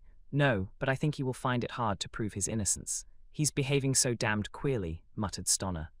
"Of course I realize that there's a lot more in this affair than meets the eye. Giraud's not wise to that because he's an outsider, but the whole thing has been damned odd. As to that, least said soonest mended. If Mrs. Renaud wants to hush anything up, I'll take my cue from her. It's her show, and I've too much respect for her judgment to shove my oar in, but I can't get behind this attitude of Jack's. Anyone would think he wanted to be thought guilty, but it's absurd, I cried, bursting in. For one thing, the dagger. I paused, uncertain as to how much Poirot would wish me to reveal. I continued, choosing my words carefully. We know that the dagger could not have been in Jack Renaud's possession that evening. Mrs. Renaud knows that. True, said Stoner. When she recovers, she will doubtless say all this and more. Well, I must be leaving you. One moment. Poirot's hand arrested his departure. Can you arrange for word to be sent to me at once should Madame Renaud recover consciousness? Certainly. That's easily done. That point about the dagger is good, Poirot, I urged as we went upstairs. I couldn't speak very plainly before Stoner. That was quite right of you. We might as well keep the knowledge to ourselves as long as we can. As to the dagger, your point hardly helps Jack Renaud. You remember that I was absent for an hour this morning, before we started from London. Yes, well, I was employed in trying to find the firm Jack Renaud employed to convert his souvenirs. It was not very difficult. Captain Hastings, they made to his order not 2 paper knives but 3. So that, after giving one to his mother and one to Bella Duveen, there was a third which he doubtless retained for his own use. No, Hastings, I fear the dagger question will not help us to save him from the guillotine. It won't come to that, I cried, strung. Poirot shook his head uncertainly. You will save him, I cried positively. Poirot glanced at me dryly. Have you not rendered it impossible, mon ami? Some other way, I muttered. Ah, sapristi, but it is miracles you ask from me. No, say no more. Let us instead see what is in this letter. And he drew out the envelope from his breast pocket. His face contracted as he read, then he handed the one flimsy sheet to me. There are other women in the world who suffer, Hastings. The writing was blurred, and the note had evidently been written in great agitation. Dear M. Poirot, if you get this, I beg of you to come to my aid. I have no one to turn to, and at all costs Jack must be saved. I implore of you on my knees to help us. Marthedaubil. I handed it back, moved. You will go, at once. We will command an auto. Half an hour later saw us at the Villa Marguerite. Marthe was at the door to meet us and led Poirot in, clinging with both hands to one of his. Ah, you have come. It is good of you. I have been in despair, not knowing what to do. They will not let me go to see him in prison even. I suffer horribly. I am nearly mad. Is it true what they say, that he does not deny the crime? But that is madness. It is impossible that he should have done it. Never for 1 minute will I believe it. Neither do I believe it, mademoiselle, said Poirot gently. But then why does he not speak? I do not understand. Perhaps because he is screening someone, suggested Poirot, watching her. Marthe frowned. Screening someone, do you mean his mother? Ah, from the beginning I have suspected her. Who inherits all that vast fortune? She does. It is easy to wear widow's weeds and play the hypocrite. And they say that when he was arrested she fell down, like that. She made a dramatic gesture. And without doubt, M. Stoner, the secretary, he helped her. They are thick as thieves, those two. It is true she is older than he, but what do men care if a woman is rich? There was a hint of bitterness in her tone. Stoner was in England, I put in. He says so, but who knows? Mademoiselle, said Poirot quietly, if we are to work together, you and I, we must have things clear. First, I will ask you a question. Yes, monsieur. Are you aware of your mother's real name? Marthe looked at him for a minute, then, letting her head fall forward on her arms, she burst into tears. There, said Poirot, patting her on the shoulder. Calm yourself, petite, I see that you know. Now a second question, did you know who M. Renaud was? M. Renaud. She raised her head from her hands and gazed at him wonderingly. Ah, I see you do not know that. Now listen to me carefully. Step by step, he went over the case, much as he had done to me on the day of our departure for England. Marthe listened spellbound. When he had finished, she drew a long breath. But you are wonderful, magnificent. You are the greatest detective in the world. With a swift gesture, she slipped off her chair and knelt before him with an abandonment that was wholly French. Save him, monsieur, she cried. I love him so. Oh, save him, save him, save him. Chapter 25. An unexpected denouement. We were present the following morning at the examination of Jack Renaud. Short as the time had been, I was shocked at the change that had taken place in the young prisoner. His cheeks had fallen in, there were deep black circles round his eyes, and he looked haggard and distraught, as one who had wooed sleep in vain for several nights. He betrayed no emotion at seeing us. The prisoner and his counsel, Maître Grossier, were accommodated with. Chapter 1. A fellow traveller. I believe that a well-known anecdote exists to the effect that a young writer, determined to make the commencement of his story forcible and original enough to catch and rivet the attention of the most blasé of editors, pennied the following sentence. Hell, said the Duchess. Strangely enough, this tale of mine opens in much the same fashion, only the lady who gave utterance to the exclamation was not a duchess. It was a day in early June. I had been transacting some business in Paris, and was returning by the morning service to London, where I was still sharing rooms with my old friend, the Belgian ex-detective, Hercule Poirot. The Calais Express was singularly empty. In fact, my own compartment held only one other traveller. I had made a somewhat hurried departure from the hotel and was busy assuring myself that I had duly collected all my traps when the train started. Up till then I had hardly noticed my companion, but I was now violently recalled to the fact of her existence. Jumping up from her seat, she let down the window and stuck her head out, withdrawing it a moment later with the brief and forcible ejaculation, "Hell, now I am old-fashioned. A woman, I consider, should be womanly. I have no patience with the modern neurotic girl who jazzes from morning to night, smokes like a chimney, and uses language which would make a Billingsgate fishwoman blush." I looked up now, frowning slightly, into a pretty impudent face, surmounted by a rakish little red hat. A thick cluster of black curls hid each ear. I judged that she was little more than 17, but her face was covered with powder, and her lips were quite impossibly scarlet. Nothing abashed, she returned my glance and executed an expressive grimace. "Dear me, we've shocked the kind gentleman," she observed to an imaginary audience. "I apologize for my language. Most unladylike and all that, but oh Lord, there's reason enough for it. Do you know I've lost my only sister?" "Really?" I said politely. "How unfortunate." "He disapproves," remarked the lady. "He disapproves utterly of me and my sister, which last is unfair because he hasn't seen her." I opened my mouth, but she forestalled me. "Say no more, nobody loves me. I shall go into the garden and eat worms. Boo-hoo." "I am crushed." She buried herself behind a large comic French paper. In a minute or two I saw her eyes stealthily peeping at me over the top. In spite of myself, I could not help smiling, and in a minute she had tossed the paper aside, and had burst into a merry peal of laughter. "I knew you weren't such a mutt as you looked," she cried. Her laughter was so infectious that I could not help joining in, though I hardly cared for the word mutt. The girl was certainly all that I most disliked, but that was no reason why I should make myself ridiculous by my attitude. I prepared to unbend. After all, she was decidedly pretty. "There, now we're friends," declared the minx. "Say you're sorry about my sister. I am desolated. That's a good boy. Let me finish. I was going to add that, although I am desolated, I can manage to put up with her absence very well." I made a little bow, but this most unaccountable of damsels frowned and shook her head. "Cut it out. I prefer the dignified disapproval stunt." "Oh, your face, not one of us," it said. "And you were right there, though, mind you, it's pretty hard to tell nowadays. It's not everyone who can distinguish between a demi and a duchess. There now, I believe I've shocked you again. You've been dug out of the backwoods, you have. Not that I mind that. We could do with a few more of your sort. I just hate a fellow who gets fresh. It makes me mad." She shook her head vigorously. "What are you like when you're mad?" I inquired with a smile.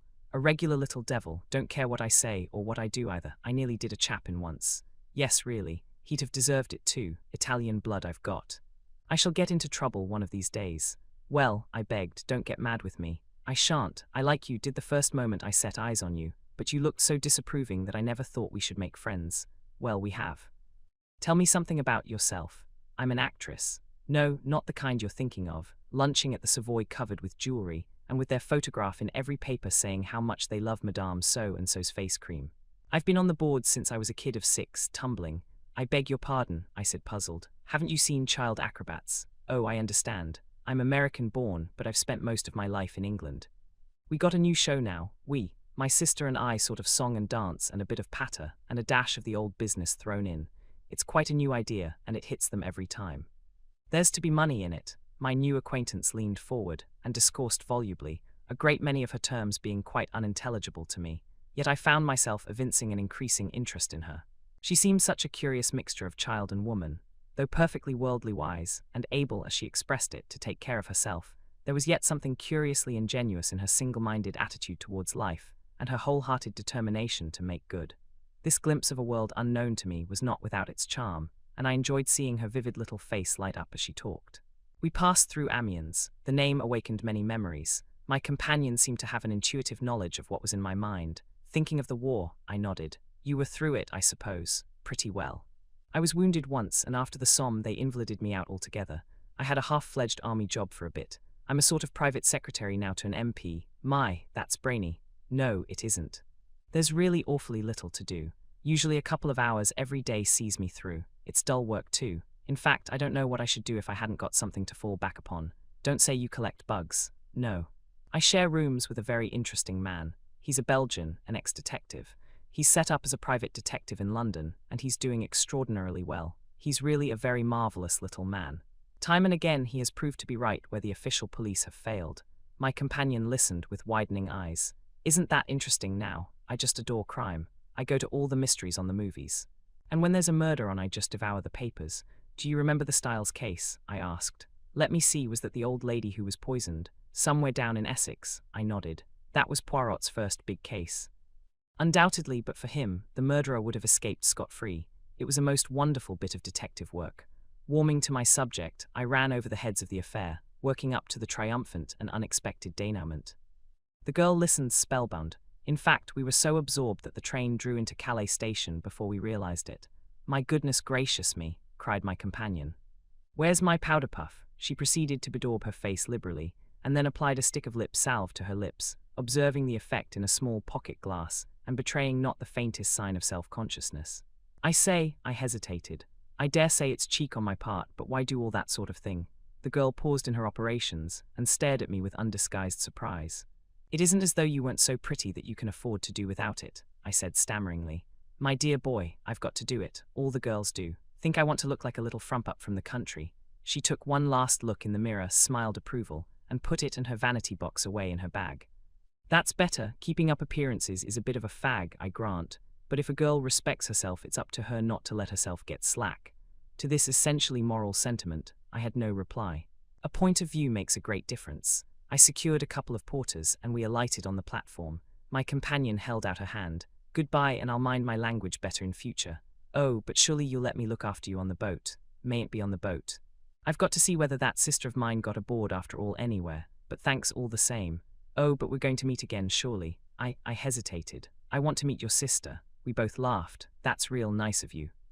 I'll tell her what you say, but I don't fancy we'll meet again. You've been very good to me on the journey, especially after I cheeked you as I did, but what your face expressed first thing is quite true. I'm not your kind. And that brings trouble, I know that well enough. Her face changed. For the moment all the light-hearted gaiety died out of it. It looked angry, revengeful. So goodbye, she finished in a lighter tone. Aren't you even going to tell me your name? I cried as she turned away. She looked over her shoulder. A dimple appeared in each cheek. She was like a lovely picture by Greuze. Cinderella, she said, and laughed.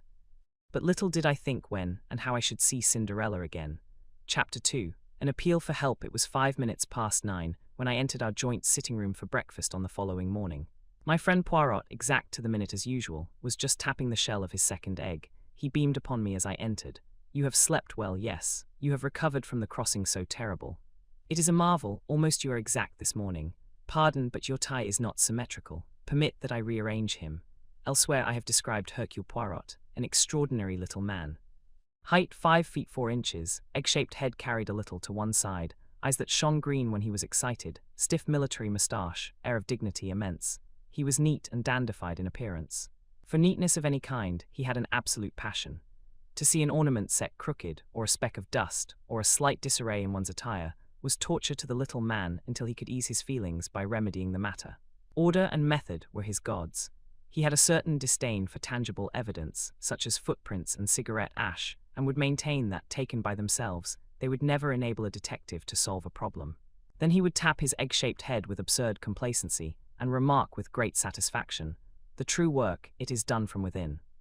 The little grey cells, remember always the little grey cells, mon ami. I slipped into my seat, and remarked idly, in answer to Poirot's greeting, that an hour's sea passage from Calais to Dover could hardly be dignified by the epithet terrible. Poirot waved his egg spoon in vigorous refutation of my remark. Du tout, if for an hour one experiences sensations and emotions of the most terrible, one has lived many hours. Does not one of your English poets say that time is counted, not by hours but by heartbeats? I fancy Browning was referring to something more romantic than seasickness, though, because he was an Englishman, an islander to whom La Manche was nothing. Oh, you English, with nous autres it is different. Figure to yourself that a lady of my acquaintance at the beginning of the war fled to Ostend. There she had a terrible crisis of the nerves. Impossible to escape further except by crossing the sea. And she had a horror, mais une horreur, of the sea. What was she to do? Daily less Boches were drawing nearer. Imagine to yourself the terrible situation. What did she do? I inquired curiously. Fortunately her husband was homme pratique. He was also very calm. The crises of the nerves, they affected him not. Il a importé simplement. Naturally when she reached England she was prostrate, but she still breathed. Poirot shook his head seriously. I composed my face as best I could. Suddenly he stiffened and pointed a dramatic finger at the toast rack. Ah, par exemple, c'est trop fort, he cried. What is it, this piece of toast? You remark him not. He whipped the offender out of the rack and held it up for me to examine. Is it square? No. Is it a triangle? Again no. Is it even round? No. Is it of any shape remotely pleasing to the eye? What symmetry have we here? None. It's cut from a cottage loaf, I explained soothingly. Poirot threw me a withering glance. What an intelligence has my friend Hastings, he exclaimed sarcastically. Comprehend you not that I have forbidden such a loaf haphazard and shapeless, that no baker should permit himself to bake? I endeavoured to distract his mind. Anything interesting come by the post? Poirot shook his head with a dissatisfied air. I have not yet examined my letters, but nothing of interest arrives nowadays. The great criminals, the criminals of method, they do not exist. The cases I have been employed upon lately were banal to the last degree. In verity, I am reduced to recovering lost lapdogs for fashionable ladies. The last problem that presented any interest was that intricate little affair of the Yardley diamond, and that was, how many months ago, my friend? He shook his head despondently, and I roared with laughter. Cheer up, Poirot, the luck will change. Open your letters. For all you know, there may be a great case looming on the horizon. Poirot smiled, and taking up the neat little letter opener with which he opened his correspondence, he slit the tops of the several envelopes that lay by his plate. A bill, another bill. It is that I grow extravagant in my old age. Aha, a note from Jap. Yes, pricked up my ears. The Scotland Yard inspector had more than once introduced us to an interesting case. He merely thanks me in his fashion for a little point in the Aberystwyth case on which I was able to set him right. I am delighted to have been of service to him. How does he thank you? I asked curiously, for I knew my Jap. He is kind enough to say that I am a wonderful sport for my age, and that he was glad to have had the chance of letting me in on the case. This was so typical of Jap that I could not forbear a chuckle. Poirot continued to read his correspondence placidly, a suggestion that I should give a lecture to our local Boy Scouts. The Countess of Forfenock will be obliged if I will call and see her. Another lapdog without doubt. And now for the last. Ah, I looked up, quick to notice the change of tone. Poirot was reading attentively. In a minute he tossed the sheet over to me. This is out of the ordinary Mon Army. Read for yourself. The letter was written on a foreign type of paper, in a bold, characteristic hand. Villa Genevieve, Merlinville-sur-Mer, France, dear sir. I am in need of the services of a detective, and for reasons which I will give you later, do not wish to call in the official police. I have heard of you from several quarters, and all reports go to show that you are not only a man of decided ability, but one who also knows how to be discreet. I do not wish to trust details to the post, but on account of a secret I possess, I go in daily fear of my life. I am convinced that the danger is imminent, and therefore I beg that you will lose no time in crossing to France. I will send a car to meet you at Calais, if you will wire me when you are arriving. I shall be obliged if you will drop all cases you have on hand and devote yourself solely to my interests. I am prepared to pay any compensation necessary. I shall probably need your services for a considerable period of time, as it may be necessary for you to go out to Santiago, where I spent several years of my life. I shall be content for you to name your own fee, assuring you once more that the matter is urgent. Yours faithfully, P.T.R.E.N.A.U.L.D. Below the signature was a hastily scrawled line, almost illegible. For God's sake, come. I handed the letter back with quickened pulses. At last, I said, here is something distinctly out of the ordinary. Yes, indeed, said Poirot meditatively. You will go, of course, I continued. Poirot nodded. He was thinking deeply. Finally, he seemed to make up his mind and glanced up at the clock. His face was very grave. See you, my friend, there is no time to lose. The Continental Express leaves Victoria at 11 o'clock. Do not agitate yourself. There is plenty of time. We can allow 10 minutes for discussion. You accompany me NSC par. Well, you told me yourself that your employer needed you not for the next few weeks. Oh, that's all right. But this Mr. Renauld hints strongly that his business is private. Ta-ta-ta, I will manage M. Renauld. By the way, I seem to know the name. There's a well-known South American millionaire fellow. His name's Renauld. I don't know whether it could be the same, but without doubt, that explains the mention of Santiago. Santiago is in Chile, and Chile it is in South America. Ah, but we progress finely. Dear me, Poirot, I said, my excitement rising, I smell some goodly shekels in this. If we succeed, we shall make our fortunes. Do not be too sure of that, my friend. A rich man and his money are not so easily parted. Me, I have seen a well-known millionaire turn out a tramful of people to seek for a dropped halfpenny. I acknowledge the wisdom of this.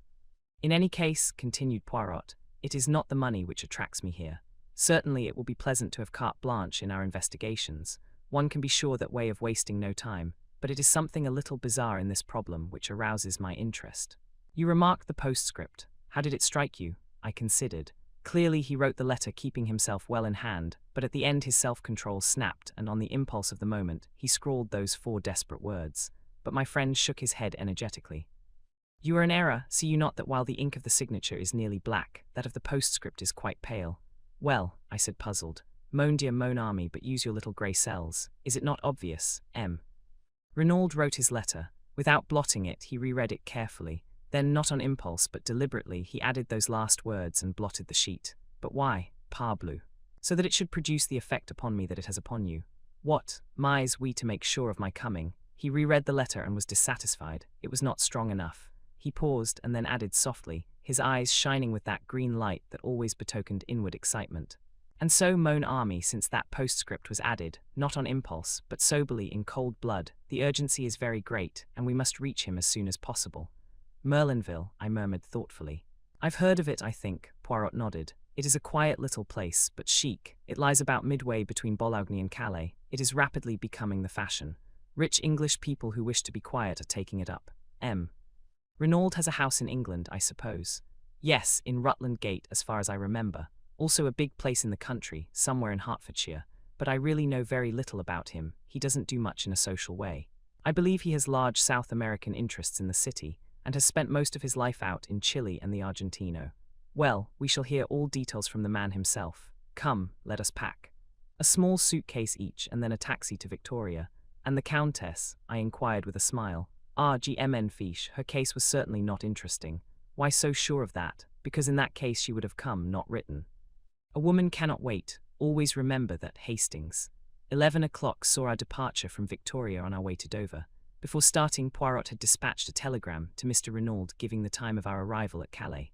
I'm surprised you haven't invested in a few bottles of some seasick remedy, Poirot, I observed maliciously, as I recalled our conversation at breakfast. My friend, who was anxiously scanning the weather, turned a reproachful face upon me. Is it that you have forgotten the method most excellent of Lavagire? His system, I practice it always. One balances oneself, if you remember, turning the head from left to right, breathing in and out, counting 6 between each breath. I demurred. You'll be rather tired of balancing yourself and counting 6 by the time you get to Santiago, or Buenos Aires, or wherever it is you land. Quelle idée, you do not figure to yourself that I shall go to Santiago. Mr. Renaud suggests it in his letter. He did not know the methods of Hercule Poirot. I do not run to and fro, making journeys and agitating myself. My work is done from within here. He tapped his forehead significantly. As usual, this remark roused my argumentative faculty. It's all very well, Poirot, but I think you are falling into the habit of despising certain things too much. A fingerprint has led sometimes to the arrest and conviction of a murderer, and has, without doubt, hanged more than one innocent man, remarked Poirot dryly.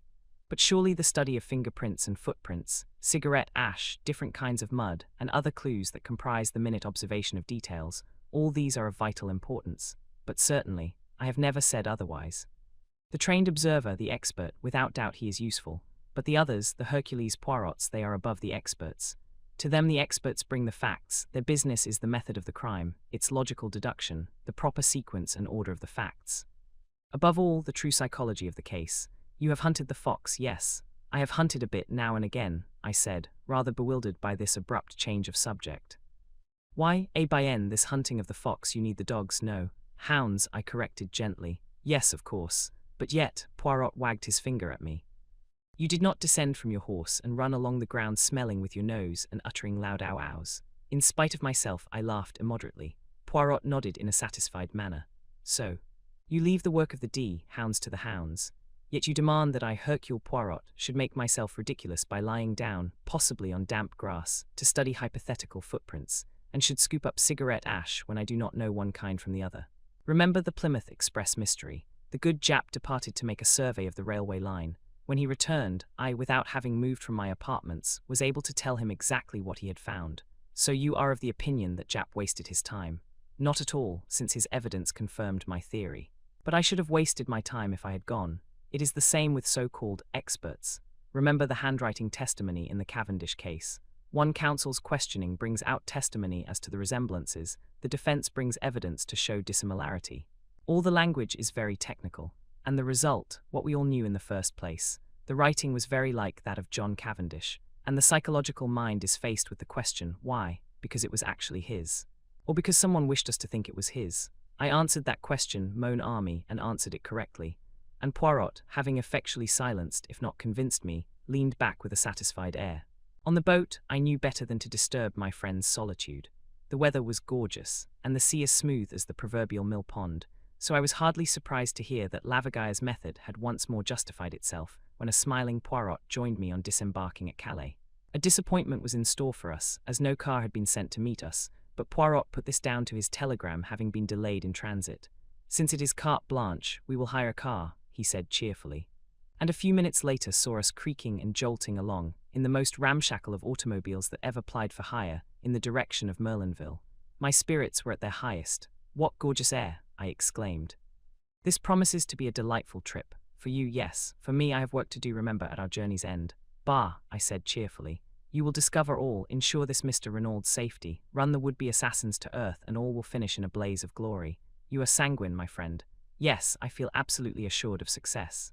"Are you not the one and only Hercule Poirot?" But my little friend did not rise to the bait. He was observing me gravely. "You are what the Scotch people call fey, Hastings. It presages disaster."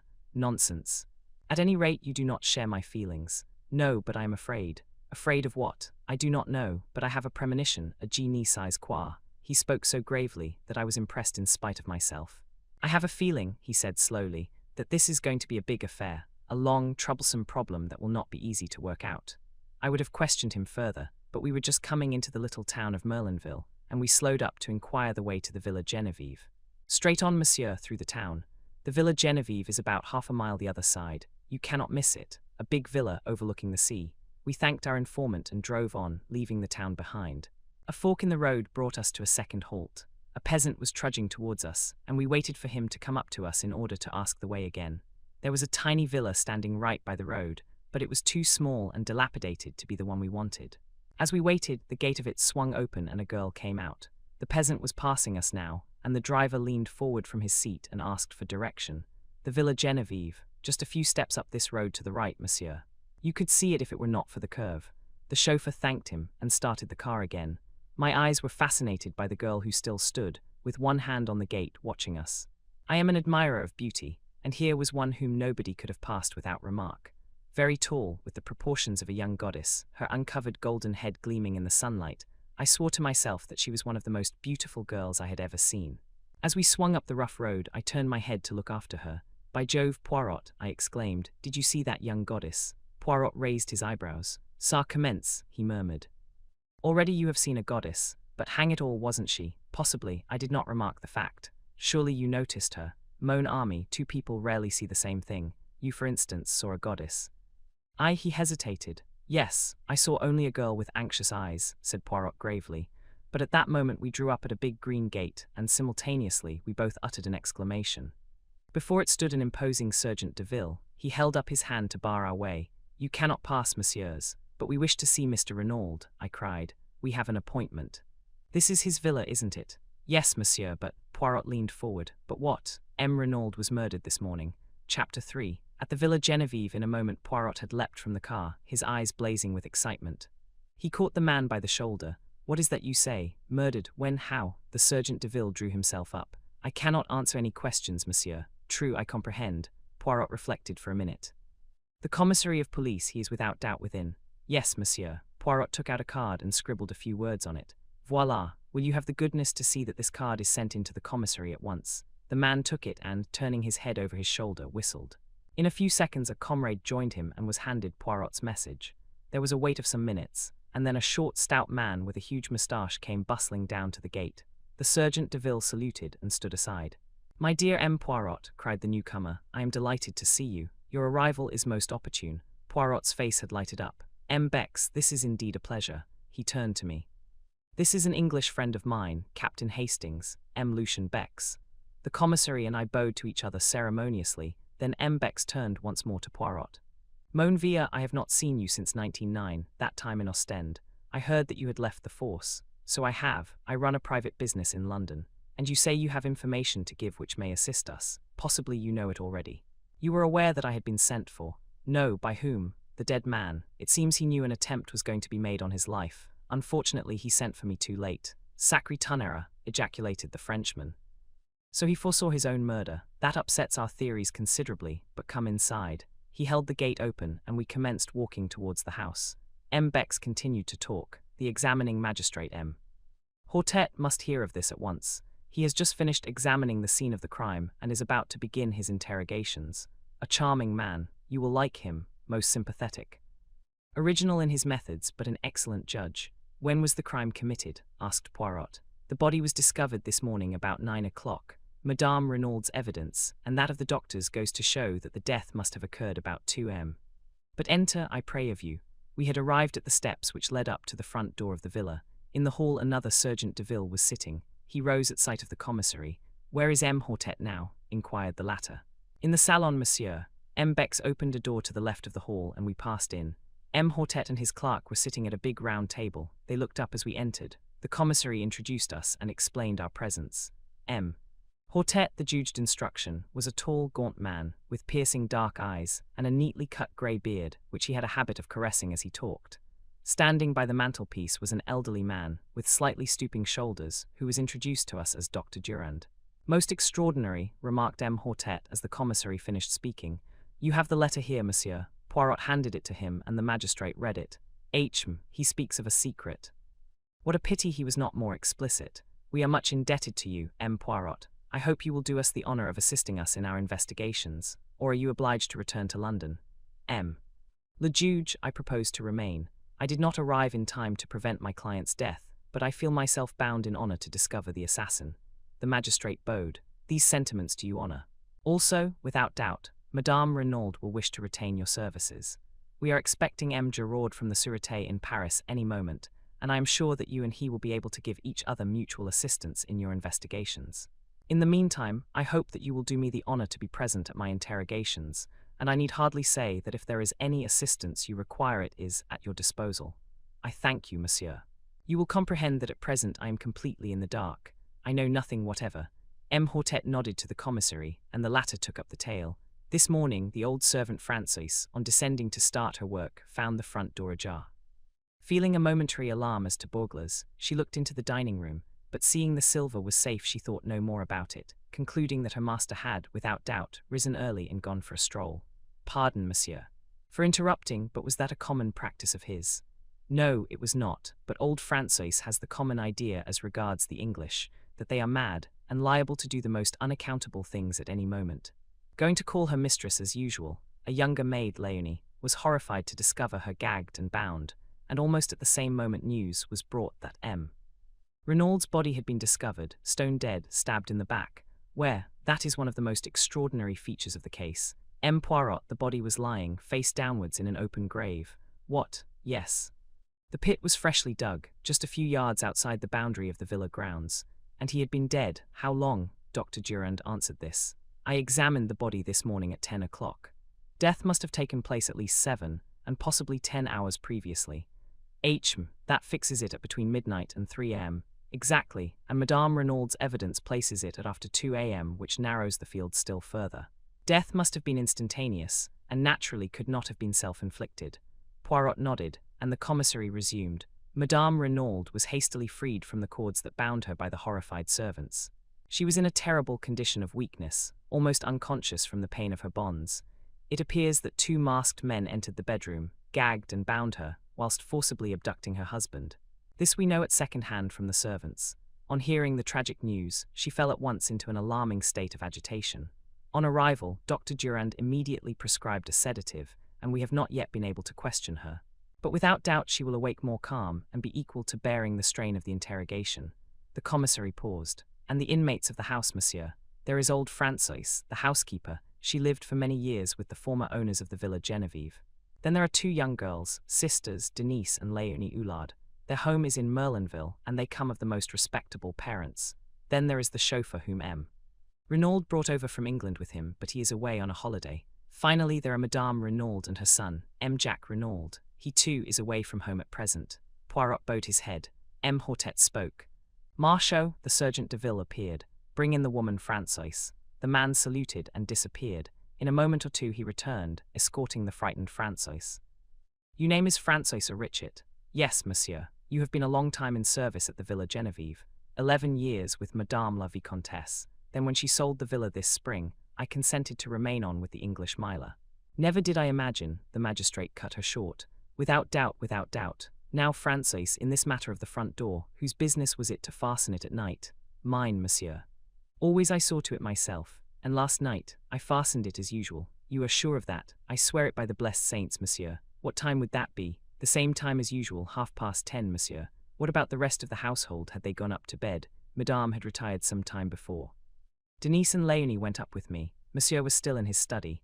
Then, if anyone unfastened the door afterwards, it must have been M. Renaud himself. Francois shrugged her broad shoulders. What should he do that for?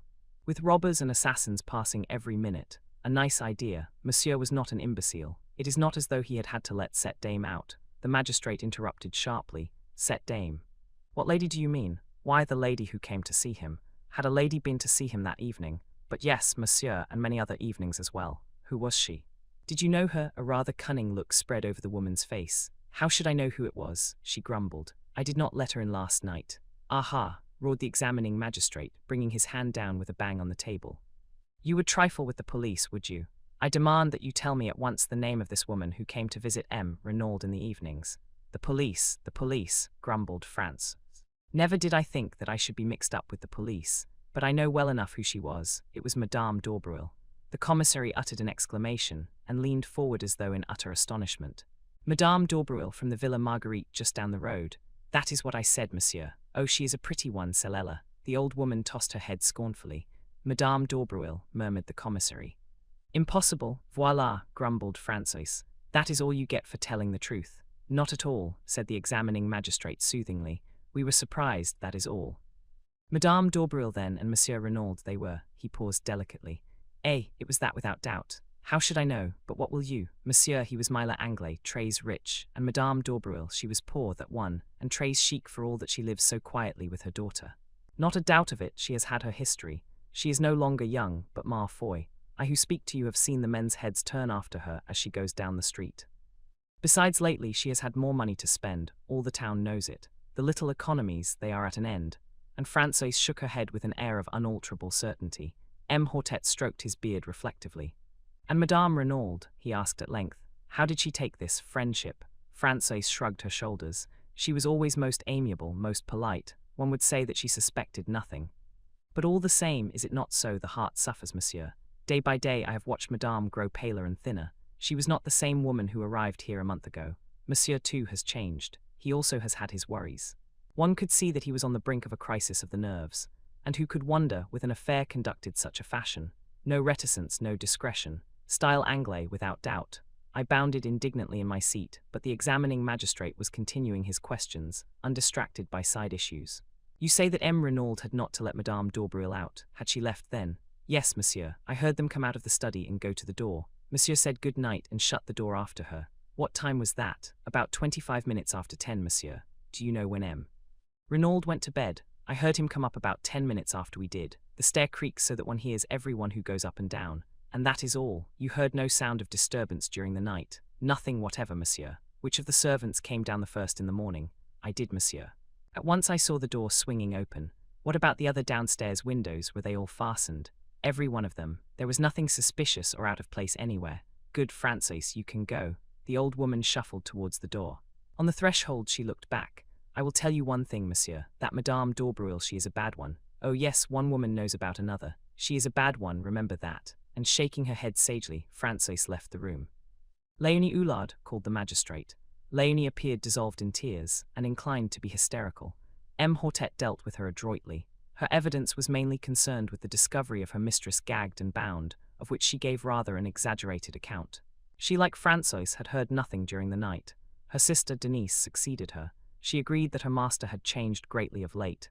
Every day he became more and more morose. He ate less. He was always depressed. But Denise had her own theory. Without doubt it was the mafia he had on his track. 2 masked men, who else could it be? A terrible society that. It is, of course, possible, said the magistrate smoothly. Now, my girl, was it you who admitted Madame d'Aubreuil to the house last night? Not last night, monsieur, the night before. But Francois has just told us that Madame d'Aubreuil was here last night. No, monsieur. A lady did come to see M. Renaud last night, but it was not Madame d'Aubreuil. Surprised, the magistrate insisted, but the girl held firm. She knew Madame d'Aubreuil perfectly by sight. This lady was dark also, but shorter and much younger. Nothing could shake her statement. Had you ever seen this lady before? Never, monsieur. And then the girl added diffidently, but I think she was English. English, yes, monsieur. She asked for M. Renaud in quite good French, but the accent, one can always tell it en est pas. Besides, when they came out of the study, they were speaking in English. Did you hear what they said? Could you understand it, I mean? Me, I speak the English very well, said Denise with pride. The lady was speaking too fast for me to catch what she said, but I heard monsieur's last words as he opened the door for her. She paused, and then repeated carefully and laboriously. Yes, yes, but for God's sake go now.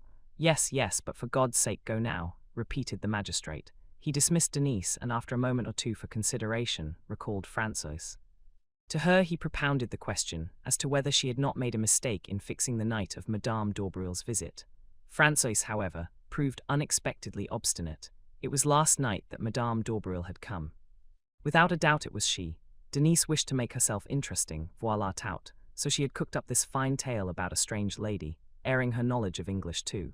Probably monsieur had never spoken that sentence in English at all, and even if he had, it proved nothing, for Madame d'Aubreuil spoke English perfectly, and generally used that language when talking to M. and Madame Renaud. You see, M. Jacques, the son of monsieur, was usually here, and he spoke the French very badly. The magistrate did not insist. Instead, he inquired about the chauffeur, and learned that only yesterday M. Renaud had declared that he was not likely to use the car, and that masters might just as well take a holiday. A perplexed frown was beginning to gather between Poirot's eyes. What is it? I whispered. He shook his head impatiently and asked a question. Pardon, M. Bex, but without doubt M. Renaud could drive the car himself. The commissary looked over at Francois, and the old woman replied promptly. No, monsieur did not drive himself. Poirot's frown deepened. I wish you would tell me what is worrying you, I said impatiently. See you not, in his letter M. Renaud speaks of sending the car for me to Calais. Perhaps he meant a hired car, I suggested. Doubtless that is so, but why hire a car when you have one of your own? Why choose yesterday to send away the chauffeur on a holiday, suddenly, at a moment's notice? Was it that for some reason he wanted him out of the way before we arrived? Chapter 4. The letter signed Bella Francois had left the room. The magistrate was drumming thoughtfully on the table. M. Bex, he said at length, here we have directly conflicting testimony. Which are we to believe, Francois or Denise? Denise, said the commissary decidedly. It was she who let the visitor in. Francois is old and obstinate, and has evidently taken a dislike to Madame d'Aubreuil. Besides, our own knowledge tends to show that Renaud was entangled with another woman. Tines, cried M. Hortet, we have forgotten to inform M. Poirot of that. He searched amongst the papers on the table, and finally handed the one he was in search of to my friend. This letter, M. Poirot, we found in the pocket of the dead man's overcoat. Poirot took it and unfolded it. It was somewhat worn and crumbled, and was written in English in a rather unformed hand. My dearest one, why have you not written for so long? You do love me still, don't you? Your letters lately have been so different, cold and strange, and now this long silence. It makes me afraid, if you were to stop loving me. But that's impossible. What a silly kid I am, always imagining things. But if you did stop loving me, I don't know what I should do. Kill myself, perhaps. I couldn't live without you. Sometimes I fancy another woman is coming between us. Let her look out, that's all. And you too. I'd as soon kill you as let her have you, I mean it. But there I'm writing high-flown nonsense. You love me, and I love you. Yes, love you, love you, love you. Your own adoring BLLA. There was no address or date. Poirot handed it back with a grave face. And the assumption is M. le Juge. The examining magistrate shrugged his shoulders. Obviously M. Renaud was entangled with this Englishwoman, Bella. He comes over here, meets Madame d'Aubreuil and starts an intrigue with her. He cools off to the other, and she instantly suspects something. This letter contains a distinct threat. M. Poirot, at first sight the case seemed simplicity itself. Jealousy, the fact that M. Renaud was stabbed in the back seemed to point distinctly to its being a woman's crime. Poirot nodded. The stab in the back, yes, but not the grave. That was laborious work, hard work. No woman dug that grave, monsieur. That was a man's doing. The commissary exclaimed excitedly. Yes, yes, you are right. We did not think of that. As I said, continued M. Hortet, at first sight the case seemed simple, but the masked men, and the letter you received from M. Renaud complicate matters. Here we seem to have an entirely different set of circumstances, with no relationship between the two. As regards the letter written to yourself, do you think it is possible that it referred in any way to this Bella and her threats? Poirot shook his head. Hardly, a man like M. Renaud, who has led an adventurous life in out-of-the-way places, would not be likely to ask for protection against a woman. The examining magistrate nodded his head emphatically. My view exactly. Then we must look for the explanation of the letter, in Santiago, finished the commissary. I shall cable without delay to the police in that city, requesting full details of the murdered man's life out there, his love affairs, his business transactions, his friendships, and any enmities he may have incurred. It will be strange if, after that, we do not hold a clue to his mysterious murder. The commissary looked round for approval. Excellent, said Poirot appreciatively. His wife, too, may be able to give us a pointer, added the magistrate. You have found no other letters from this Bella amongst M. Renaud's effects? Asked Poirot. No. Of course, one of our first proceedings was to search through his private papers in the study. We found nothing of interest, however. All seemed square and above board. The only thing at all out of the ordinary was his will. Here it is, Poirot ran through the document. So, a legacy of £1,000 to Mr. Stonner. Who is he, by the way? M. Renaud's secretary. He remained in England, but was over here once or twice for a weekend, and everything else left unconditionally to his beloved wife, Alois. Simply drawn up but perfectly legal. Witnessed by the two servants, Denise and Francois. Nothing so very unusual about that. He handed it back. Perhaps, began Bex, you did not notice the date, twinkled Poirot. But yes, I noticed it, a fortnight ago. Possibly it marks his first intimation of danger. Many rich men die intestate through never considering the likelihood of their demise, but it is dangerous to draw conclusions prematurely. It points, however, to his having a real liking and fondness for his wife, in spite of his amorous intrigues. Yes, said M. Hortet doubtfully, but it is possibly a little unfair on his son, since it leaves him entirely dependent on his mother. If she were to marry again and her second husband... Thank you for listening. If you enjoyed this story, don't forget to follow the Reading Lantern and let its light guide you to your next great tale.